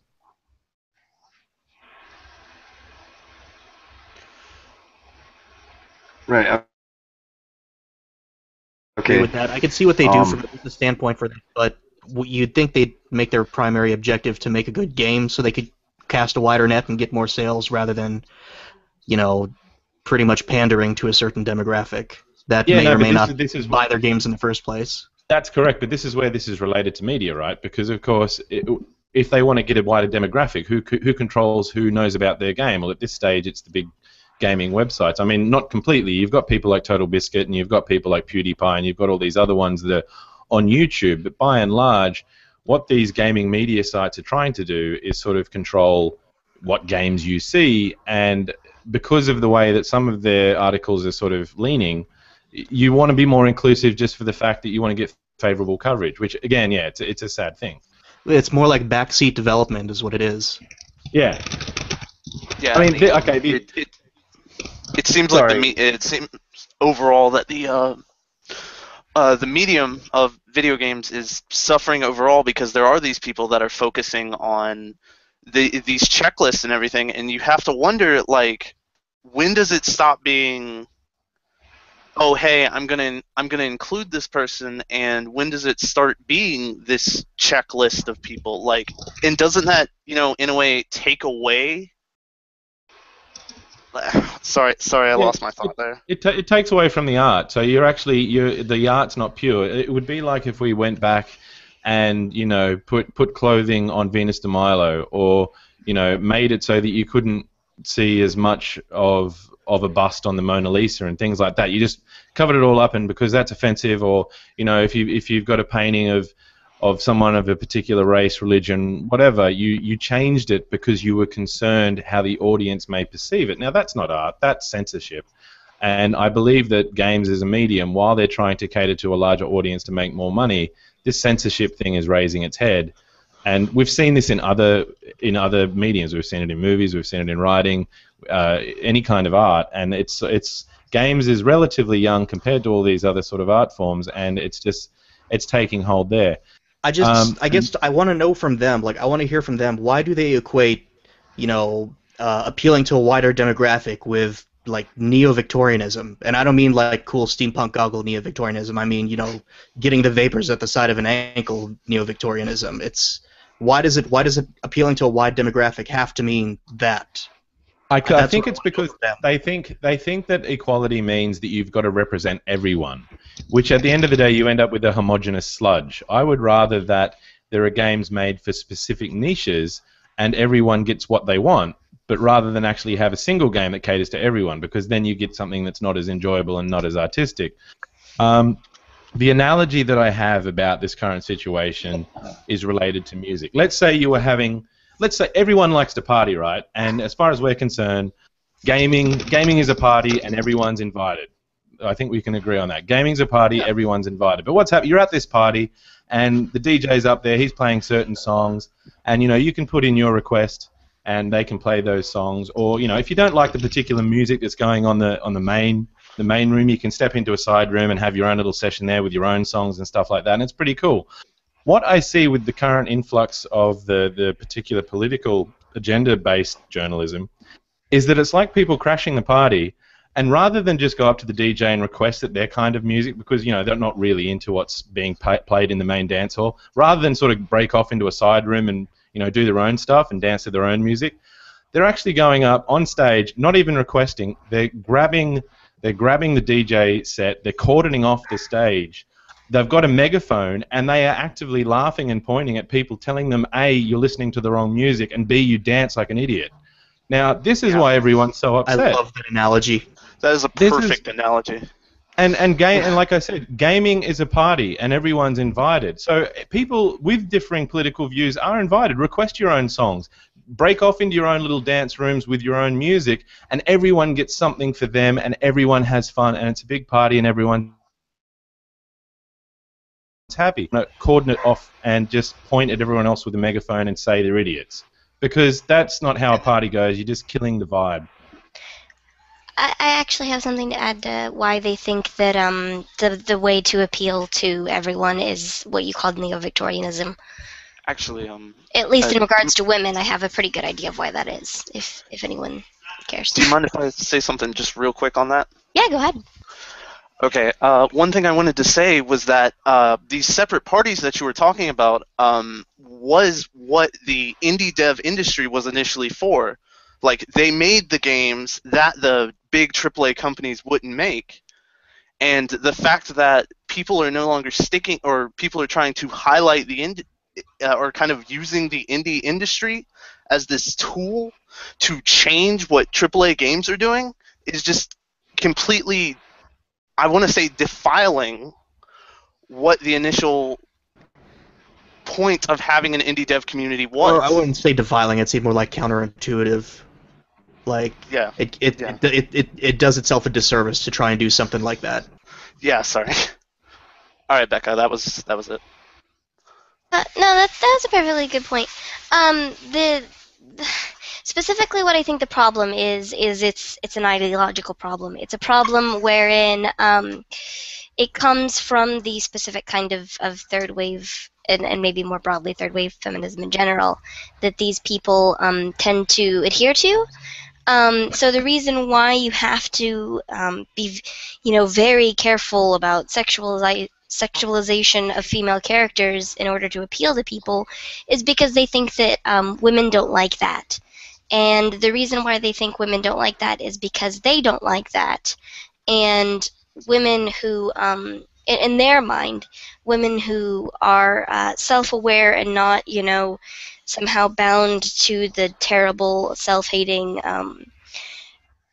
mentalities that they've been brainwashed into by our terrible patriarchal society, they're the only ones that might like that, but they're wrong for liking that because it's demeaning to them. So the reason why they support these kinds of things is because ideally they think that either no women support them or women who do support them are misogynists, so we need to fix those women's mentalities and only cater to women who we deem are not misogynist. That's why appealing to everyone is appealing to them. Does that make sense? Yes, that makes perfect sense. Okay. When the reality obviously is that there's women who like all kinds of things, and there's nothing, innately self-hating about thinking that Bayonetta is a well-designed character, or anyone else, Well, I mean, it's Ivy, also like etc. somewhat still like it's Heterosexist? yes. I keep saying that, yeah. They give the impression like they're forgetting about, hey, there might be some women out there who like looking at women like that too. I mean, There are you're kind of excluding several them. women who believe that way, yes, and they like to ignore them whenever we don't fit into their narrative. They're morally inconvenient, is what they are. They're only convenient whenever we can use them as victims on our side. If they're not victims on our side, then it's gross. They can It's have a this kind voice of- as long as it's saying what we want. Yeah, it's this kind of statement where something is the male gaze, and I'm like, no, it's the female attracted gaze, which happens to be often straight men, but is not exclusively straight men. That's a great renaming of it. I'm sorry, drugs. I was going to say back to you're exactly right with the. I just don't even think it's about gender anymore, because back to the music analogy and the DJ at a party, we don't focus on who's singing the song necessarily. We don't go, is that a, I mean, we know it's a guy or a girl, but we don't go, oh shit, I'm not listening to this because this is a guy singing, or I'm not listening to this because there's not enough girls in that band. We just go, this is good music, or it's bad music, or I don't like this style, and we go to the other room and listen to a music that we do like. And for this sort of crew to sort of come in and say, well, look, you guys are all dancing to the wrong music and you're really bad at dancing. Look, I'd rather them just invent their own new dance styles and gain some popularity by playing their own music, and they'll make something of themselves. But the thing has been that what they've done, they've just come into the main room, invaded the stage, and done it that way, because they've got the ear of the media and because of those business links. And they haven't really done it organically, and that's probably the thing that most people are upset about, but they can't put their finger on. Well, to be fair though, wasn't there that white rapper chick person who made that song and people were complaining because it was too black for a white woman to sing or something like that? She's actually Australian. He's What? actually Australian. Is it Iggy Iggy Azalea? Azalea sounds extremely I'm not gonna different than how defend she her. looks. I'm not gonna defend her. I can't stand her music. She but makes this is- okay music. I don't even know who she is. It's just I remember seeing that story on there and thought that was pretty funny that they were complaining about that. But this is the thing, people know that there's an audience out there for a particular kind of thing, and again, you could say this of the journalists and the game makers. Some of them are doing it because they're pandering to an audience and they're playing the game. They know that the audience will lap certain things up, but they might not necessarily believe that stuff themselves. But yet you will find that there are people who do actually completely believe these things, and it's not right or wrong. That's just their preference of flavor. Yeah. It would be interesting though to see like the percentage of stuff from like Kotaku and all them, like how many are actually gamers that are still reading their crap, and like how many of them are just like being kept up afloat just by the masses of like SJWs and all of them that are reading all of their stuff because it says that such and such is sexist, so they want to learn all about this and how long that will possibly last for I them. just Because wish there was a way to determine like how many of the people who are very critical about, you know, this narrative not being in games, how many of them, like a way to show like how many of them actually buy and play the games. yeah, So we can just show these to the people who are making the financial decisions and say, nah, you don't have to worry about this. Go on. Yeah. The positive move forward here is what people can do. Like, we're very focused on the whole debate in terms of who's right and who's wrong, and the smoke screens of sexism and political agendas and stuff like that, and who called who a name. But at the end of the day, what we want to do is look at something positive going forward. And what can that be? Well, we've all just discovered that we can get together on Google Hangouts and have live streams on YouTube, and we can talk to each other on Twitter and other websites. We've worked out that we can actually make our own gaming news websites quite easily with a few clicks of a button. We just got to keep doing that and keep promoting people who are all about the art, all about the actual mechanics of gameplay, all about having fun and playing games, and actually do things like you've got with your Rotten Tomatoes and your Metacritics, and actually have the community decide what's popular and what's not popular. I mean, of course, you're always going to get some kind of skew in the media if there's some kind of financial stuff involved with advertising, but that's just that's capitalist society. But by and large, we've now discovered that gamers can directly communicate with game developers, ask them for what they want to see in their games, give them feedback on what they did or didn't like, and again, game devs can take as much or as little of that on board, make their art accordingly. And the media can still be there, but they're off to the side. They're commentating, they're doing analysis and breakdowns of what a game is for both a gamer and also a game dev, catered to those two main audiences. And they're no longer the middleman. They don't have to be. It's purely about making games and playing games. All right, sorry, I'm still here, but I'm like trying to eat in the middle of this and still remain quiet. What, you have to eat you have to consume food to. Haven't you already What eaten is this month? wrong with you? if you're a real Done this when we started. if you're a real white Everyone wants, so I have to. As a tummykin, I find this I know. extremely offensive. I actually got a chance to eat before this, and I'm glad. But so I think. Yeah, so I think we have one more group of people. We've already been going on for like 4 hours now, and if we do one more hour with this next group of people, that's going to be 5. That's quite a bit. So I think we're going to try to move on to this last group here.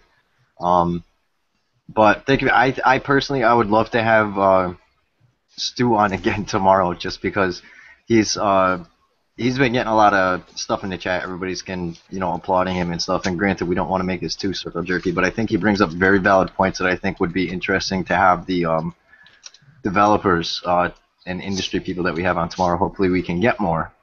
Yeah, look, I don't hate journalists. I understand they've got a job, and I understand why they're doing what they're doing, and I don't hate them for that. I just think it's a shame for gamers because they've sort of been disenfranchised from their own. You're good at playing the devil's advocate. Oh, yeah. Boy. But that's my personal opinion. If you ask me. I'm a big fan. Thanks for having me. I'm a big fan of Stu. Stu, just by what you were saying last night. Thank you very much.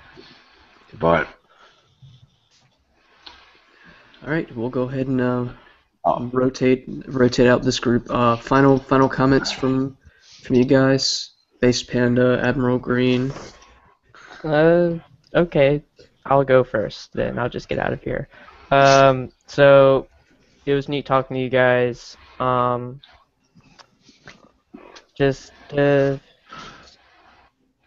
I'd give you my Twitter, but I don't even use it, so there's no real reason for that. So it was nice talking to y'all, and stay in touch or something. See ya. Will do, man. Thanks for coming in. all right, take care. It's good to have you on, man.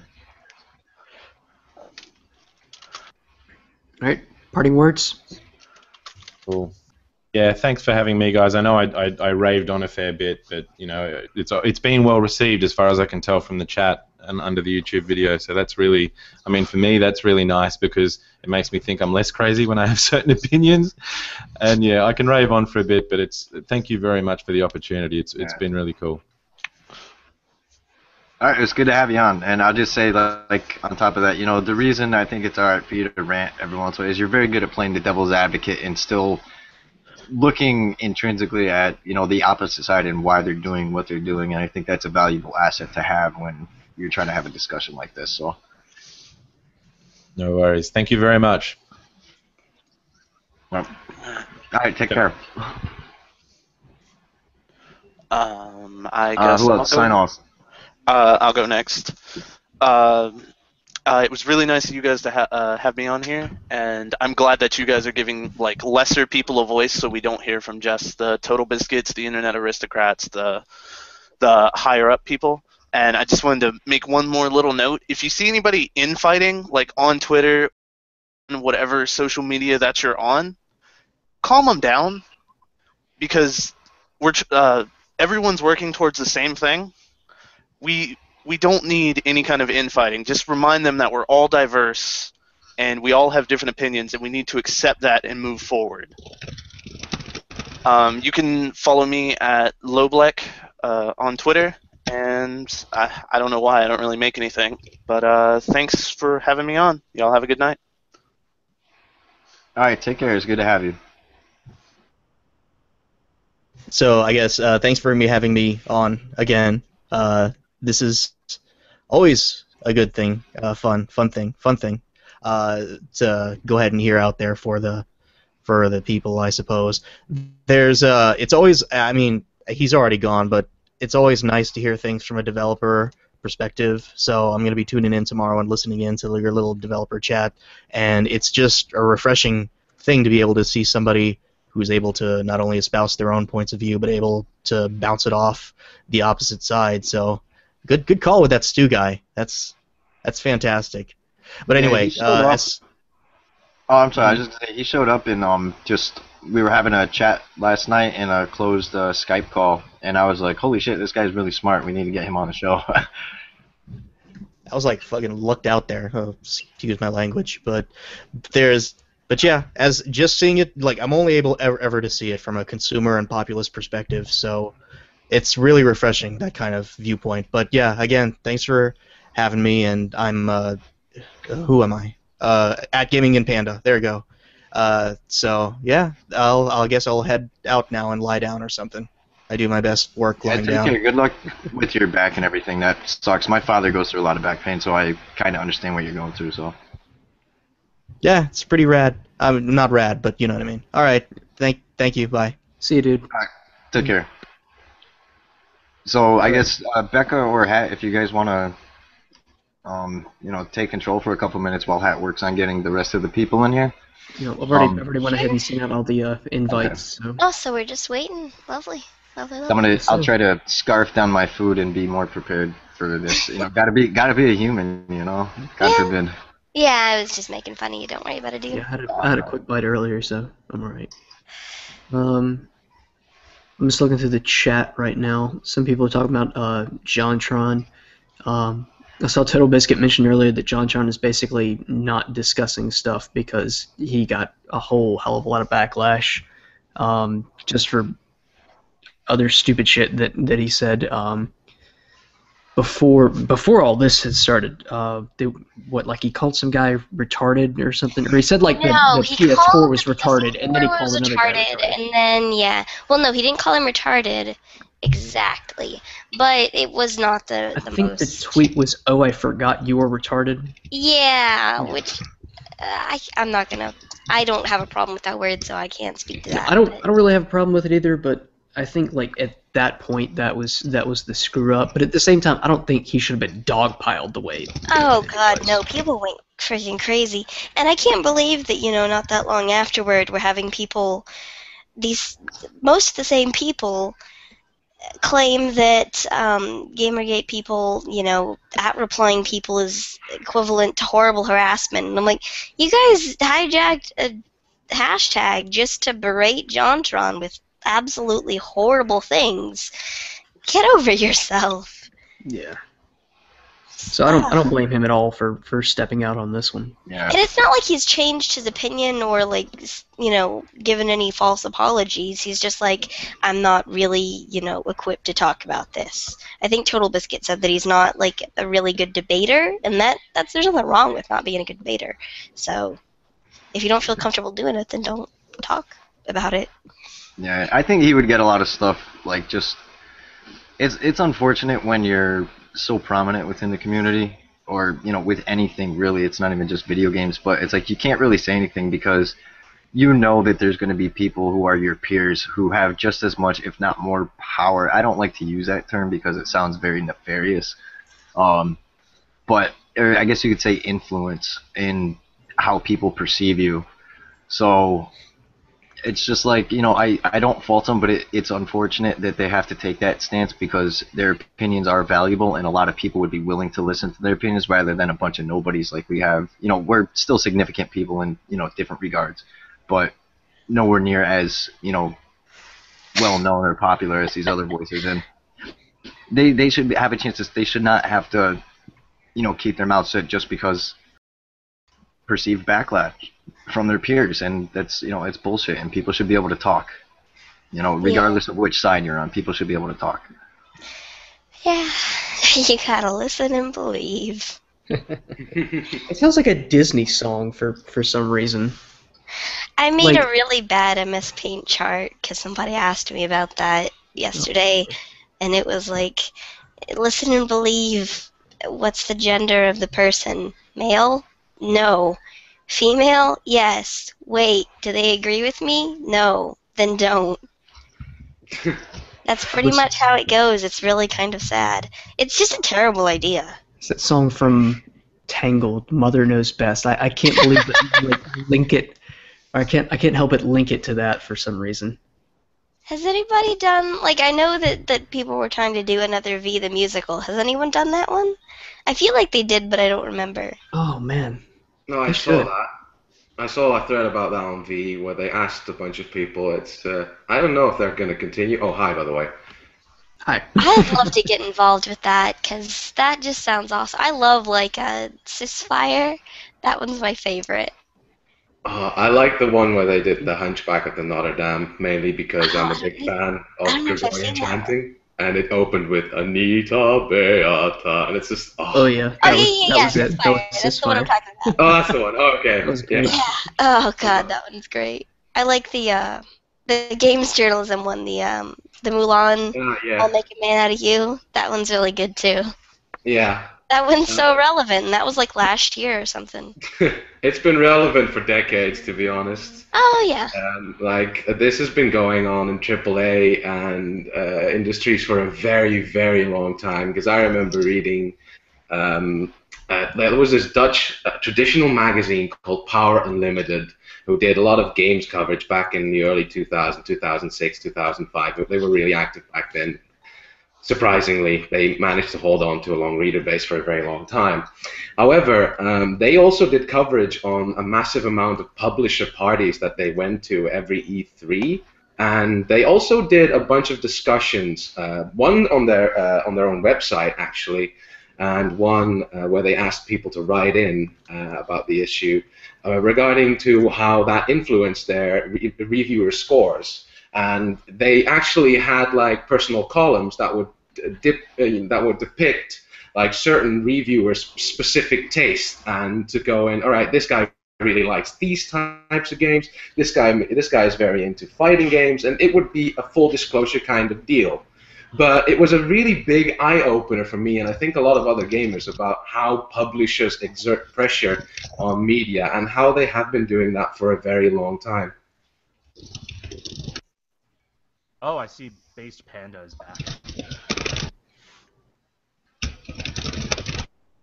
Ace Panda, what are you doing here? Based Panda?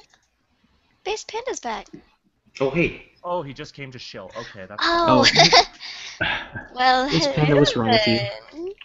What song? Okay, sorry, I'm getting work. I'm using my That's right. newfound- I We got finished you. my duties as a human Paying taxes. and consuming nutrition things. I guess I don't. I guess you could call it nutrition. It's Nutritional taxes. It's Also, I didn't nutrition-ish. speak for the last 5 minutes. I was just awkwardly listening because it takes about 5 minutes for me to get used to strangers on a call. Well, that's fine. No worries. Fine. Oh, sorry. You can go. I was just gonna say we're all strangers here, so don't worry about it. Say, we're dicking around the bush at this point. Or whatever the hell that's supposed to mean. Somebody's probably gonna twist that into some. I have no idea. I've never heard that that's expression before. That's some soggy news right there. Oh Talk Lord. about soggy news. Hey, All right, sorry if it so took me a few minutes everyone- to get in.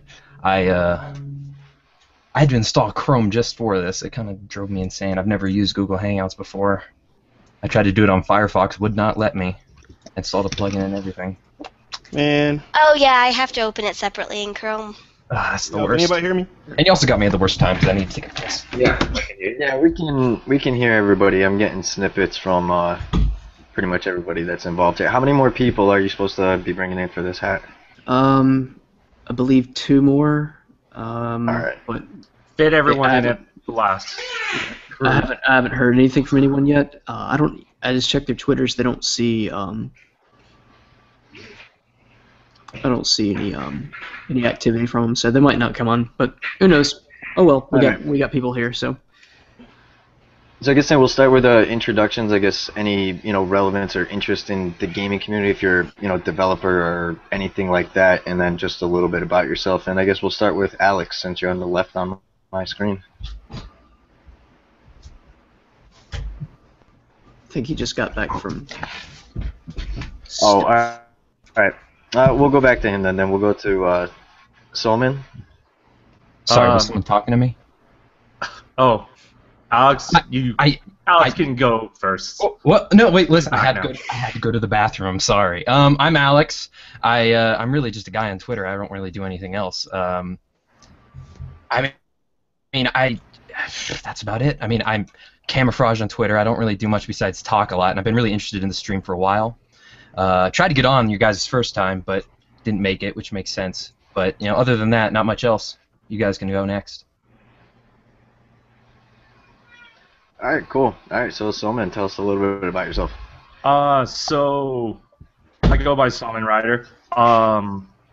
As you already know, I suppose. I guess I mostly don't do much on the internet. I'm sort of an amateur game dev, but I haven't really released anything. I'm kind of a YouTuber, but I haven't really made anything of note. I do a lot of nothing. I do a lot of different things, but oh damn! It started playing. The YouTube started playing. Sorry, that's why I got confused. But yeah, that happens sometimes. That happens to me too. Yeah, I do a lot of different things, and I'm not particularly successful at anything. Yeah. I am sort of affiliated with the outlet Indie Juice. My name was going around on /V and on Twitter as a safe name for devs, YouTubers, or journos to speak to. But I got kind of outed by screencasts, and then I got scared, and then I came back a few days later, but Niche Gamer and Escapist already kind of taken over on that front, so. All right, we'll definitely give you a chance to talk about that, so that sounds definitely like something interesting to explore. So next we have, I'm sorry, I don't know how to pronounce it. This? Yeah, that's a Dutch name. You can call me Ian if that's easier. That's my internet handle I've been using for a very long time, so yeah. I'm a guy from Netherlands. I'm now sitting awake at 4:30 a.m., so I can say I have a vested interest in voicing this opinion. I don't really have much grounds for voicing it, though. I'm mainly just a lurker on the internet, long-time user on 4chan, and long-time gamer that has first-hand experienced what it was like to be abused and to be bullied just because I like certain video games. So this topic especially it it really rings with me, and it brings out a real personal connection that I still have with video games. And I do feel like a lot of things in this debate or this controversy need to be addressed and need to be talked about in an open manner. And that's basically my point of view on this. All right, fair enough. Well, you'll have a chance to talk that and get some answers back. Next we have True. Oh, my bad. It's weird when somebody calls me True. That's right. I'm just going off the names that are in the Google. No. Usually it's Fugitive, but whatever. But anyway, honestly, I got into this because honestly, the ethic reason. Because honestly, it's just dirty. He's not wrong. You're just talking about the journalistic ethics? Yeah, man, it's just really dirty. I can't disagree with you. Ooh. Okay. All right. If that's all you're going to do for an introduction, that's... And honestly, I honestly got into it mostly because I'm tired of being called a cis white male. Are you not a cis white male? Oh, man. I wish I was a cis white male. Then I can have that privilege. Yeah. All right, so and then we have somebody else who joined in who I actually know and I've talked to before, Queenie Martha. What's up? How you doing? I'm doing good. How about you guys? A little sick, so if my throat, my voice cracks or anything, it's because I'm sick, not because I'm about to cry. Just so everybody knows. Everybody's sick. What is this? Yeah. I don't know even that. how I got sick. It happened overnight, but anyways, what's going on, guys? Nothing, I guess, if you just want to tell us a little bit about yourself. I know that you have a certain involvement, at least on, like the Skype groups and stuff like that, if you want to talk about that a little bit, or just anything else, to introduce yourself. Oh, well, I'm Queenie. I have a YouTube channel, youtube.com/Queenie. Shameless plug over here. And I've just been talking about Gamergate recently on my channel, and then I decided to, support and make more of a contribution to the movement, not only to, express my opinions, but let other people's opinions be expressed as well, because we are a huge movement, and I feel like everybody has some good points to say, or at least something interesting to discuss. So I want to be like that type of forum to let people speak out, and so I decided to, open a Skype group kind of thing. I'm working on also, somebody suggested me, which is a great suggestion, to do a TeamSpeak. I am working on that. And also we have a Facebook group. So, basically for people to know each other and talk to each other, and we can discuss different things that are going on Gamergate, especially these hangouts that have been going on and these live streams, which I think it's really important to discuss what happens in it and the topics that are being talked about, because a lot of things happen because of this, and it's interesting to let everybody, express themselves. So that's what I do. Awesome, and I'd say thank you for doing that, just because putting that group together gave me an opportunity to meet Drew Stu, I'm sorry, not Drew, please pardon me, the chat's going to rip my head off now because I called him the wrong name and they like him so much. But I got a chance to meet Stu, who we just had on before you, and, had good discussions and stuff, so I definitely, there's definitely people out there who appreciate what you're doing, so it's definitely good. But, thank you.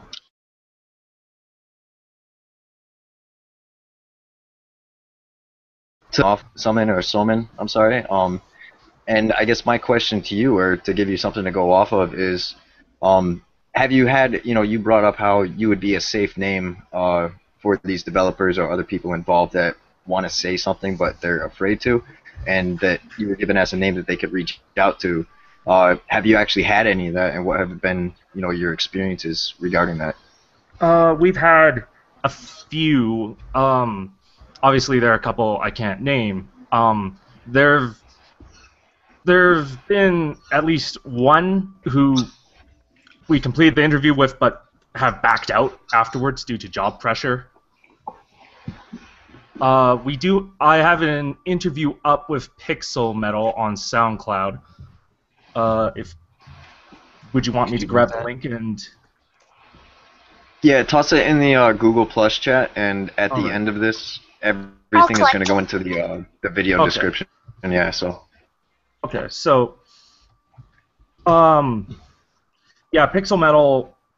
You know, if you've been following the tag, he's pro Gamergate, but he's also kind of a moderate voice too, like sort of trying to. Well, not because he doesn't want to stoke the fires. He wants a controlled flame. Let's go with that.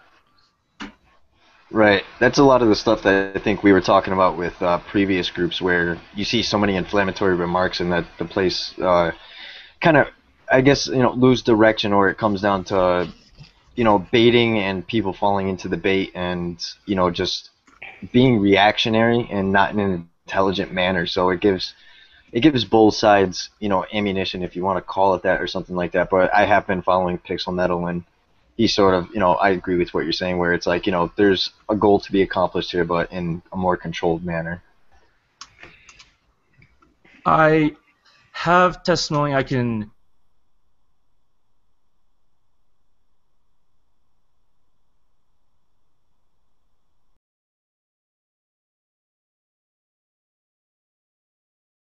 I really wouldn't want him targeted, even if he is okay with his identity being known, so I'll just say a Dutch developer.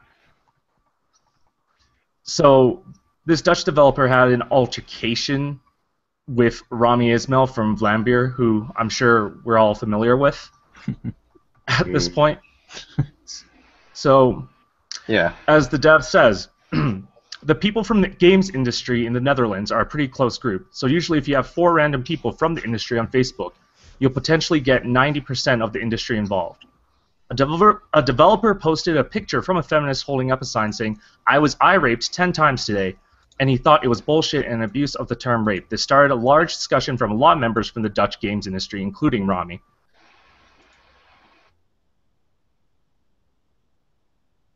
Went too far down the page. No. I first appeared on his radar in the discussion when I dared to suggest, I believe what drives design choices in games is first and foremost those who buy the games, which he thought was unacceptable because patriarchy/privilege/discrimination/etc. Of course, anyone who dared to disagree with him was badmouth, but he decided to take it from an internet discussion to the real world. Before I started with my current company, I wrote for a different company, which was still on my Facebook profile. Presuming I still wrote for them, Rami contacted the editor-in-chief and tried to get me fired. It's not really the way to go about that. Yeah. Sorry. Did you want to say something before whatever? It's just, when you start to resort to things like that and it gets out, it basically just works really well against what you're trying to do. Because suddenly people are noticing that you're trying to get people fired over them having an opinion, and for a lot of people, that just doesn't sit very well. I didn't hear anything about this until you pointed it out, so I don't really think it's getting Rami in any real trouble for doing that. Right, I've never heard of this myself either, and I pay very close attention to the hashtag. I think there's no repercussions. Well, because you did say, not to interrupt you, you said that a lot of these people reached out to you, like, or some of these people came from 4chan, so yeah. I guess that's why we might not have heard about it. Yeah, that's probably a reason, because I think I mostly started posting on /v, and then I took it to Twitter after about a week. So most of the initial replies probably came from my 4chan posts. All right. Well, I mean, if there's any of those people tomorrow, if you'd like to get in contact with them, we're having another stream where we're trying to get more developers and industry people. If they'd like to come on and they could remain anonymous, then they'd be fine to do that and to talk about what they have to talk about. So if you'd want to extend that message to them, that would, be greatly appreciated. All right. I'll try to get in contact with some of them. Yeah, I mean, if it doesn't happen, that's fine because it's pretty short notice. But just letting them know that they have a way to do it, and they can get in contact with Becca, myself, or the Hat, and find a place on the stream to talk about whatever they want to. So I might have something else to confirm with the source first. So just I guess carry on for now. Well, you can do that. Yeah, do that, and then I guess unless somebody has something relevant to what Summon was talking about, what I would like to do is move on to Ian and talk about his experiences, especially since he's overseas. I think it'd be interesting to get a different perspective, as far as cultural differences are concerned, since I think most of us are likely American, and we had a couple Australians as well. Okay, well, I noticed I can't pronounce your name. It's Thigas. I don't feel like trying to pronounce that. You pointed out, I think it was you pointed out that that's not the way to go about things, and I totally agree. But what you have to understand is that when Rami did that, you can say that that's not a good idea, but for him it was, because he was able to do that, try and get someone fired. Obviously he failed, at least I hope he did. But he never got any blowback from that. He never got any blowback from that. And why do you think that is? I have no idea. The only thing I can think of is that for some reason the information can get either suppressed, or people are, this is being done to people that are relatively small in their industry, and they're only be able to get away with it because these people don't really have a large following. And I know some people that I used to know from school that have now actually ended up working as freelancers for various game companies, and they do say that a lot of Dutch gaming is very small. Like, you have guerrilla games with Killzone, and that's pretty much our only big title game that the Netherlands produces. So a lot of it is pretty small, and I think that's basically how these people can get away with it. Yeah, and I just thought it was interesting that you pointed that out, because he was able to do it, and this guy had to talk anonymously to get anything out there. So I just think that's kind of interesting to point out. Yeah, I definitely don't agree with that. I think if he tries to do that, like, this guy should definitely feel some backlash towards this. Like, that's just my opinion. Like, I know it's probably I know the real world oftentimes doesn't work like that, and people get away with shitty things way too many times. But like, now that shit like this, it's coming out now in some form or way, and it's better late than never is what I like to say. And at this point, amidst all the negative shit that's going around on Twitter, it's good to look at the positive side and think, well, it's a good thing that all of this is getting out now, because, as I've said, this has been going on, in, especially journalism and integrity there, that's been gone for years. Pretty much. And, oh shit, I was going to say something. Oh yeah, Rami has done some questionable things in the past, so it doesn't really surprise me, but, things are things, so. Yeah. Like, I'm not disagreeing with any of you here, but I do know some of these people, and I do get some of their arguments. And I said earlier today in the chat, I was going to try and play devil's advocate just a tiny bit. I want you to. I want to hear that. Yes, because a lot of the people like that talk to me, because, as I said, I know some of these people and they do freelance work, and some of them have actually, been linking me Thunderfoot is busted videos and was saying, oh man, this Gamergate movement is so shitty, and it's like, okay, but why are you saying that? And I actually try and engage with them in a discussion, and I find it very funny how, like, a friend of mine, I nearly lost him to this. Like, I managed to, like, quiet down what ended up being a heated debate between the two of us. But his points, I do get some of it, and I do get some of why some of these journalists feel like they can do it, because I've been in the situation where I've been bullied, and I do get that. I can get into the position where I can see that some of these people have been facing some unreasonable critique. A lot of it has been reasonable, but I can see that a lot of it has also been, very negative and overtly, could be considered harassing. And I can see that is a possibility, that these people have experienced it as such. And when you experience it as such, I think these people think that, as I've said, like, I've read the mailing leak from Breitbart, and I was very split on that issue, because what I saw was people that were very much split on this issue. Like, some people were in favor of slandering, and other people were just, what I saw was just people being mad and angry. And as a professional, you can't really act on that. You have to remain a professional. And that is where they failed in this. I agree. They just acted completely unprofessional, and they started their smear campaign. And I get that they had some motivation to do that, but I'm disappointed that they actually acted on that, and especially that they're sticking to it in the way that they have. It does really. Go ahead. I'm sorry. Here's a question for you, something to go off of, regarding like the mailing list, and you're talking about harassment and everything. How would you feel? This is something we talked about earlier as well. Where in the pursuit of truth, do you believe that people should stop talking about certain things because it might lead to harassment, or ultimately should we continue to pursue this sort of knowledge? It's like after he makes his so point, you'd can I say it's okay to for this leak? I don't agree with Yeah. censoring. I don't agree with personal attacks. Like, I don't agree with shadow bans on Reddit either. I think if you're gonna ban someone, make it public, make it known, and make a statement, and back up your own goddamn rules, and don't quietly try and keep it all quiet and shush it all up. It's if you really stand by what you say, then don't be afraid to stand by what you say. And I don't agree with harassing people. Like, I think if you want to disable someone's argument, you're gonna have to attack the argument, not the person making the argument.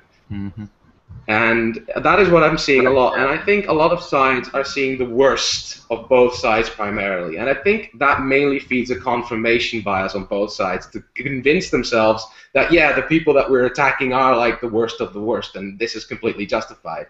And these people need to realize, like both sides need to realize, that there are still normal-minded people that actually can be reasoned with on both sides. I've done my best to stay on the fence on this thing, but it's very hard, especially on Twitter. And I'm just going to say that Twitter is an absolute shit website to discuss this on. Like, if you're going to discuss this... Yeah, go ahead. No, you go on. Okay. It's like if you're going to discuss this on something, 140 characters is simply not enough to do that. I was saying you can do everything to a tweet longer, but we know people aren't going to do that. And for some reason, it's one of the few public debate forums that can hold people's attention. And by people hold people's attention, I mean everyone. I mean, a lot of people are on Twitter. Not for only some is it reason. keeping people's attention, but it's one of the only places we can talk without getting suspended or silenced in any way. Well, then there was important. I'd like to. I want to give Queenie Martha a chance to respond, since she hasn't really talked too much yet. Thank you. Well, I wanted to, expand a little bit in that topic of harassment, since it's being used a lot. And I think that there's a huge misconception when people talk about harassment and criticism. Like you can criticize somebody, you can let them know how their opinion or argument is flawed, how it's lacking of evidence, without harassing somebody. I think that harassment, it's like not only like intimidation and pressure, but constant personal attacks, getting personal with the person, which is something that you mentioned yourself, where it's like don't engage on personal insults. That's not a necessary thing. We're not attacking someone on a personal level. We're attacking them on their professional, Yes, I get that, but I'm saying from their point of view, right? I'm saying No, I'm agreeing with you. Alright, okay. It's like I'm not trying to say that critiquing these people is bad. Absolutely not. These people should be critiqued. Hell, it's the only thing that at any form of accountability for some reason, because their employers sure aren't doing it, and it's at this point that we really have to say, if at this point, even if sites affiliated with Gawker, for example, were to come out and publicly apologize at this point, I think it still wouldn't save Kotaku. It's at this point, I think the damage has been done in terms of PR. Even if they do apologize, it probably won't save anything. And I think they personally also realize this. And I think they are going all in and losing on that side. And they are trying to win a propaganda battle at this point. Which that's my personal opinion on this. As I am pro Gamergate. I'm trying to play the devil's advocate. I do get why some of them have started doing this, but I don't agree with how they are doing it. Could you elaborate on that? Well, I think just to step in so we can get just a little bit more control. Oh, yeah. Is that I think Queenie Martha and Ian, you guys are both on the same page, but what Queenie Martha was saying is that there's definitely a group of people who are attacking them professionally, and Ian, what you're seeing is a different group of people that are attacking them on a personal level. They just both happen to be using the Gamergate hashtag. So I think that you guys are both definitely right. I'm saying this happens on both sides. Like there's people that critiquing pro Gamergate supporters just because they are pro Gamergate or just because they are a certain thing. Like in no argument should that ever fly. Like that's complete nonsense. In my opinion. It's like it's like there are serious allegations against these people over nepotism and trading favors and trying to play like gatekeepers over a indie community. I mean, those are serious allegations, and their response to that is, "Fuck you." That is mostly unprofessional. I don't want to interrupt you. No, I don't want to interrupt you, but I want to give Queenie Martha a chance to finish her thought, and then I want to hear from True. I'm sorry, you said a different name. Do you want to go by? I just go True. Alright, and then after her, I'll give you a chance because you haven't said much either. But Queenie Martha, finish your thought, and then we'll go on to the next person. Yeah, no, I was actually agreeing with you. I was just like extending the topic a little bit because this is something that continuously pops out from both sides, where like I've seen people who is like, oh, they're harassing me because they're criticizing me. That is not harassment, obviously. So I believe that as much as harassment happens on both sides, legit harassment, I also believe that it happens for both genders as well. And that is something that it's really important to acknowledge, that they have not acknowledged themselves, people who are against Gamergate. And when we start seeing all these first articles, if you guys remember, that they were like 1,000 articles from different websites were saying the same things, and how people harass these girls just because they're girls.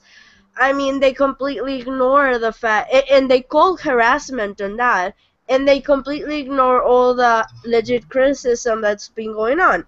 On the case of Zoe Queen and the game journalists themselves, the lack of professionalism and ethics in gaming journalism. In the case of Anita Sarkeesian, the lack of true evidence and investigation on her videos and her one-sided argument on things. So we have to understand that harassment happens on both sides, but we also have to understand what is harassment, what can be considered harassment, and not just any type of criticism label it as harassment, because that is not the way to do things and to deal with things. That is a big problem that I find.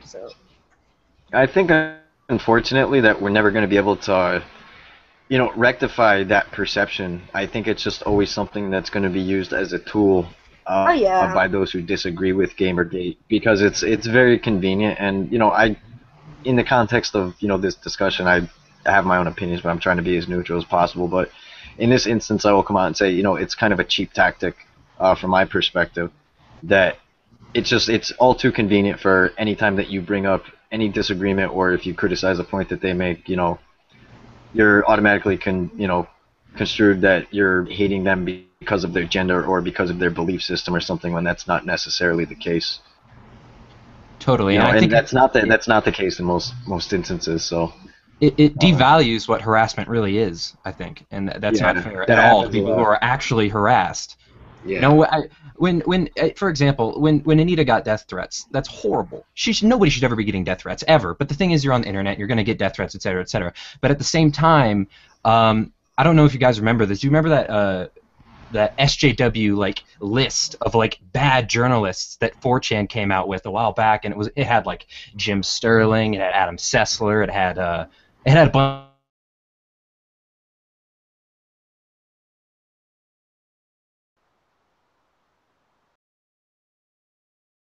point to be made that I think we're labeling people as things that they're not just because we disagree with them, and that's happening on both sides. And just for an example, you know, that basically SJW hit list that was like completely ridiculous, and I just think it's important to realize that, you know, there's a difference between disagreeing, there's a difference between being SJW, there's a difference between being harassed, and you know, I just wanted to point that out. Yeah. No, I think we can all come to an agreement on that, and you know, I don't want to cut anybody's opinion off that, you know, I think that everybody in here would agree upon that, and I, you know, don't think we need to reiterate that opinion, you know, half a dozen times. So, at that point, what I would like to do is, I know True brought up something about how he, you know, is tired of being accused of being, you know, a white cis male, simply because of his association with the Gamergate hashtag. So, if you'd like to, you know, talk about that and, you know, your gripes and opinions and stuff on, you know, that topic. Honestly, it's really simple. You can't disagree with certain people, otherwise you're labeled white. You're a white male. And I'm assuming you're not. Oh, no, I am. I am a white cis. Oh, okay. Well, no, all It jokes seems aside, that no. I am too. It seems that I am too, since we all gamers are my male cis scum. So hey, We're all crybaby, man baby, wah wah. peace, babies. Turns out we all have the privilege. And honestly, the one thing that messes up this debate a lot, and I'm trying not to be offensive, honestly, is white guilt. Yeah, I'll agree with that. Like I've noticed this as a European. I've noticed this in American culture a little bit. There is a certain tendency to knee jerk towards political correctness and to suddenly paint something as either racist or sexist without having any basis of it actually being racist or sexist. Like, an example of this that I would take is the French film Les Intouchables, which was a very, very popular, very, very successful film in Europe, and was actually attacked in America by American reviews. If you go on Metacritic right now, you can see the discrepancy. If you go on IMDb and Metacritic, that the ratings on those sites are very different for very, very weird reasons. And the thing that on Metacritic you'll mainly see is that there are a lot of American media outlets that critique it for having a black man being subservient to a rich white man, even though the movie is not about, you know, class difference. It's about treating people as human beings and forging relationships and friendships by simply being human beings and being there for each other when we really need each other at, you know, at our weakest. And it boggled me that it was being called racist. It's one of those things too. I'm not familiar with the film, but I'm guessing that it took place in a time period where that was, you know, culturally normal. Modern times. Oh no. Okay. All right. So I guess I don't know. Or I mean, the thing is though, even nowadays, you know, if you have wealthy people, they still have, you know, servants and stuff like that. Granted, you know, they could be any gender, any color skin, any, you know, national background and stuff like that. But you know, it wasn't so much a servant. He was a caretaker of the millionaire that was paraplegic. Like he couldn't move his was it quadriplegic, paraplegic? You can't move your entire body. I'm not too good with medical terms. Yeah, quadriplegic, but regardless. Yeah, like basically, the plot of the movie, like this, the context here is a bit critical because otherwise people can actually see this as racist. Like, that this rich white guy got into an accident, became paraplegic, and he had to hire a specific caretaker for himself that had very precise qualifications. But he didn't want any of the other overqualified, you know, people that were, you know, actually white, some black. He turned them all down despite all their great qualifications.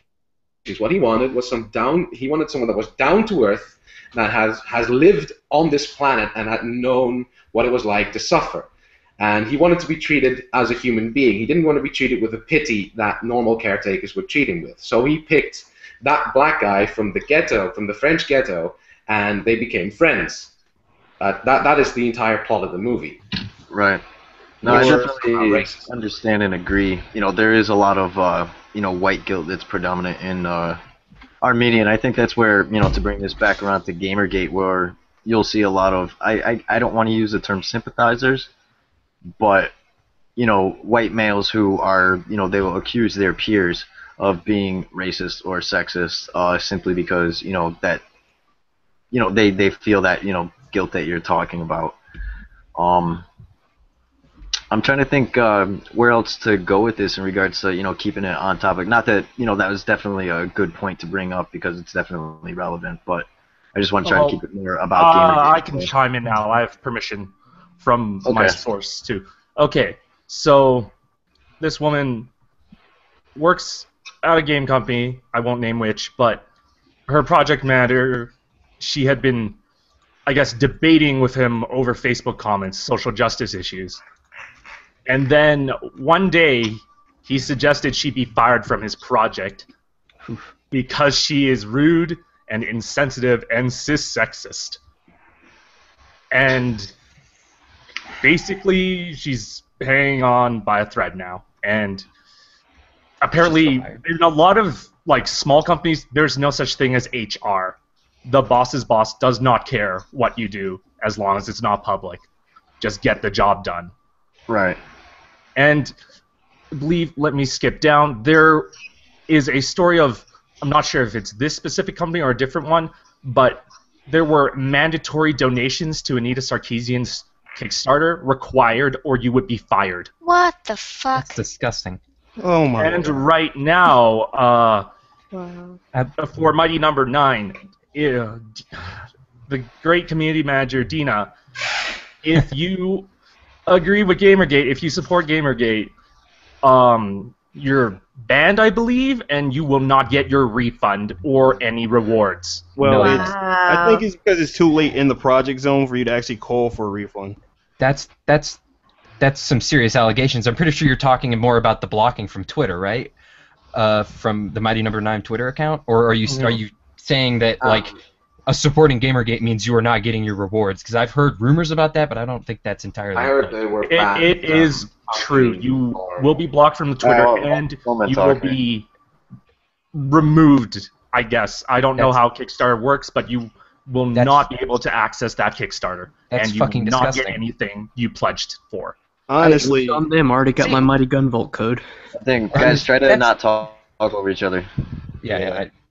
That's when things start to get political. That's when the company makes things political, and that's when things become a serious problem.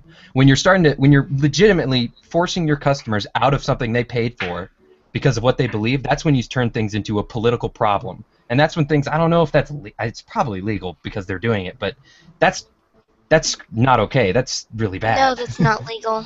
If they paid for services, then they get those services, regardless of their political opinions. There's nothing legal about that. No, If that's the case, that's not at all legal, and I would suggest that people look into pursuing that legally, assuming that this is the case. I haven't seen the evidence on that, but if I don't know. I had heard, but I didn't know it was true. I don't know much. Oh, sorry. Okay, I don't know much about the Mighty Number 9 thing. The only thing I do know is that manager is a friend of Zoe. Yeah. Community manager's a friend of Zoe's, and she was blocking people from Mighty Number 9 Twitter account for agreeing with Gamergate. Yeah, I actually reached out to her and asked her if she wanted to come on and talk, but I guess she lives in Japan, so the time difference didn't make it, possible. But I tried to see if she wanted to get on, or maybe even tomorrow or something. And the same thing with other anti-Gamergate people, so we could have a more diverse, opinion on the in the group chat here. But as I was saying, I think we've overlooked that this corruption goes a lot deeper. It's embedded into company structures, basically, because I feel like a lot of people who are anti-Gamergate, in the industry, do not want to be anti-Gamergate, but they have to be to protect their livelihoods. yeah, definitely. We've, I think a lot of people. Yeah, a lot of people, even those who are sort of middle of the fence, have also come to understand that based on some, developers, whether they be anonymous or not. the testimonials, I guess you could call them, that they've given to both ourselves and other people who have interviewed them and stuff, is that they're scared to speak out, even though they're pro gamer. And things And like, it's oh, I don't unfortunate. know. It's very unfortunate. That's why I said to you specifically, Summon, that if these people wanted to come on stream, and they would remain anonymous, just voice their opinion and say what they have to. Tomorrow we're gonna have one dedicated to developers and industry people. So. Yeah, and if there's any sort of shit going down, like mandatory donations or like Kickstarter donations being or Kickstarter rewards being revoked or whatever, and you want to contact us and remain anonymous, please do so, because that's some serious shit that we need to know about. Mandatory Kickstarter donations. Mandatory donation. Jesus. Yeah, what's next? Mandatory Patreons? I don't think we should be taking any of this as gospel until there's actual proof, but that's really interesting if it is true. No offense. Absolutely. No, that's really interesting. You do have to confirm things, and that's why I would like to get them on, so at least not to accuse you, Solomon, but so at least there's something to attribute to it more than just text or whatever like that. Not to accuse you, because you're just relaying information, but it's it would give a voice to it, I guess, and then somebody who had a little bit more pull or a little bit more power to look into it could potentially do that if they decided it was something worth looking into, to have their voice on record saying this is something that's actually happening, And it's good to be and remain skeptical about these things, because we don't want to, jump the gun on something and then find out, oh, damn, that wasn't true or anything, we didn't have the evidence, and, that could really get in trouble, the whole thing. So we'd rather maintain... Well, yeah. I'd expect nothing less, because we should obviously stick to our principles. If we require evidence to be provided for the other side, then after the jump in the we gun, should be afraid of claims like this, like burden of proof. Not true. Listen and believe, after all. Yeah. We can't fall into that trap that we're accusing the other side of. Otherwise, you're just a hypocrite. And I hate hypocrites. After all that stuff with Milo and the FBI reports too, you can't just base things off of what one person says ever. You have to know for sure. Yeah. So I'm not sure if anybody else has any more talking points that they want to bring up. I want to actually, if you guys don't mind, and if you guys, are okay with it, I was reading people's comment section and what they're saying, right? Mm-hmm. And somebody named Daniel Beck, hello Daniel, said, I have to ask, why are you guys trying to humanize some of the worst people in the entire gaming community? And I mean, I don't know if anybody has something to say to that, but me personally, we have to remember that we're humans, regardless of, the horrible things we could do unprofessionally or unethical. And, I mean, dehumanize somebody because of this, I don't think it's the right way to go. But yeah, I think what we're expecting is, to go on what you're saying, it's okay, to treat them like humans and stuff, but at the same time, speaking from a personal perspective, is I've made a lot of mistakes that some of them I've owned up to and some of them I haven't, and that's my fault. And what we really just want these guys to do is still treat them like humans, but own up to what we perceive to be mistakes, or at least have a discussion on it. So, like we're having today, we don't always agree 100% on our opinion, but we can still act like rational adults and own up to things that we have done and have a discussion about it, and not necessarily apologize, but maybe give an explanation or something like that. That's all that we're looking for, and it's, we are still humans. It's still your fellow human beings that you're talking about here, and you can't treat them like monsters, because then you're no better than the way that you look at them. Nobody's humanizing them. It's just that they are human, therefore what we say about them is relatively human. You know what I mean? Like, there's not much we can do. Unless we go out of our way to try and demean them, they're going to seem like people, because that's what they are.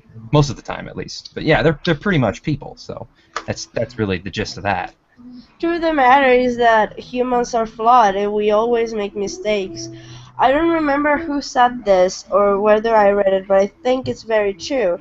The reason why this is going on in the indie dev industry and all these things is because they used to be a very small group of people that started helping each other out. The moment they began to be more professional and to make it their work and start growing, they had to understand that the game changes, and they didn't understood that, and they like operate as a small group that benefit from each other, and that's where their mistake is. And maybe they haven't seen it that way or haven't thought about it that way, or maybe they just don't want to see it, but it's still like a mistake, and there's no need for dehumanize somebody because of this. Hmm. Yeah, and not just that, but if you like, you are a human being, and these people are also human beings. And if you are in a debate, and then if you are in a public issue, and if you are talking, and if you want to convince others that you are on the right side, then you just cannot do that through personal attacks. It doesn't ever work. Like and you nearly always lose if you're the smaller guy and you're fighting the media of all things, because that is an uphill battle for any community to face, like no matter how big you are, because they have a big sway over a lot of people. I mean, it's a good thing that it hasn't leaked as much to the mainstream media as it has. It's leaked pretty badly, but mainly in opinion pieces and columns.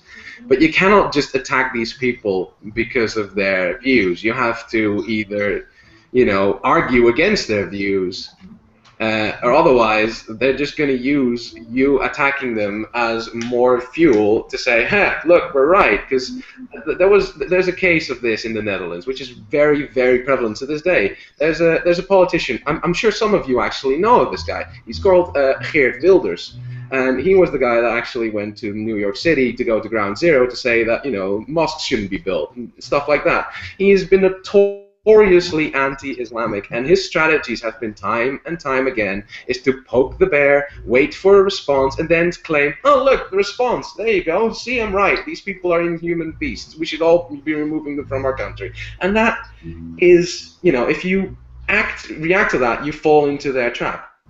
So you cannot dehumanize them, ever. It's a losing move. Yeah, and that's something that we see on both sides, where you're getting ad hominem personal attacks, where you're attacking the person rather than the argument, and it's it's faulty. It's a logical fallacy, and you're never going to accomplish anything, because just as you said, you're going to give whoever your opposition is, even if it's outside of Gamergate, that this person is attacking me instead of my argument, and it's exactly as you put it. And honestly, we already been, like, the pro side's already been painted as the monsters anyway. So acting upon trying to be monsters isn't going to stop anything. Mm-hmm. Mm-hmm. Pretty much. All right. So yeah, again, at this point, I don't know if there's anything else that you guys particularly want to talk about. I guess the only thing that really happened recently regarding Gamergate was I know there's the Game Journal Pros list that came out, and then also there was actually, I don't know if we want to bring this up or talk about it with Milo when he talked about some of the Benku chair stuff that was also in, I don't know if it was the same email or a separate one, but he was sort of accused of tampering with it by another speaker. That happened yesterday. I say another speaker, another middle ground person. I don't want to mention her name or anything. I don't know if you guys want to talk about that, but Yeah, without mentioning directly. If in case anyone's confused about what happened there, somebody basically put on Twitter some emails between Ben Kuchera and I think it was Greg Tito of The Escapist, and it was more of Kuchera basically trying to pressure him into removing any kind of discussion of Gamergate and being generally a huge douchebag about it. And Milo had retweeted it and like, if this is real, and he specifically said, if this is real, or if it's legit, I think was the specific phrase. If this is legit, then this is really awful. And then another person was like, "Oh, you tampered with evidence because it's a screenshot. It's not the full email. It's just, you know, the cutout of the relevant emails," which is the way a screenshot kind of has to be. And he explicitly says, if this is legit, it's not even from him. It's from another source. So yeah, that's kind of where that went. Someone just who really wants attention, basically. Well, the email lists don't have any definitive source aside from one person. The mailing list is really just a copy and paste of a bunch of text or screen caps. So yeah, for what it it's sends worth, to a group. For what it's, I mean, is there more proof than just these screen caps that this is a real mailing list? Because I can understand why someone would be skeptical of someone like Milo doing a really one-sided article. I understand your point, but I think there's a difference between asking for asking Milo to get more sources on it, or to have some kind of proof, some kind of, you know, stronger proof. Though to a certain extent he can't do that, because you understand journalists do have protected sources, and if this is someone within that group, obviously they're not going to want to be outed, because that could screw them up really badly. It's the same situation that you know, we're having to deal with here, right? But the specific complaint wasn't just, you know, can we get some more sources on this or something like that. It was actively accusing him of having tampered with evidence because it was a screenshot. Like, that's really ridiculous. I had read that, and I guess I didn't remember correctly. Yeah, that's pretty bad. But then again, Milo's response to that was also pretty bad. He definitely got out of hand, and he admitted that he got out of hand. I believe he apologized after the point. It's really hypocritical, and I just want to point something about Breitbart's articles in general. Do you remember what the articles names, what the articles that were smearing gamers, what their titles were and what they were about that were labeled as news? Things like, you know, the gamer is dead, all these condescending things about the gamer, and that's you know, obviously it's wrong because it's not news. It's that person's opinion, and you know, the person can write all about how much they hate gamers as much as they want, but when it's labeled as news, that's when you go over the line. Is that agreeable? Yeah. And I want to point out that a lot of Milo's articles are very similar to that, but on the side of Gamergate. So I ask that people be skeptical of this news that really isn't news at all. Like, for example, I'm looking at an article right now, and it says, quote, "What drives the angry feminist journalists slating #Gamergate?" And I think and if you read the article, it's not news. It's just him talking about how he feels and perception, what he interprets these words as, and that's perfectly fine. But that should never be labeled as news, and I think that's part of the problem. I think that's one of the things that Gamergate stands against, which is people misrepresenting objective news. That's a problem, and I feel like Milo's doing the same exact thing, at least to some extent. I respect Milo's opinion a lot, and I even agree with him, but when you label opinion as news or editorial as news, that's when things start to get where it is now. That's when we get to the point where everybody thinks gamers are dead is objective fact, when it's not. Just when we call everybody who disagrees with Gamergate the angry feminist journalists, when it's not that. It's important to realize that we're supporting someone who may very well, I'm not going to blame him for anything, because like I said, I respect his opinion on this stuff a lot. I even agree, but we have to understand that a lot of what he's doing is very similar in its own right, and that's something I've been really skeptical about this entire time. Yeah, no, you absolutely. Are we supporting the exact same thing we are trying to fight against just because it supports us? In which case, I don't see the point. Like, the thing about what is the name of the website? Breitbart. Yeah, whatever, that one. Yeah, my bad. Don't everybody chime in at once now. Yeah, the problem with that website is it is a conservative tabloid website.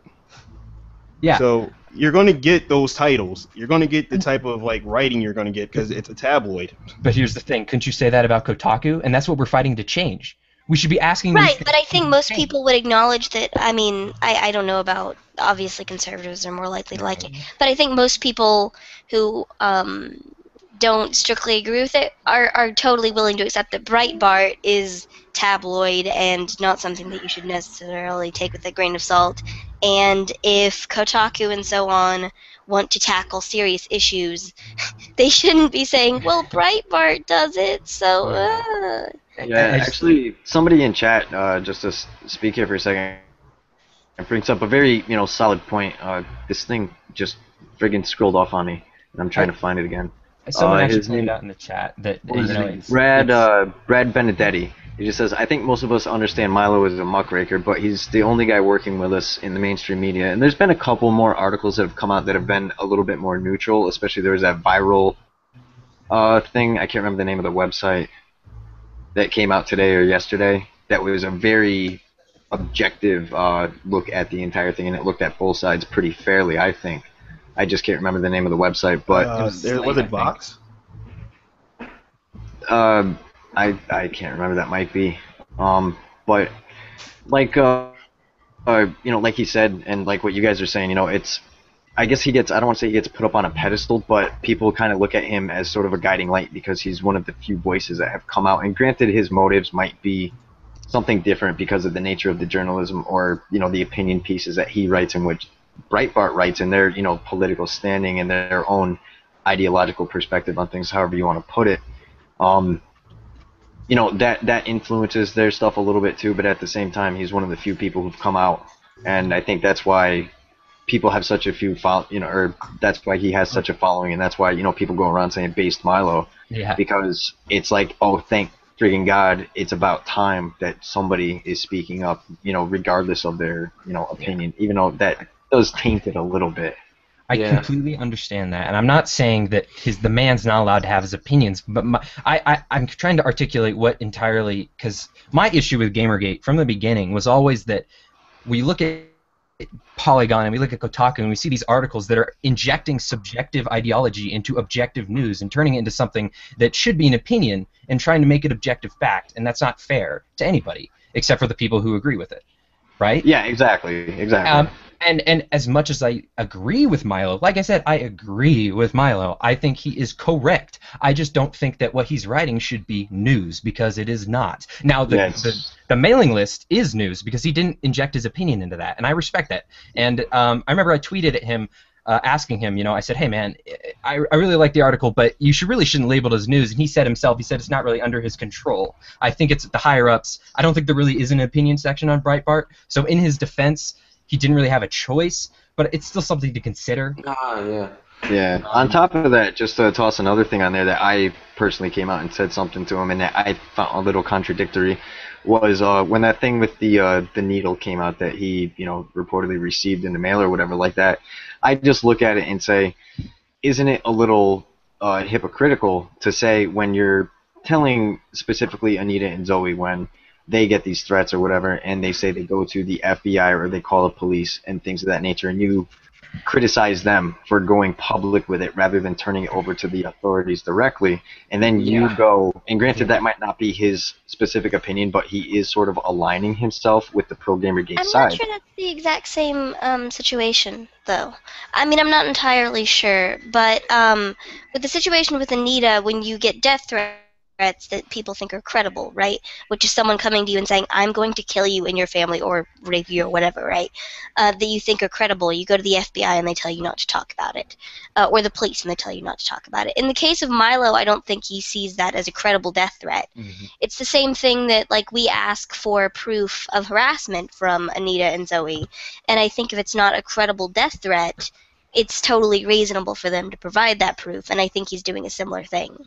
And I take that as a counter argument. Absolutely, it depends on how much you chalk it up to credibility and stuff. And I agree with you 100% there. I just think that I don't know. It's a point to be addressed. Yeah, if he treats it as a credible death threat, then it's definitely hypocrisy. But I don't think that he does. I don't think he feels with his levity by it.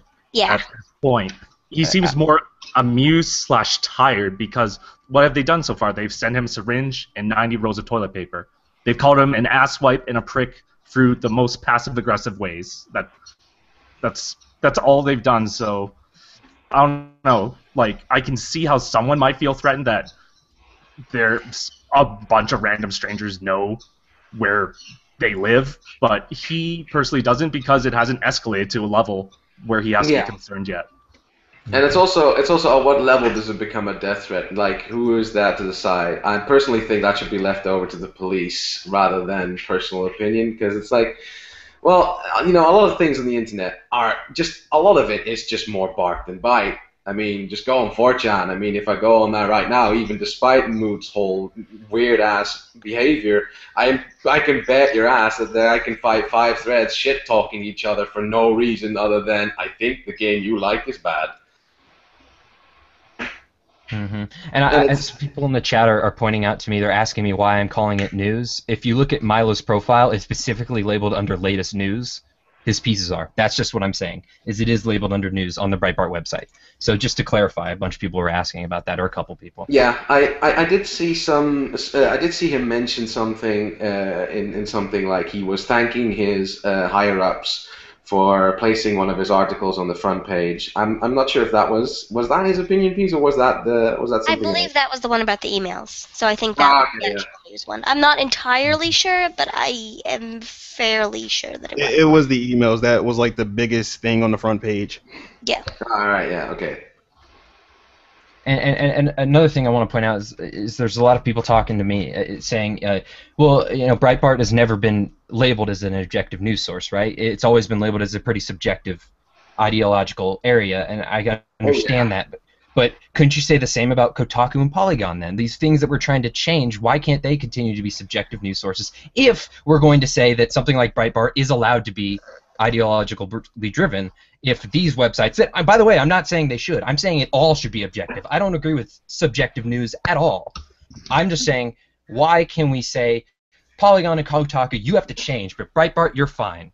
No worries about you guys. Well, I think you're Breitbart is subjective. also kind of out of the purview of what we're trying to tackle here. Like, there's no way we're going to solve ethics and journalism on a broad scale. But then why would we support that? Why would we still continue to support one side of it? I understand your point, but I mean, like, that's not part of the crusade, if you understand. I guess. It's just... But I totally do agree with you. I just feel like people would feel like it was kind of splitting the movement in some way to focus too much on non-gaming journalism as something that needs to be fixed, even though it certainly does need to be fixed. And if somebody gets a chance to talk to Milo, see if he can talk to his Breitbart guys about, maybe labeling stuff better. Couldn't hurt. I love that. Because, like I said, I agree with Milo. I do. I agree. And I agree with all this Gamergate stuff. It's just something I wanted to ask because I think it's something that should be pointed out. Totally valid. Yeah. But I think... Oh, sorry. I think, well, mainly, I mean, a lot of these websites rely on ad revenue, and a lot of these websites rely on clicks, and it's kind of a growing problem in news media. It's like, how are these people going to keep making money when no one is actually willing to pay for their content? Because a lot of these people do it for free, and like native advertising in traditional media is becoming a big problem as well, where a lot of people just can't tell the difference between what is native advertising and what is actual news. Like a lot of I think actually John Oliver did a quite funny report on that not too long ago, and it's like it is a problem, but at one point you have to think, like, I do get that it's the paper's duty to print the news, raise hell. I do get that quote, but it's like it should be the news that is raising hell, not what you put into the news. If what you believe is so right, you shouldn't have to You shouldn't have to alter it. You should be able to give the facts, and then that should make people believe what you believe if you are correct objectively. And if people disagree, that means it is not objective. And that's the entire thing. Right now I'm looking at an article where it says, Gamergate, angry feminists, unethical journalists are the ones not welcome into the gaming community. That is a news article on Breitbart. That is not fair. I don't think that's fair. Yeah. But if they don't have opinion pieces, he should like add a disclaimer that this is an opinion, like the full transparency thing we've been talking about. I mean, really, it's a simple line. You can just add it, and there, you're done. I tweeted at him when he responded to me that he couldn't do it. I'm like, hey man, then you should put in that it's an opinion, and he just didn't respond, and then advertise the article instead. Or just publicly tweet it out, just in case, just to make sure it's on public record somewhere. I mean, if it's online, it's done.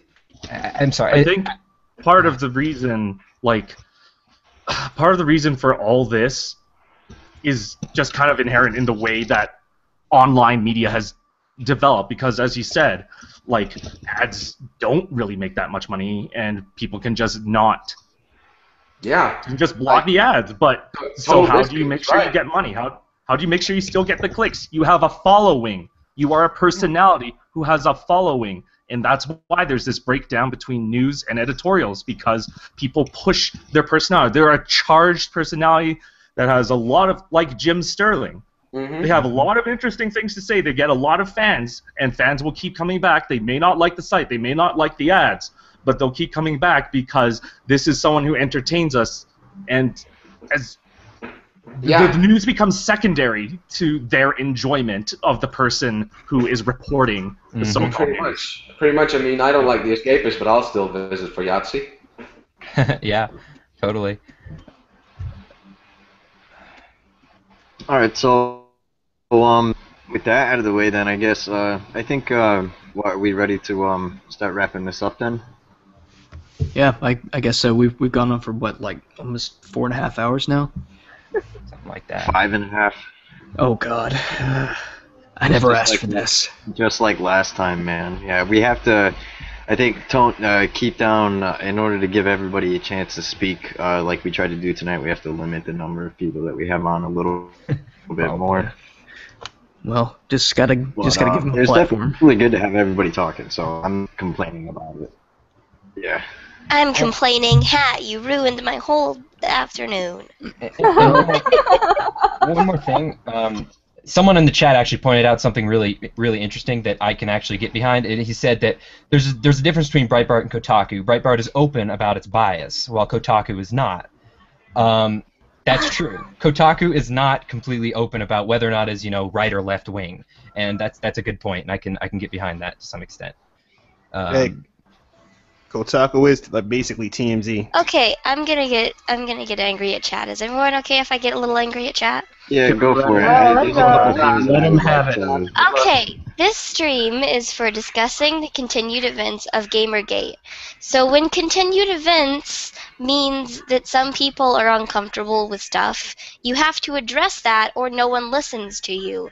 And I understand that it's annoying to have to talk about it a long time if you think that it's perfectly fine that Breitbart is the way it is, and I do think it's perfectly fine.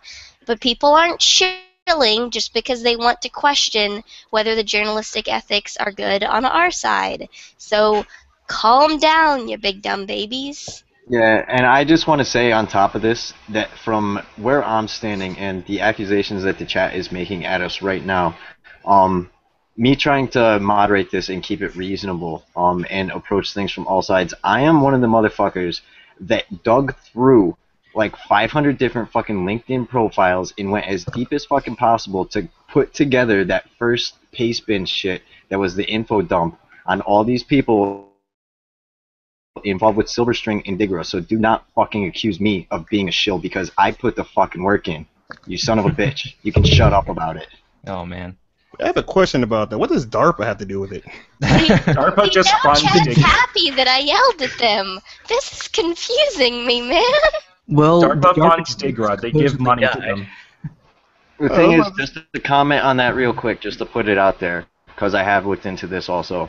If DARPA has any involvement in this whatsoever, the only reason they give money to Digra is because DARPA does have interest in researching the effects of video games and how they can be used. I guess I don't want to say train people, but the effect that they have on, I guess, mental. I don't know, some kind of mental cognizance and using that to, I guess, get information from people because they actually have a website. I'll try to dig it up before this is over, where they actually have games and they have come out and said, we're making these games because we're interested in getting the input. So the only relationship I see that they have with Digra is because Digra's already involved in doing what they're doing regarding video games, and DARPA is interested in that information, not necessarily the message that they're sending. That's what I get from it. Oh, okay.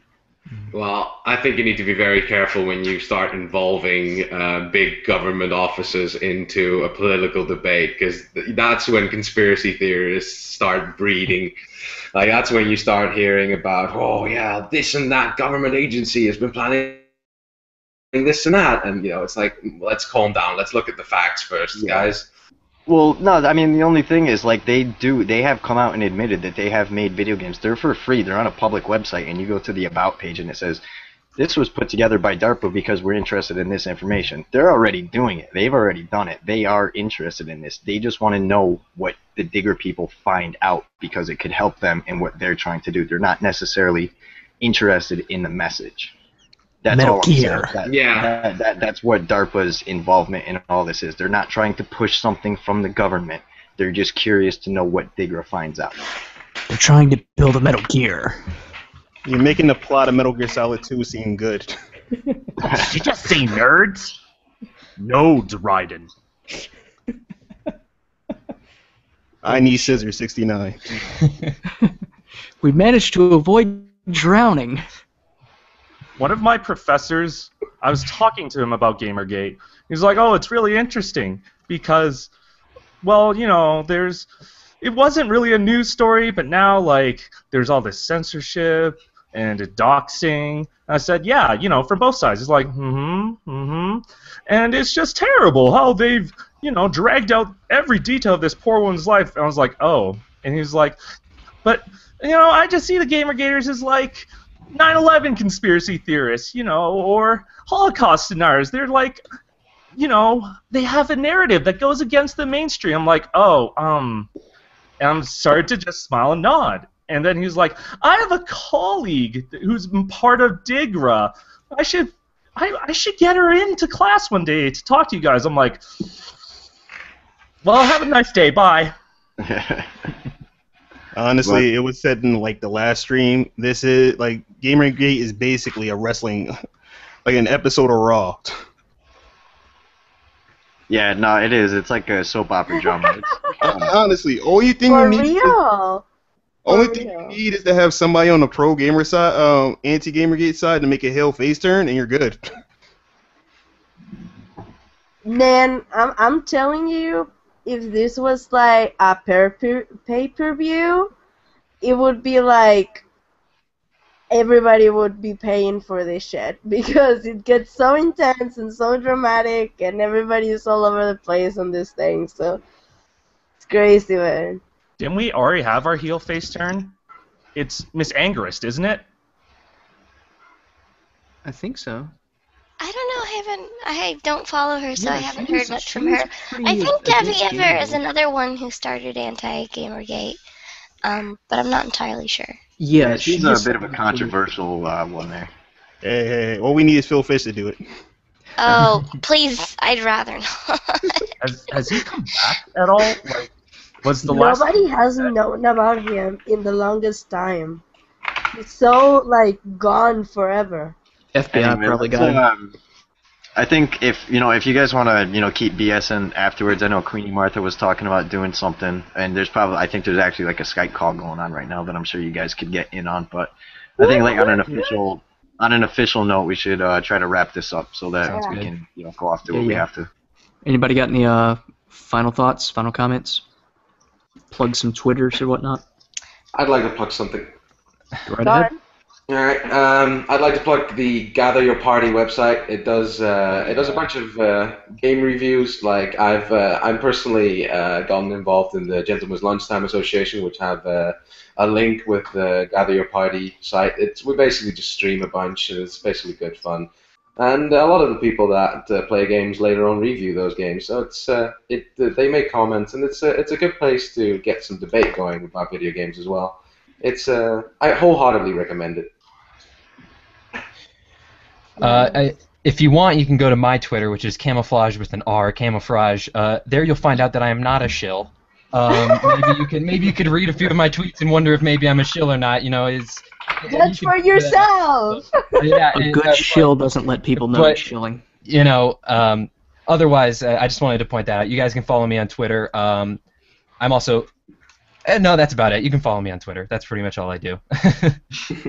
Thanks for letting me come in. It was really fun talking to you guys. It was really fun as well. And you can find me at True Fugitive on Twitter. I don't know if I'm gonna keep using it because I really hate Twitter. That's cool. Amen.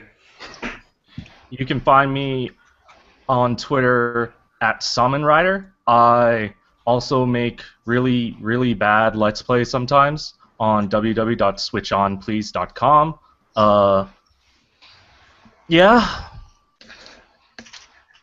I just want to say before like plugging my stuff that guys, if you're pro Gamergate, please remember to be kind, to be rational, and to be a skeptic of the things that you're shown. Like just keep things professional and show them how a professional person acts, even though this is not our profession. It's something that we love. So we do it for the love of video games and the industry itself. So let's all remember that. With that being said, you guys can follow on my YouTube, youtube.com/Queenie, Twitter, Queenie Martha, and I do Skype calls with everybody of you guys, Gamergaters. So you can add me to my Skype, Queenie Martha, but specify on the message days for Gamergate, because recently, because I posted on Twitter, I've been getting a lot of nasty guys that just don't not interested in Gamergate. It was Thankfully I horrible. missed that. I thankfully missed that last night in the Skype call. Oh yeah, it's because somebody, added me. They said they were like. I asked them, "Are you from Gamergate?" They said yes. I added them immediately to the call, and they had their webcam on, and I'll just leave that to everybody's imagination. It was terrible, guys. I'm so There weren't dinosaurs involved, were there? No. I didn't think No, so. don't worry. But I also really quickly want to say that on October 25, it's gonna be Extra Life event, which is a charity where gamers come together, and I think that we are very amazing people and we always help. So I'm setting up a team of PS3 and PS4 gamers. If anybody wants to join, look on Facebook, Royal Fire, and I think just or extralife.org/groups or teams/Royal Fire, and you'll find it and join, and we can all do this together. I think that is like a great thing to do for children, with in really bad situations. So I think we can do all together a great thing out of this. So I thank you guys for letting me be in this hangout, and I thank everybody on Gamergate for being so amazing and so supportive of everybody, and I hope it continues this way. Yay. Alright, who wants to go next? Who hasn't gone aside from? I guess, True, you haven't gone. I don't know if you have anything to plug, except make sure everybody knows that you're a cis white male. I heard that True is a cis white male. God, I get so tired of hearing it. It's okay, I am too. I've honestly tried to play the whole, let me use the whole white guilt on people, and it works every time except for one time when the person kept saying something and made no sense. Was it internalized racism? No. Okay. I don't know what it was, honestly.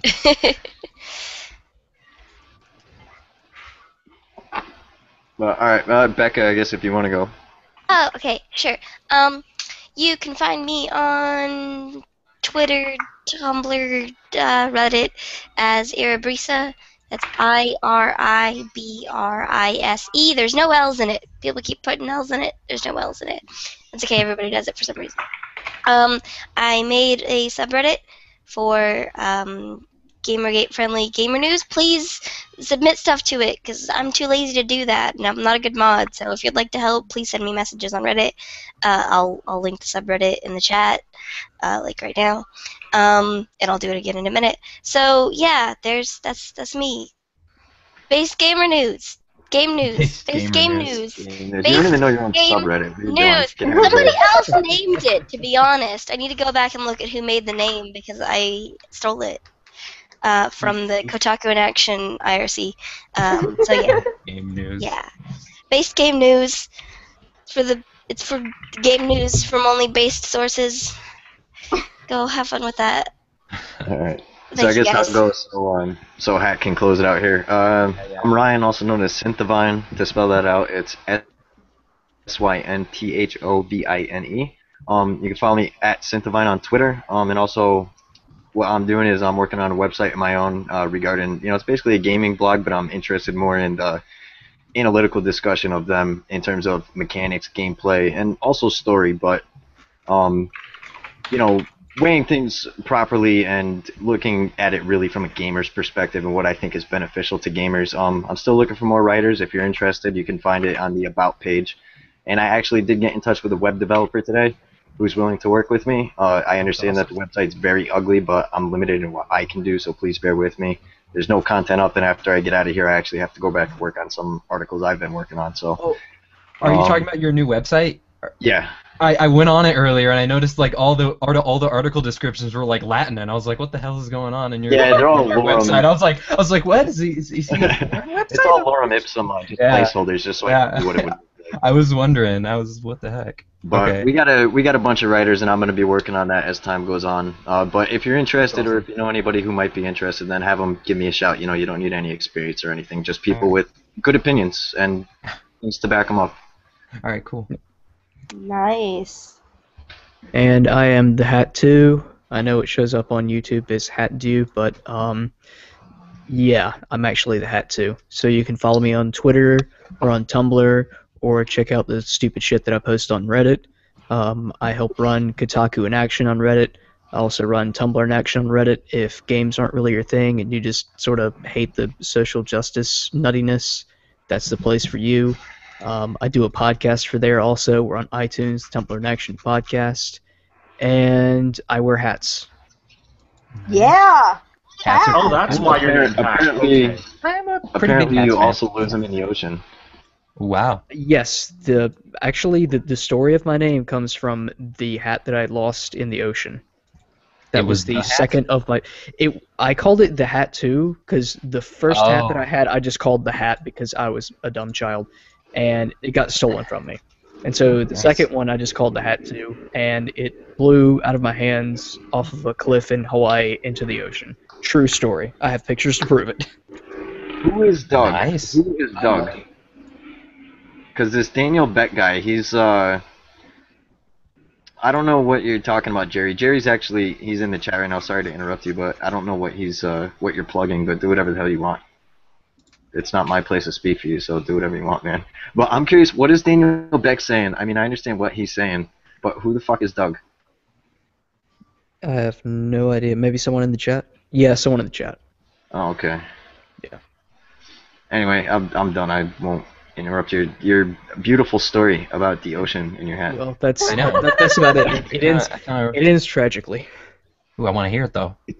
But that was it. It blew out of my hands off of a cliff into the ocean. No was sequel? never seen again. No spinoff? Nothing? Okay. Did your third The story after that goes, I found a hat exactly like it, and that's the hat that I wear to this day, which I've been wearing pretty much daily for 6 or 7 years now, and I have 2 more hats that look exactly like that one, which is exactly like the first one on top of that. So, yeah, I'm an idiot, basically. Nice. And it's not a fedora, is it? No, it is not a fedora. Good. No, fedoras are okay. Remember, it's trilbies we hate. It's okay. Sorry. But the mushroom that's in the little picture that pops up right there, that is actually the mushroom that is on my hat. Oh, nice. So there you go. Awesome. Well, The more you know, guys. The more you know. We're just chugging along. Should we be getting out of here soon? Yep, Yeah. I think Awesome. I think that'll about do it. So thanks to everybody in the chat for listening to everyone banter on about stuff, and thanks for supporting the movement.